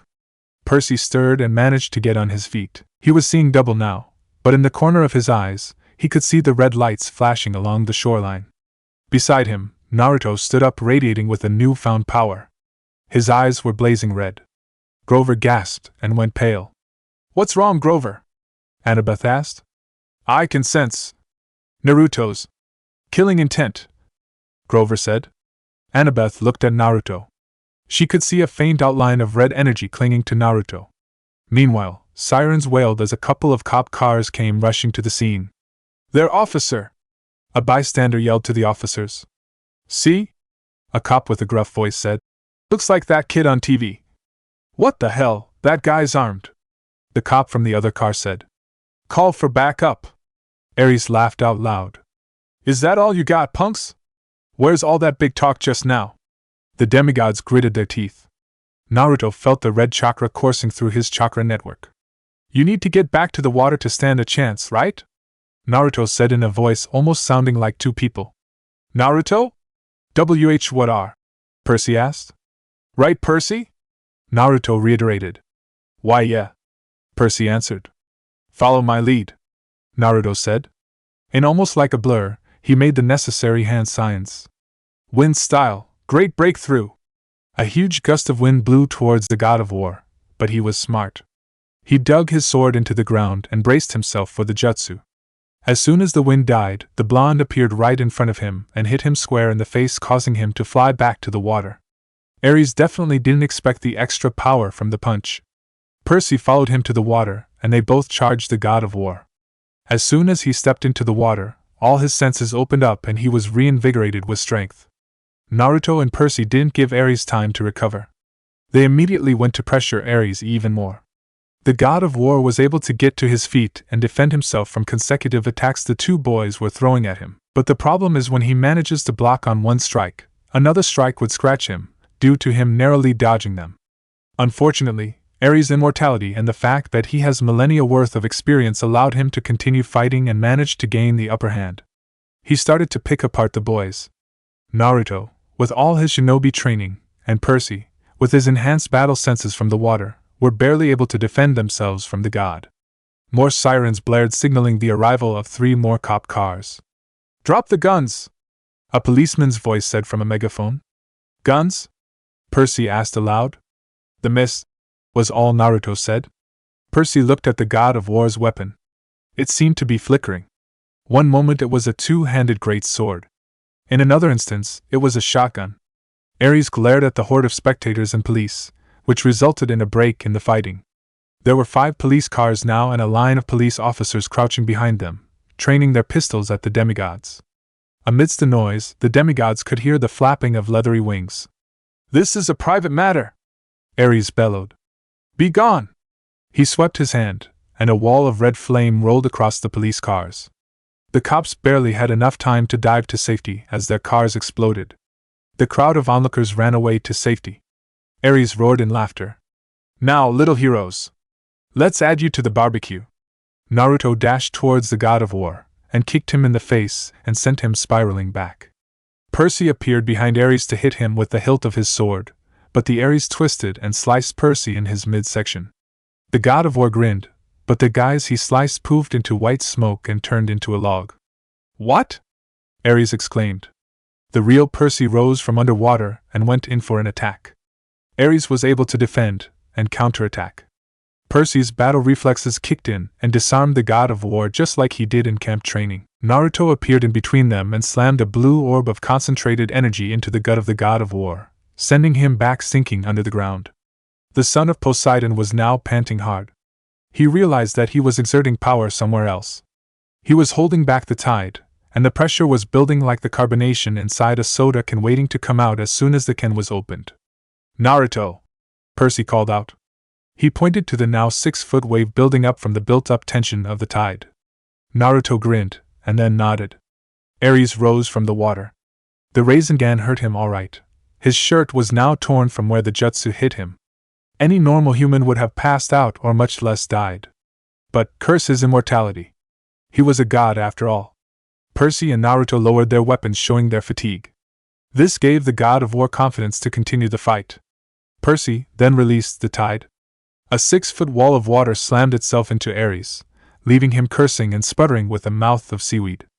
"Water style, water shark bomb jutsu!" Naruto yelled, and a shark made out water exploded at the back of Aries, leaving him lying on the surf right in front of them. Naruto and Percy did a high five after seeing what happened.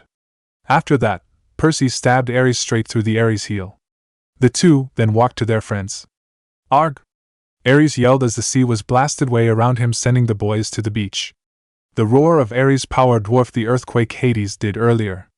Aries was now standing in a wet circle of sand about 50 feet wide. From his boot, golden ichor flowed from the wound Percy had inflicted earlier. On his face was a mixture of pain, hatred, and disbelief that he would be defeated and knocked around like a ragdoll. He limped towards the beach muttering curses in ancient Greek. The power the boys were feeling while they were fighting was now replaced by fatigue. They couldn't even defend themselves, much less get on their feet. He could have finished both boys off at this chance he was given, but something stopped him. A cold, heavy presence passed over the beach, draining the color from the area, and the sound was muted. Time was slowed and the temperature was freezing. The darkness lifted. Aries looked stunned. The water flowed back to around Aries' feet, dissipating the golden ichor in the tide. Annabeth and Grover watched in shock, while Percy and Naruto groggily sat up. "You have made an enemy, godlings," Aries said. "You have sealed your fate. Every time you raise your blade in battle, every time you hope for success, you will feel my curse. Beware, Percy Jackson, Naruto Uzumaki. Beware." His body began to glow. Percy! Naruto! Don't look! Annabeth warned. The boys averted their eyes as Aries revealed his true immortal form. A few seconds later, the light died. When the boys looked back, Aries was gone. The tide rolled out, revealing Hades' bronze helm of darkness. The boys slowly got to their feet and made their way to the helm to pick it up. The flap of leathery wings now approached the boys as they made it to their friends. When they landed, the Fury, who the boys recognized as Mrs. Dodds, stepped forward. For once, she didn't look threatening. She looked more disappointed, like she was planning to drag the demigods back to the underworld. "We saw the whole thing," she hissed. "So it really was not you?" Percy nodded and tossed her the helmet. She caught it in surprise. "Tell Lord Hades what really happened," Naruto said. "The war doesn't need to happen." She hesitated, and then licked her lips with her forked tongue. "Live well, Percy Jackson, Naruto Uzumaki. Become true heroes. If you do not, and come into my clutches again," the Fury cackled. Annabeth immediately grabbed the two boys and hugged the two boys. "That was reckless even for you two boys," Annabeth said as a tear rolled down her cheek. Percy blushed. Naruto ruffled Annabeth's hair. The younger blonde let go for the two. "That was incredible," Grover said as he knocked the two boys down to the ground, making the boys wince in pain. "More like terrifying," Annabeth corrected. "Don't scare us like that again," she said as she and Grover helped the two boys up. Naruto chuckled as he scratched the back of his head. "Did you guys feel that, whatever it was?" Percy said. "Guys, it must have been the Furies overhead," Grover offered. Naruto shook her head. "I doubt that. We've encountered them before and it didn't feel like that." The four were still in denial. The memories of what they had talked about in the cab on the way to Santa Monica resurfaced. None of them wanted to talk about it. After a brief pause, Naruto said, "Grover, you felt the energy coming from me, did you?" Grover couldn't speak, but Naruto knew he did. Naruto sighed. "I was hoping no one would ever know of this. I guess I owe you guys an explanation." "Yes, you do, Naruto. We'll hold you to that," Annabeth said. "But for now, we've got to finish the quest. We have to get to New York by tonight," Percy said. "But that's impossible," Annabeth said. "Unless we fly." Percy finished her sentence. "You mean like fly, like an airplane?" the daughter of Athena clarified. Percy nodded. "That's a bad idea, Percy," Grover said. "What if Zeus strikes you out of the sky?" "I doubt he would that, Grover," Naruto disagreed. "Not when we have his precious weapon in our possession." "Right, Zeus?" Naruto asked up in the sky. A few moments after their conversation, the police, along with the press, had found them standing in the beach among the wreckage. The group would have run away, if not for the police yelling, "Are you kids okay? Where did the kidnapper go?" They didn't know what to say. All that was in their mind was, "Kidnapper?" The press had flooded them with questions about what it was like these past few days trying to get away from their kidnapped, but the demigods still didn't know what they were talking about. The press told them the whole story. Apparently, it all started when these kids made a Greyhound bus explode somewhere in New Jersey. Witnesses suddenly remembered seeing the leather-clad Aries stalking the kids in bus. The kids fled to St. Louis with the kidnapper on their tail. The kidnapper had captured them there and caused an explosion there to get away.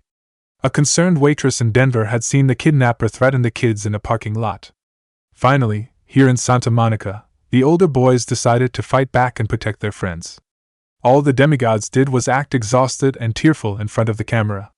"All I want," Percy said in an interview, "is to see my loving stepfather again. Every time I saw him on TV, calling me a delinquent punk, I knew, sniffle, somehow, we would be okay.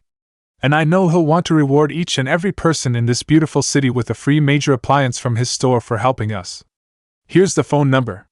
It was hard for the two demigods and Satyr who were listening to keep up their act when Percy was interviewed. It was a good thing they were able to hold in their laughter while Percy was talking. On the other hand, the police and the media listening were so moved by Percy's speech that they raised money for the 4 tickets for the demigods.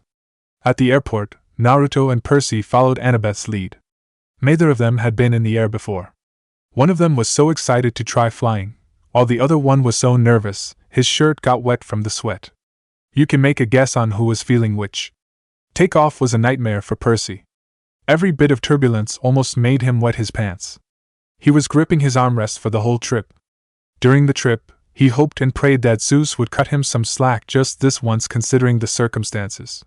Once during the trip, Percy suddenly grabbed Annabeth's hand, which made the latter blush. The daughter of Athena blushed after what happened, but she didn't say anything. She understood her friend. Naruto, the other hand, had his face glued to the window the whole time. He raised his hands whenever there was turbulence since it made him feel like riding a carnival ride. "This is awesome," Naruto said as quietly as he could. "Geez, Naruto. Calm down," Grover said. Sorry. I can't help it," Naruto answered. Many of the passengers were staring at him like he was a crazy person. Poor Grover had to come up with an excuse for how Naruto was acting. His skills in lying hadn't improved at all. Luckily, the passengers believed him. They just passed off Grover's signs when he was lying as him being embarrassed. Finally, after what felt like a long flight, the demigods were ADHD after all. They touched down safely at LaGuardia. As the demigods expected, the press was waiting for them. It was a good thing they had a shinobi with them. So, after everyone else had deplaned, Naruto created 4 clones to deal with the press while they sneak away. Once they were sure no one else would see them, they split up at the taxi stand. It was hard for them to do so after everything they've been through. But Naruto explained that they had to. He told them that they had to go and report the quest as a success to stop the demigods back at camp from fighting any further. Naruto presented himself to go with Percy to provide backup, in case anything untoward happens. Naruto wouldn't admit it, but he wanted to see Mount Olympus for himself. He wanted to check out the place and see if the waitress in the Lotus Hotel was right. He wanted to see if there really was an Ichiraku's ramen stand in the Godly Mountain. Naruto and Percy hopped into their own taxi after Annabeth, and Grover hopped into their own. In 30 minutes, they made it to their destination. Despite living on this world for quite some time now, Naruto still marveled at the architecture of the had never seen anything quite like this in the elemental nations. Not wasting any more time, the 2 boys entered the Empire State. They must have looked like homeless kids since their clothes were in tatters from their previous encounter. They decided to leave it be since they had to complete the quest. Together, the 2 walked up to the guard at the front desk. 600th floor, please," Percy said. The guard was reading a book with a picture of a boy in glasses riding a broomstick. Naruto tried reading some of those books, but he wasn't much of a fan of the people who could only do magic with a wooden stick. Not when he can perform similar feats with a quick hand sign. Plus he heard of those other wizards who go on quests just like these demigods did, and just like he did back in the elemental nations. The guard must have found the book interesting because he didn't even look up when he said, "No such floor, kiddo. I need an audience with Zeus," Percy pressed. He gave Percy a vacant smile. "Sorry?" "You heard the man," Naruto said.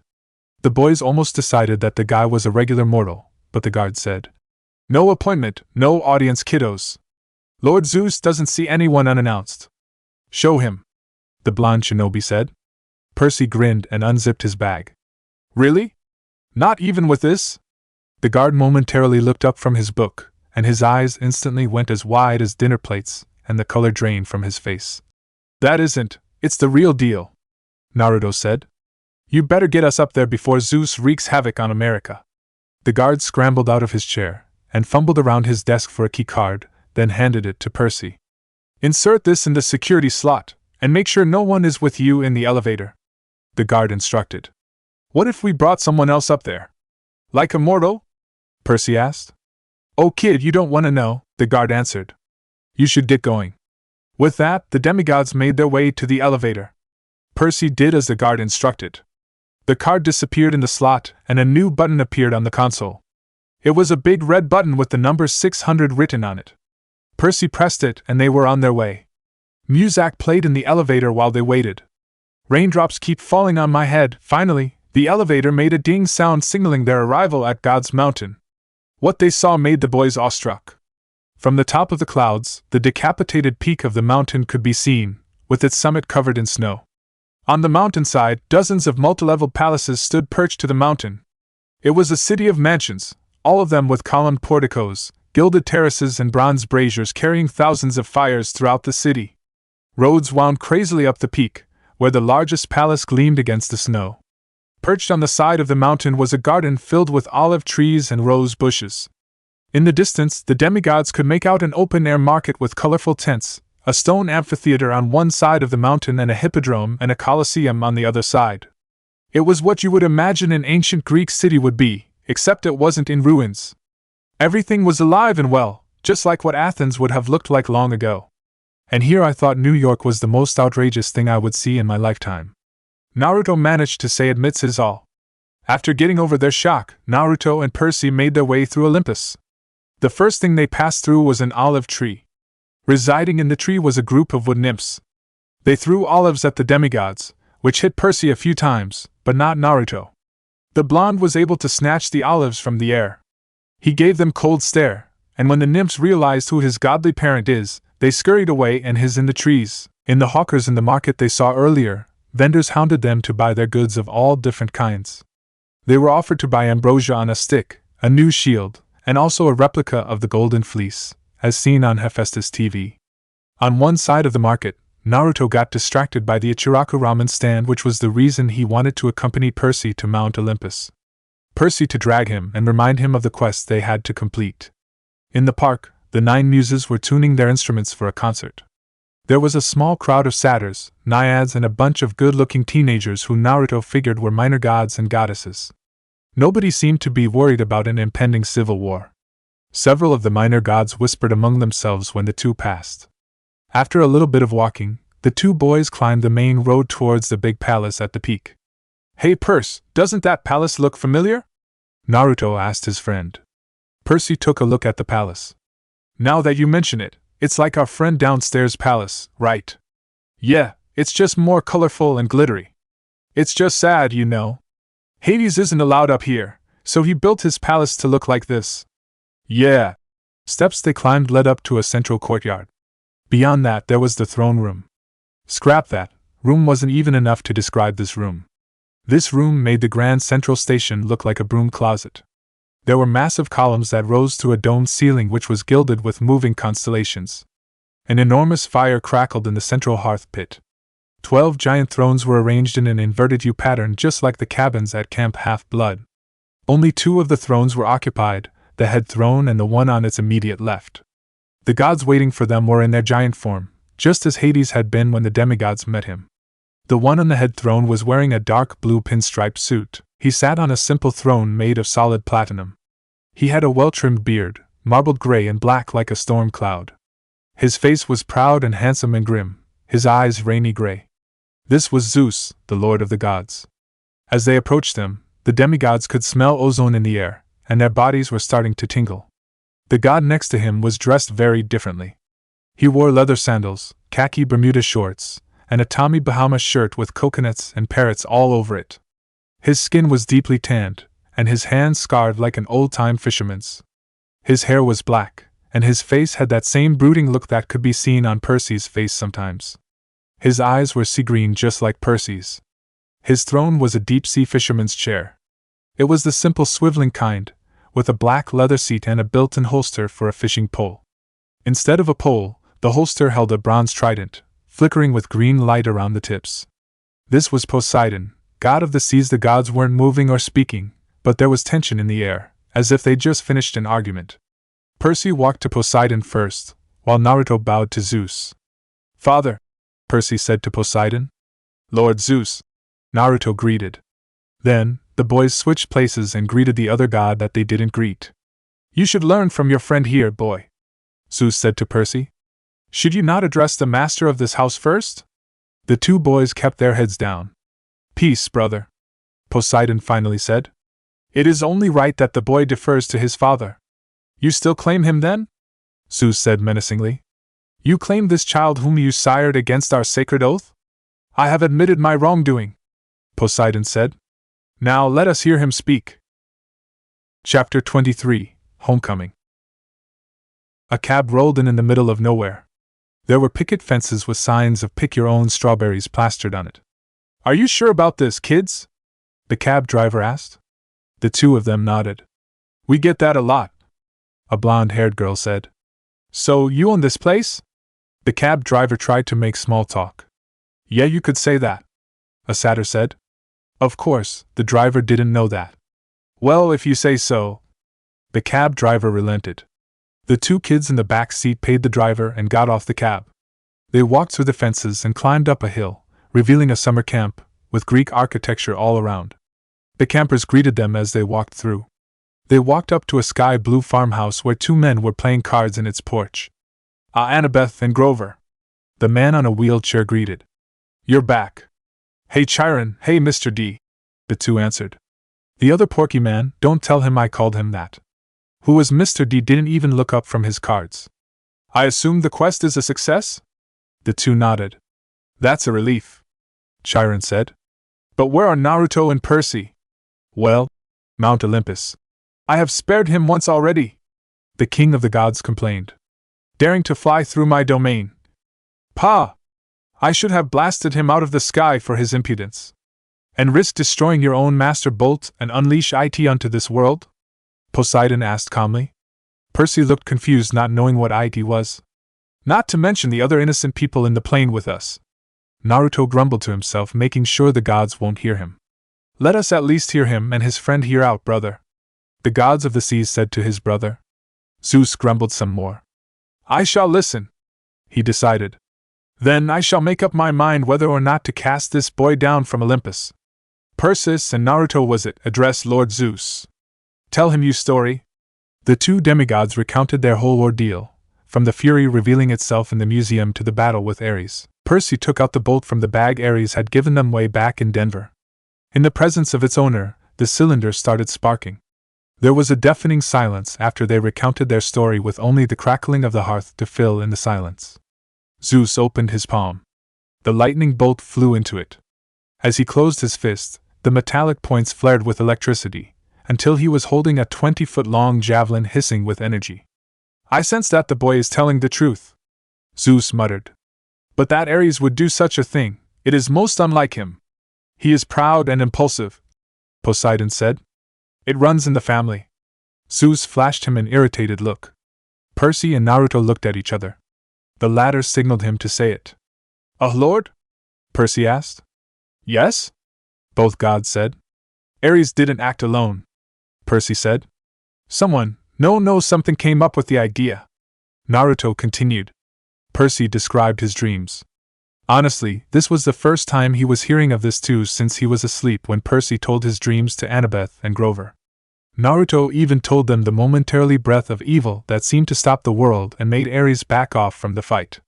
"In the dreams," Percy said, "the voice told me to bring the bolt in the underworld. Aries kind of told us that he'd been having dreams too.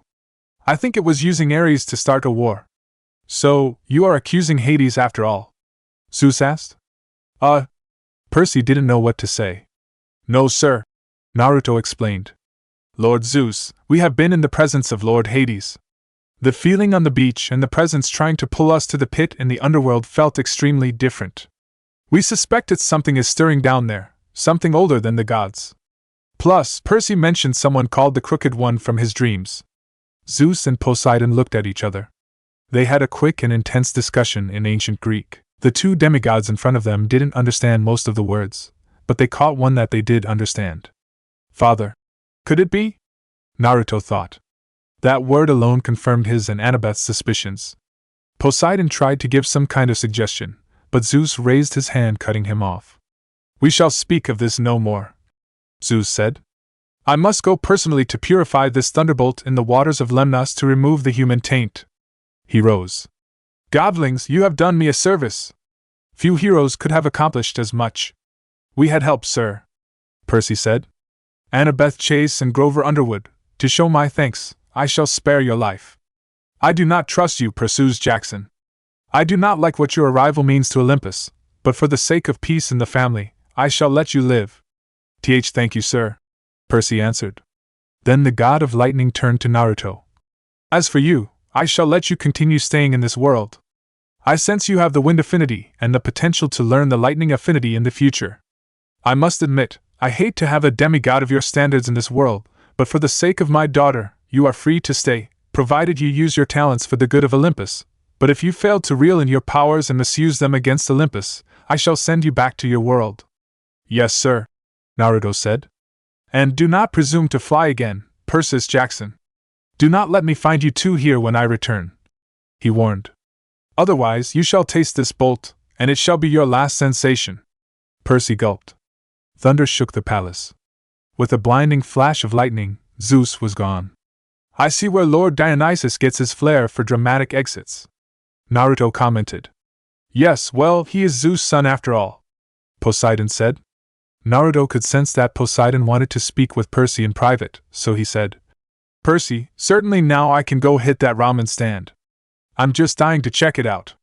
It's a pleasure to meet you, Lord Poseidon, and Percy, meet me at the ramen stand later. I might not be done by then. Poseidon nodded, then Naruto left. So that's Artemis' son, Poseidon said. He's certainly different.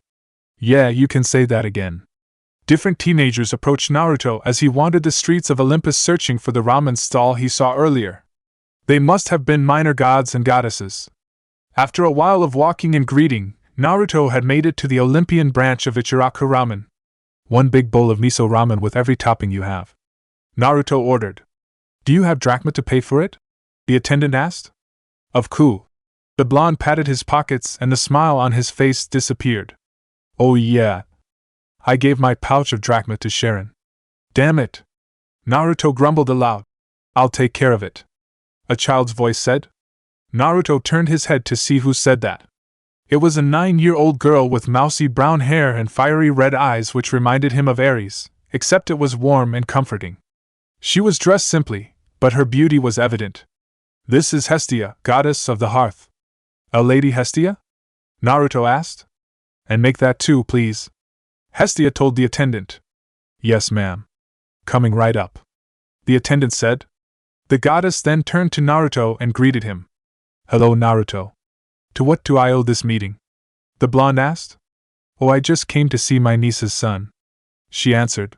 You know, you have made quite the impression up here in Olympus after your quest. Naruto smiled. Well, I just did what had to be done to prevent your family from tearing each other apart. Plus, those kids were new to this quest thing. I just wanted to keep them safe. I see. That is admirable, protecting your friends like they're your own. And I thank you for looking out for my brothers. They can be hard-headed. Naruto nodded as he took a sip on the ramen that the attendant placed on their table. Family, it was something that I never had, but I don't want yours to fall apart just because of Zeus' toy of mass destruction. Thunder boomed, making Naruto frown. The will of fire, I sense it burns brightly in you, Hestia told him. Naruto's eyes widened in realization. But that's what Gigi said. Yes, Naruto, Hestia explained. It was I who bequeathed the will of fire to the Hashirama, seeing his drive and burning desire to protect the people even from his dear friend. The fire in its name doesn't only come from the name of the land where you are from, you know. A sad smile crept to Naruto's face. All the memories of Sarutobi coming to visit him flooded back. Hestia placed a hand on his shoulder. Naruto felt the warmth of the touch. Enough of the history lesson. This isn't the time for that. Your mother wanted me to see how you are doing. She did? Naruto's eyes brightened. Where is she, by the way? Oh, Naruto. Her domain keeps her busier than any of us here. I can't see her anytime soon, can I? Hestia shook her head. You just have to be patient, Naruto. The time will come soon. At least I have something to look forward to, right? The blonde grinned. Speaking of which, I was waiting for you to come and bring Zeus his bolt. I wanted to ask you a favor, Hestia said. What is it, Lady Hestia? Naruto asked. As you know, I am a virgin goddess. I do not have children of my own. Spread my domain. I would like you to be my champion. Me? Why me? You never compromise when it comes to your friends. In fact, you see them as family. You also never stop fighting in what you believe in. Those qualities are what make you perfect to be my champion, so what you say? I will make you proud, Naruto replied. I know you will, Naruto, Hestia said. Hestia was finished with her meal, so she stood up, prompting Naruto to stand up too. That was an interesting meal. I am beginning to see why you see this as the food of the gods. Naruto chuckled and scratched the back of his head. It's time for me to go, Naruto. Thank you for accepting my offer. From now on, you will have my blessing, Hestia said. An orange aura enveloped Naruto and disappeared as quickly as it appeared. No, thank you, Lady Hestia, Naruto said. You can have as much ramen as you want. Let Percy have some when he comes over. Hestia offered. Naruto literally had stars in his eyes. Really? You're the best. Hestia nodded. I have to go now, Naruto. I'll see you back at camp. Olympian Ichiraku, I figured you were still here. Percy told the still-eating blonde with a mountain of bowls on his table. Hey Percy. Want some ramen? Naruto offered. Nah, I'm good. Percy declined. Geez, where do you put all these stuff? Naruto grinned in between slurps. So how'd that talk with your dad go? Naruto inquired. I don't know, good, I guess. Percy shrugged and told Naruto the details. Mom's at home now. Lord Hades kept his promise? Percy nodded. Then, what are we waiting for? You. Oh, sorry, let me finish this last one first. Back in the mortal world, Percy hailed a cab so he could get back to the apartment. He almost forgot that he didn't have money on him. It was a good thing Naruto reminded him and lent him some. He was about to board the taxi when he noticed the blonde was hanging back. You coming? Percy asked. Naruto shook his head. I think you got this, man. Besides, Gabe won't be happy to see me. And I got to see if Annabeth and Grover are okay. Percy chuckled. He'll be angrier with me. I basically offered the whole nation free appliances. Oh yeah. That? Naruto laughed as well. Well, I'll see you back at camp. Percy, then, went on his way to see his mother again, and Naruto hailed another cab to get back to camp. Half-Blood Hill. Naruto. Annabeth and Grover shouted as soon as they saw the blonde at the hill. We were so worried that Zeus would smite you. Grover said. Well, I kept Percy in line for that one. Naruto chuckled. Speaking of him, where is the seaweed brain? Annabeth asked. He went to see his mom. They're having their reunion as we speak. Naruto answered. Are you sure Percy would be okay? Gabe's gonna kill him. Grover sounded worried. He'll be fine. If this quest proves anything, it's that the water boy can handle anything that's thrown at him. Naruto answered. Annabeth and Grover nodded. Ah. You're back, Naruto. A voice said from behind them. Hey Chiron! Naruto greeted. It's good to be back. Come now, then, the camp would like to see you. Chiron said and gestured the three to follow him. Naruto. A voice whispered from somewhere. The blonde whipped his head back as soon as he heard his name called. The odd thing was nobody was there. All he saw were the trees that surrounded the woods. Naruto! You coming? Annabeth called him when he noticed that Naruto was lagging behind. I'll find out later. The blonde shinobi thought, then ran to catch up. One by one, the campers came to greet Naruto as soon as they saw him. If he didn't have a lot of fans before, then he definitely had more now. It was like he won some kind of reality TV contest, which was closer to the truth than they thought because of Hephaestus TV. An hour later, Percy arrived at camp. His friends greeted him at the borders of the camp. Just like with Naruto, the other campers came to greet him, but the difference now was the real party was beginning, if you could call this a party. They were the first heroes since Luke to return alive from a quest, so it was a long time since they did this. But it was camp tradition for the returning heroes to wear laurel wreaths on their heads and have a big feast to honor them. They even led a procession to the bonfire, where they burned their burial shrouds their cabin mates made in their absence. Annabeth's shroud was a beautiful gray silk with embroidered owls with the symbol of Athena in the middle. Percy said that it was a shame not to bury anyone in it. Annabeth punched him in the arm and told him to shut up. Naruto added that it was a good thing for it to be used. Since Percy didn't have any cabin mates, the Aries cabin had volunteered to make his shroud. They'd taken an old bedsheet and painted smiley faces with exceed-out eyes around the border, and the word loser plastered in the middle of the shroud. Oh, Percy had fun burning his shroud. Naruto's shroud was made by the Aphrodite cabin. Originally, the Apollo cabin wanted to make the shroud since they were his cousins, but a few bets and a capture the flag game when they were away, the Aphrodite cabin somehow won it. I guess they were that motivated. The children of the love goddess made a silver shroud with different animals embroidered on it, and the symbol of Artemis in the middle. Naruto thought it was beautiful, so he reluctantly burned his shroud. The Apollo cabin let us sing along in the amphitheater. As a special treat for tonight, there was dancing unlike the other times they did it. The campers had a blast as they danced to the different songs that the children of Apollo sang, even Grover, who got awarded with his long-desired searcher's license. Well, everyone except for one cabin counselor of the Hermes cabin. Everyone was caught off guard when the music suddenly slowed. The campers watched as Naruto walked up to Annabeth to ask her for a dance, which made the daughter of Athena blush like a tomato, but she accepted Naruto's offer in the end. Grover danced with a wood nymph, Juniper I think her name was.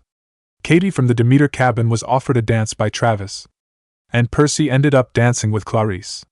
At first, the daughter of Aries threatened to kill anyone who would ask her to. Naruto suggested that the water boy dance with her to make up for the unfortunate first impressions the two had. They kinda look good together, Naruto commented. Yeah, they both look so cute with the massive blushes on their faces, Annabeth added. Like you were any better earlier. Naruto snickered. Shut up, Blondie. Annabeth punched him in the arm. But you're blonde too, so you can't use that. But oh, never mind. When curfew struck, Mr. D clapped his hands and everyone went quiet. He made a half-hearted welcome back speech before the campers went to their cabins. Yes, so the bolt is returned and the brats didn't get themselves killed. Hurrah and all that. In other announcements, there will be no canoe races this Saturday. That night, Naruto moved back to cabin 8. Just like the Apollo cabin in the morning, the cabin was glowing silver into the night. Odd, the cabin looks smaller than I remember. Naruto wondered aloud. He quickly got settled in the room. On the headboard of his bed, there was another note. Dear Naruto, congratulations on completing your quest. You have made me proud. The hunters have told me of your meeting in the waterbed store. I am glad you are safe and keeping your friends safe. I felt the QB's power leak out from the seal. Fair warning, son, refrain from using the fox's power too much as it takes a toll on you, especially the higher stages. I suggest you train hard, so you won't rely on it too much. There are different jutsus in the scrolls in your room. Why don't you try one of them? Lastly, I heard from Hestia that you accepted her offer to be her champion. I know you will do her and me proud. I hope I could have seen you when you were last in Olympus, but my domain keeps me away. Soon, my son, we will see each other. Become strong. I will always be watching you just as the moon watches over the night sky. Love. A tear ran down Naruto's cheeks as he read the note. It told him that wherever his mom is or whatever she is doing, she is still thinking of him. You got it, Mom, he said aloud. 1 week later, a letter arrived in the big house addressed to Naruto and Percy. She wrote in the letter that Gabe had mysteriously disappeared off the planet. She had filed a missing persons report, but she had a funny feeling that he would never be found. She also wrote about a life-sized concrete sculpture to a collector in an art gallery in Soho. She named it the Poker Player. She got so much money because of it that she was able to put a deposit down on a new apartment and made a payment on her first semester tuition at NYU. The gallery was clamoring for more of her work, saying that it was a huge step forward in super ugly neorealism. Or so they say. She declined the offer, saying that it was a one-time thing. She said that she disposed of the tools that Percy gave. She would turn to writing completely. She asked about Naruto, and why he didn't come to the apartment when the quest was finished. She told Naruto to not beat himself up about failing her. The important thing was she was back now. She also told him that Naruto is welcome to live with them, so he wouldn't live alone anymore. At the bottom, there was a PS for Percy. It said that Percy was signed up for a new private school. It said that there was a deposit down to hold his spot in case he wanted to enroll for 7th grade. It said that he could live at home, but if he wanted to stay year-round, it was okay. The two decided that Percy should keep it. Naruto told himself to scrape in extra offerings for Hades to place Gabe in the fields of punishment, and to Athena for her blessing on Sally's education. On the 4th of July, the whole camp gathered at the beach to watch the fireworks display by Cabin 9. The Hephaestus kids anchored a barge offshore and loaded it with rockets the size of Patriot missiles. Annabeth explained that the blasts would be sequenced so tightly that they'd look like frames of animation across the sky. The finale was supposed to be a couple of 100-foot-tall Spartan warriors who would crackle to life above the ocean, fight a battle, and then explode into a million colors. The three from the Lightning Bolt quest set a picnic blanket. While they were doing that, Grover showed up to say goodbye to his friends. He was dressed in his usual jeans and t-shirt and sneakers, only this time he looked older, almost high school age. His goatee had gotten thicker. He'd put on weight. His horns had grown at least an inch, so he now had to wear his Rasta cap all the time to pass as human. I'm off, Grover said. I came to, you know. His friends tried to sound upbeat. After all, this was a stepping stone for Grover's dream. They should be happy for him. They were his closest friends after all. So, Grover, where are you going to look first? Percy asked. Kind of a secret, Grover answered, looking embarrassed. I wish you could come with me, guys, but humans and Pan. It's okay, man. We understand. Naruto clapped him on the shoulder. Always keep your fake feed on. Annabeth started to fuss over him. Yes, Annabeth. You have enough cans for your trip? Yeah. And you remembered your reed pipes? I got it right here. Grover patted his pockets. Geez, Annabeth, you sound like my old mama goat. He wasn't really annoyed. Well then, wish me luck. He hugged his friends, and then headed back through the dunes. Fireworks exploded to life overhead, Hercules killing the Nemean lion, Artemis chasing the boar, George Washington, who, by the way, was a son of Athena, Cross-ing the Delaware, Naruto's whirlpool symbol at the back of his custom-made camp shirts, which was looking like a real whirlpool, a silver bow and arrow firing a shot to commemorate the first sun Artemis, Poseidon raising the waves in the ocean. Hey Grover! Percy called out. He was at the edge of the woods, but he turned to look. Wherever you're going, I hope they make good enchiladas. Percy shouted. And smack those bullies with that stick of yours, Naruto added. Grover grinned, and then he was gone, the trees closing around him. We'll see him again, Annabeth said. The two boys nodded. Even though no searcher was able to return in 2,000 years, they had to believe that Grover would be the first. July passed. The boys began planning strategies to keep the flag out of the Aries cabin's hands. On some occasions, Percy and Naruto would separate teams as a sort of friendly rivalry. On those times, Naruto's team proved to be better. To keep things interesting, Naruto suggested a free-for-all against all the cabins to steal scrolls from the other teams, just like in the Chunin exam that Naruto attended. The other campers loved the idea, so they alternated between the two games. As days gone by, Naruto tried to find the source of the voice, but he couldn't find it, or sometimes he didn't have the time. Things went on just like that until the last night of the summer session came all too quickly. The campers had one more meal with each other. They burned part of their dinner for the gods. Naruto was sure to scrape an extra for his patron, and two other gods he asked favors from. At the bonfire, the senior counselors awarded the end of summer beads. Percy and Naruto each got their own leather necklace. The bead was pitch black and with a sea green trident on one side and a silver bow on the other side. The choice was unanimous. Luke announced. This bead commemorates the first son of the sea god and the first ever son of the huntress at this camp, and the quest they undertook into the darkest part of the underworld to stop a war. The entire camp got to their feet and cheered. Even Aries' cabin felt obliged to stand. Naruto was so happy. This was the first time he felt that he was part of a real family. The sad thing was, most of them would be leaving for the year. At least, they had a lot to look forward to. Chapter 24. The prophecy is fulfilled. The day our heroes dreaded has finally arrived. A form appeared beside each and every demigod's bedside. The way it was filled out definitely told them that it was Mr. D, the camp director, who made it because all their names were spelled wrong. Written on the note was, Dear __, if you intend to stay at Camp Half-Blood year-round, you must inform the big house by noon today.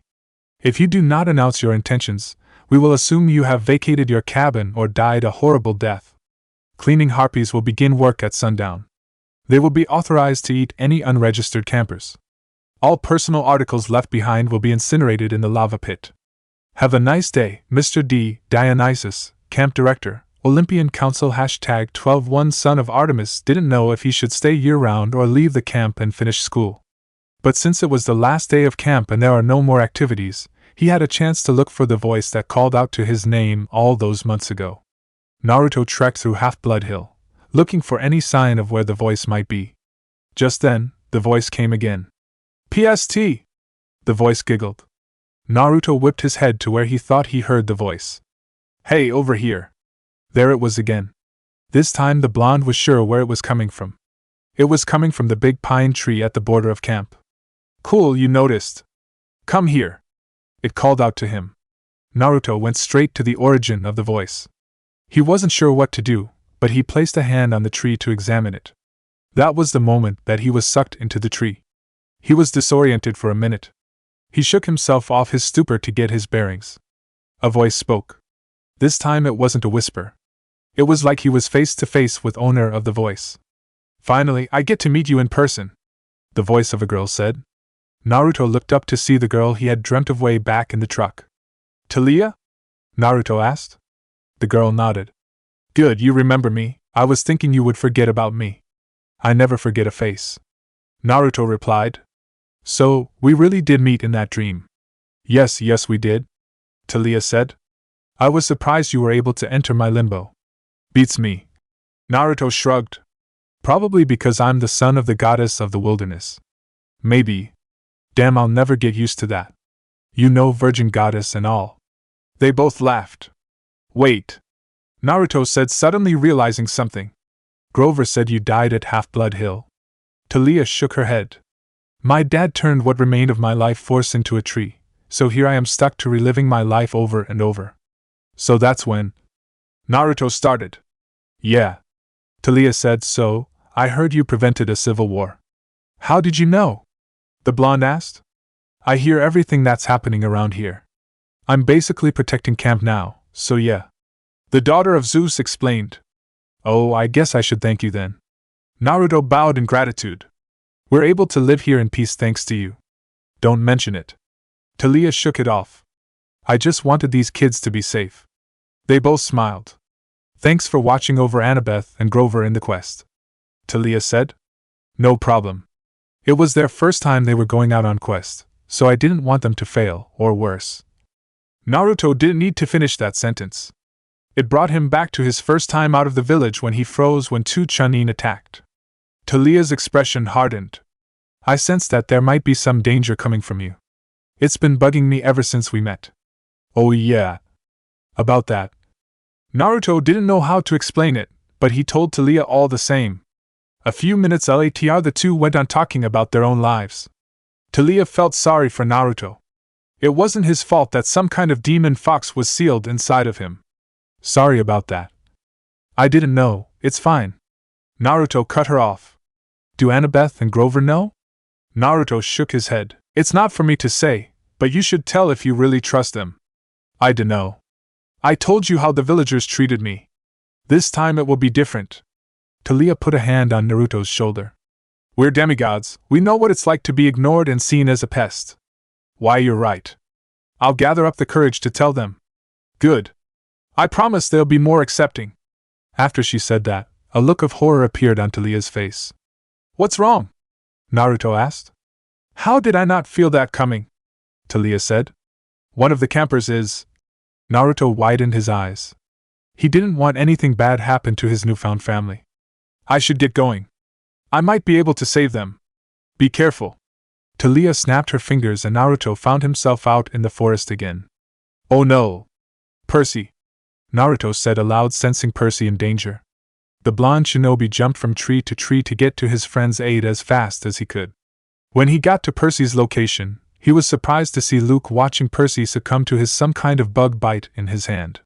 A few feet from Percy was a scorpion with a slash wound on its abdomen. Naruto threw some kunai at Luke, but he deflected it with his sword. Luke smirked. Good of you to join us, Naruto, but you're too late. Percy was now crawling to the creek. His hand was submerged in the water, but nothing was happening. So, you're the traitor? Naruto asked, his kunai drawn. You almost killed Grover with those shoes. I'll admit. I wasn't expecting you to join the quest, or this piece of shit to give my gift to Grover. You just didn't think this through. No matter. You've only delayed our plans. He will rise again, and when that happens... Luke let out an evil laugh. Goodbye, Naruto, Percy. Luke waved them farewell. Luke slashed his sword and he disappeared in a ripple of darkness. Help! Please! Percy croaked. Oh no, Percy, Naruto said. Hang on. I got you. Naruto created about 50 clones to scour the area, and then slung the son of Poseidon on his shoulder and ran as fast as he could to the big house. The big House Chiron was blowing a conch horn when he saw Naruto approaching with Percy slung on his shoulder, seemingly in distress. What's wrong, my boy? Chiron asked with worry in his voice. What happened to Percy? It's Luke, Chiron. Naruto explained. He did this to him. You can explain later, my boy. We need to make sure he's alright. Chiron said. Naruto nodded and brought him to the infirmary with Chiron in tow. When they got there, Naruto laid Percy onto a bed. The centaur examined Percy. I recognize this mark. It is a bite from a pit scorpion. He had been poisoned. Annabeth came running in. I saw you carrying Percy here. What happened? Should I tell her, Chiron? She might not like it. Naruto asked the centaur. The centaur nodded. The campers need to know about this. You see. Luke poisoned Percy. Annabeth stared at Naruto in disbelief. No, she managed to say. You have to be wrong. Luke wouldn't. I knew she would react like this. Damn it, Chiron. Naruto muttered to himself. Luke told me everything, Annabeth. Naruto narrated what he had learned from Luke while Chiron listened while treating Percy. After Naruto was finished, the daughter of Athena had tears in her eyes. You should be betrayed by one who calls you friend, she said after a while. Yes, Naruto said. I'm afraid that's what the prophecy is talking about. I still can't believe Luke would do something like this. No one was expected this. Naruto walked forward and held Annabeth. The girl just sobbed into his chest. Naruto knew what it felt like to be betrayed by a friend. He understood what his friend was going through. After all, they had been through a lot. Percy groaned, breaking the moment. Annabeth wiped her tears. We better look after Percy. Yes, you better do that. Chiron said. I shall report what we have learned to Olympus. Sure, Chiron, Naruto replied. Leave Percy to us. Chiron nodded, and then galloped outside. A few hours later, Percy's eyes fluttered open, only to find Annabeth feeding him nectar, Naruto dabbing the sweat on his forehead, and Argus at the doorway standing guard. Fortunately, the color had returned to his face. Percy raised his hand to massage his head, but he noticed his hand bandaged like a club. I thought I swatted that thing away, the son of Poseidon said. Apparently you didn't, Naruto said. Geez, Percy. You gave us quite the scare. Tell me about it. Percy scratched the back of his head with his other hand. The water wasn't working at all earlier. Is it true? Annabeth asked with hope in his voice. What? Percy asked. Do you mean? Annabeth nodded. Luke. Percy looked at Naruto. The blonde gestured for him to go ahead. Afraid so, Percy said. The younger blonde hung her head low. I was hoping you would say something different. What's with her? Percy asked Naruto. She can't accept that Luke had deserted the camp. The blonde shinobi explained. Anyway, how are you feeling? Like my insides have been frozen, then microwaved. Percy described. That's to be expected, considering how deadly Chiron said it was. Naruto said. Thanks for coming to get me. Percy thanked the blonde. Don't mention it. The blonde waved it off. Where's Chiron anyway? Percy asked, noticing the absence of the centaur. After treating you, he went to Olympus to report what happened. This time Annabeth spoke up. Percy nodded, and then took a sip of nectar. The room was quiet after that. May the gods curse him. Annabeth spoke aloud. What? The two boys asked. Luke. He was never the same after his quest. Annabeth said. You mean the one that gave him the scar? Percy asked. Annabeth nodded. Luke's out there right now. Percy suggested. We should go after him. Percy, that isn't a good idea, Annabeth said. Lord Zeus closed this matter. Naruto said after. The stew, Percy, choose your words carefully. You already went through his domain. Naruto reminded. All right. He won't even talk about Kronos. Which is why we have to do this ourselves. Percy raised his voice. Revenge isn't the path you should walk down, Percy.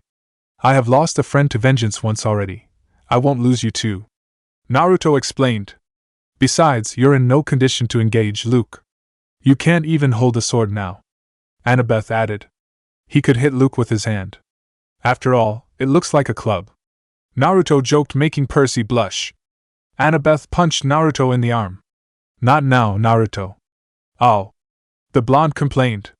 Sorry. But we can't sit back and do nothing. Percy said. No, my boy. Chiron said as he entered the room. We will sit back, but we are going to prepare. Remember, the Time Lord wants you to be unraveled. He wants your judgment to be clouded with fear and anger. Chiron, you're back! Naruto and Annabeth said. Yes, well, Lord Zeus still doesn't want to talk about this matter. Figures, Naruto commented. But Chiron, Percy tried to protest. We will prepare, Percy. Train hard. Your time will come, the centaur said with finality. Assuming I live that long. The son of Poseidon grumbled. Chiron walked to the bed and put a hand on Percy's shoulder. You'll have to trust me, Percy. You will live. But first you must decide your path for the coming year. I cannot tell you the right choices, but you must decide whether to stay at Camp Half-Blood year-round, or return to the mortal world for 7th grade and be a summer camper. Think on that for now. The centaur glanced at the only girl in the room. Oh, and Annabeth, my dear, whenever you're ready, they're here. Who's here? Percy and Naruto asked together. Nobody answered. Chiron walked out of the room. All that can be heard were clops of Chiron's hooves on the wooden floorboards. Annabeth studied Percy's drink. Naruto placed a hand on Annabeth's shoulder. You okay? I'm fine. I just took Percy's advice on something. When did I give you advice? Annabeth sighed. You're hopeless sometimes. Give me a break. ADHD, remember? Percy slipped down his bed and tried to stand up. That's not a good idea, Percy. Naruto warned. But I want to. A wave of nausea hit the injured boy. Fortunately, the older blonde was able to catch him as he crumpled to the ground. Told ya, Naruto scolded. I'm fine, Percy insisted. I don't want to be lying here while Luke plots to destroy the Western world. He managed a step forward, and then another, still leaning heavily on Naruto. Annabeth and Argus followed the two boys outside, with the latter keeping his distance. By the time we reached the porch, Percy's face was beaded with sweat. He felt his stomach twist into knots. But he had managed to make it all the way to the railing. It was dusk. The camp looked completely deserted. The cabins were dark and the volleyball pit silent. No canoes cut the surface of the lake. Beyond the woods and the strawberry fields, the Long Island Sound glittered in the last light of the sun. What are you going to do? Annabeth asked Percy. I don't know. Percy shrugged. I got a feeling Chiron wants me to stay year-round, so I can train more, but I'm not sure I want to. But I don't want to leave you two with only Clarice for company. Annabeth pursed her lips, and then said quietly, I'm going home for the year, Percy. If anything, maybe only Naruto would stay alone with Clarice. That's new to me. Naruto tilted his head. And I haven't signed my form yet cause of all the madness, so I'm not sure either. Are you going to your dad's? Percy asked. Annabeth nodded. She pointed towards the crest of Half-Blood Hill, next to Talia's pine tree. At the very edge of the camp's magical boundaries, a family stood silhouetted, two little children, a woman, and a tall man with blonde hair. They seemed to be waiting. The man was holding a backpack that the words Waterland plaster on it. I wrote him a letter when we got back, Annabeth explained. Just like you suggested. I told him I was sorry. I'd come home for the school year if he still wanted me. He wrote back immediately. We decided we'd give it another try. That's good. But what are you going to do about the monsters? Annabeth was about to answer, but Naruto spoke up. I guess I know where I'm going for the year, the blonde announced. What are you talking about? Percy asked. You could handle yourself on your own now, right, Percy? Naruto asked. You kidding? Of course. Why? He asked. I can go with you to your house, Naruto offered Annabeth. Annabeth and Percy gave odd looks at Naruto. Naruto got flustered and looked away. I mean, I can follow you there and stay at a hotel or something. What good are these millions of dollars I have sealed here if I don't use them? Naruto said while scratching his head. $1 million? Annabeth and Percy exclaimed. Where'd you get that kind of money? Annabeth asked. Oh, didn't I tell you guys? Naruto scratched the back of his head. I won a lot of money back at the Lotus Hotel, and I managed to swipe Grover and Percy's cards. How did you manage that? Plus you're underaged. It was Percy's turn to ask. With a little luck and the Henge no Jutsu, Naruto explained nonchalantly. And you swiped my and Grover's cars? Percy asked again. Pretty easy, really. Super awesome ninja, remember? Naruto reminded the two. Annabeth punched him in the arm again. Hey! Naruto was about to protest, but Annabeth kissed the older blonde on the cheek. Anyway, that's so sweet of you, Naruto. Percy had a thumb up. Yeah, I'm enough old to handle myself here, You can go and keep wise girl out of trouble. We'll see. In that case, don't do anything stupid while I'm gone. Naruto reminded. How can I? You're taking all the stupid with you. Percy joked. But aren't you the one with all the stupid? Naruto teased. I can't agree with you more. Annabeth said. Shut up, Blondie. Percy said. All three of them laughed at that. When we get back next summer, Annabeth started. We'll hunt down Luke, we'll ask for a quest, but if we don't get approval, we'll sneak off and do it anyway. Agreed? Sounds like a plan worthy of Athena. Percy said while Naruto nodded. Take care, seaweed brain. Keep your eyes open. She said, offering a hand to the son of Poseidon. The two shook on it. Annabeth turned to the blonde shinobi. And Naruto. Iris, message me when you get to my house. I'll meet you there. Got it. Naruto grinned and gave her a thumb up. Naruto and Percy watched her walk up the hill and join her family. She gave her father an awkward hug and looked back at the valley one last time. She touched Aaliyah's pine tree, then allowed herself to be led over the crest and into the mortal world. I guess I'd better fill up my form and get packin'. Naruto voiced his thoughts. Take care of Annabeth, okay Naruto? Percy said. I got it covered, Databeo. Naruto replied. Give this card to your mom. Just in case you guys need it to buy a luxury apartment, or something. You can destroy it if you want or don't need it. I don't know how to thank you, man. Just hug Aunt Sally for me, 'kay? That I can do. The two bumped fists and went their separate ways.